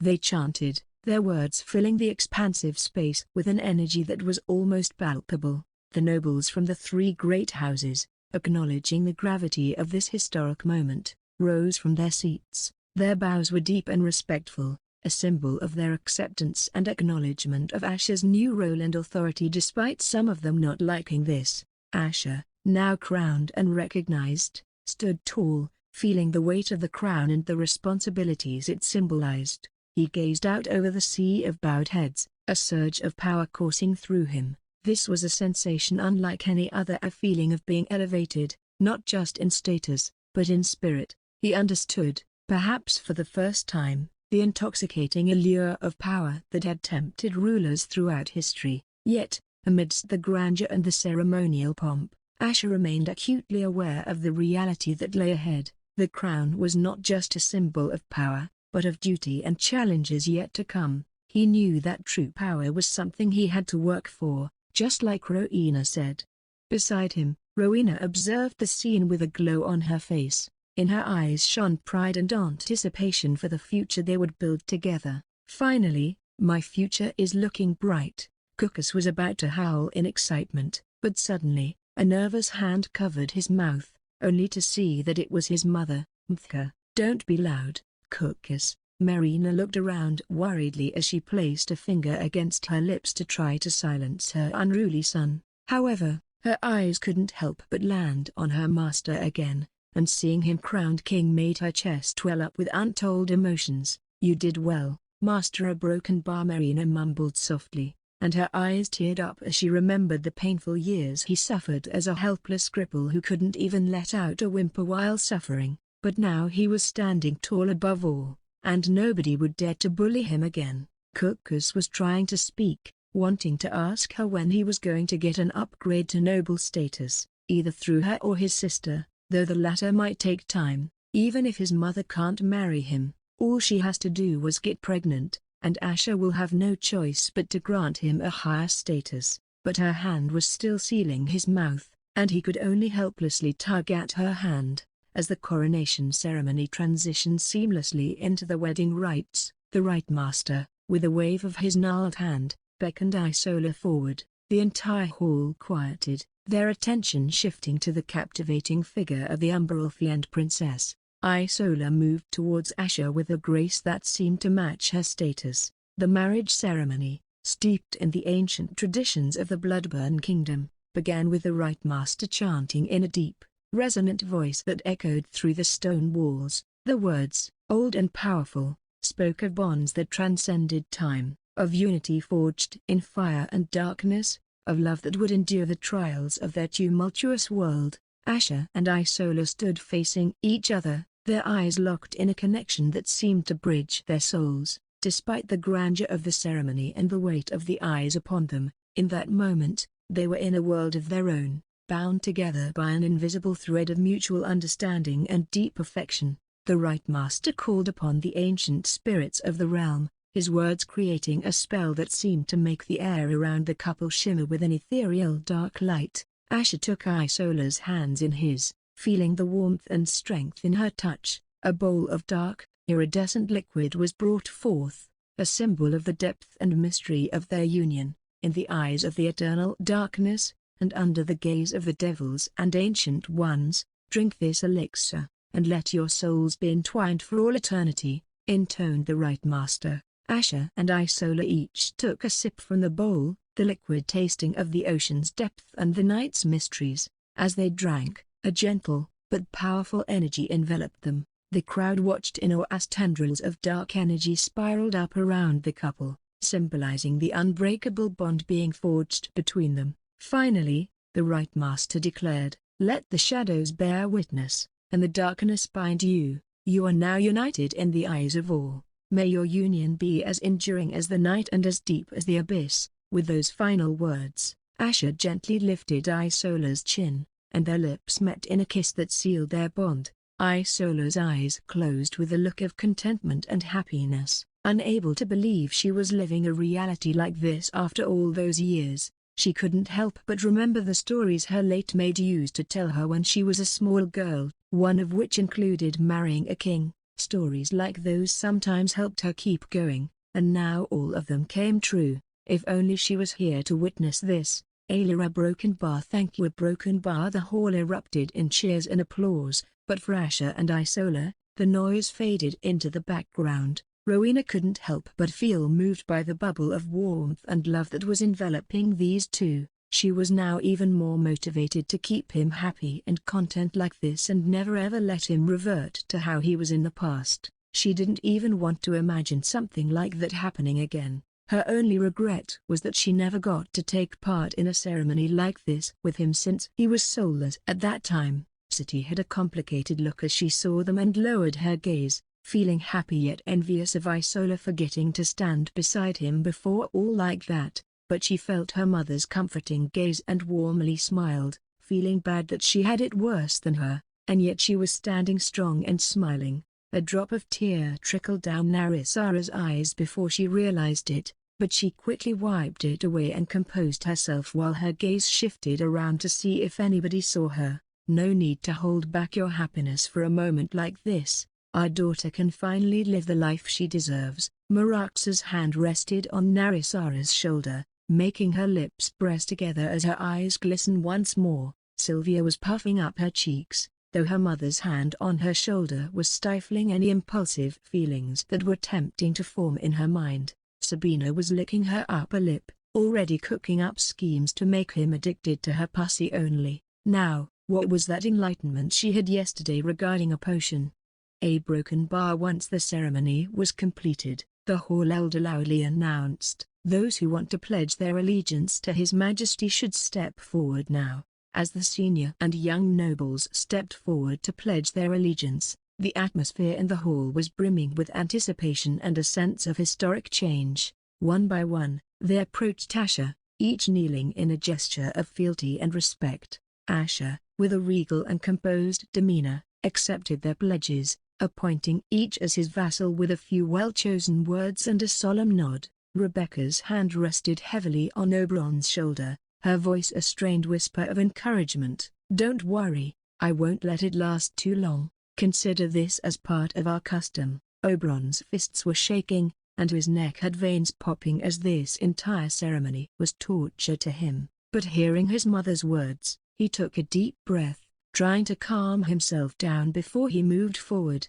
his steps measured and deliberate. Seren looked at his son, and Sylvan followed suit before giving a subtle nod, adding his weight to the line of nobles. On the sidelines, Kellum and Leonidas, already sworn vassals of the king, watched the proceedings with a mix of amusement and pride. Leonidas's smirk was evident as he commented, "These newbie vassals are too late, can't blame them for not being dedicated enough," Kellum said with a half-knowing smile. The tension in the hall seemed to peak as Oberon took his turn, kneeling before Asher. His body was barely containing the storm of emotions within, but he managed to maintain a facade of composure. Asher, catching the subtle signs of Oberon's inner turmoil, leaned slightly forward, a sardonic smile playing on his lips. Well, Prince Oberon," Asher began, his voice laced with a mocking warmth, "it feels good to see you coming forward. I must say, I'm rather touched by your broken bar devotion."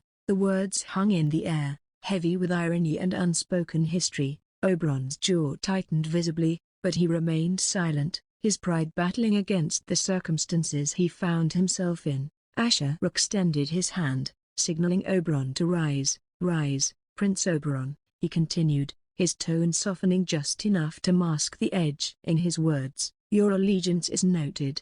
May your loyalty to the throne be as unwavering as your resolve. The honor is mine. A broken bar. Oberon somehow coughed out those words and deeply bowed before walking away in a hurry, as if he may not be able to control himself. If he stood there a second longer, the hall, still reverberating with the echoes of newly sworn allegiances, grew quiet as Rowena's voice, clear and authoritative, broke the silence. You may now choose more than one of the Bloodborne guards to be your sworn guards, she said, her gaze fixed on Asher with an expression that hinted at the gravity of her offer. Asher could see that she was practically offering him all of them and felt moved by her gesture. Though he had already made up his mind, he scanned the line of formidable Bloodborne guards, all of them standing proudly and stoically but with deference. His finger rose, pointing decisively towards the only female figure among them, a towering presence clad in black armor and with a small moving bump under her cape.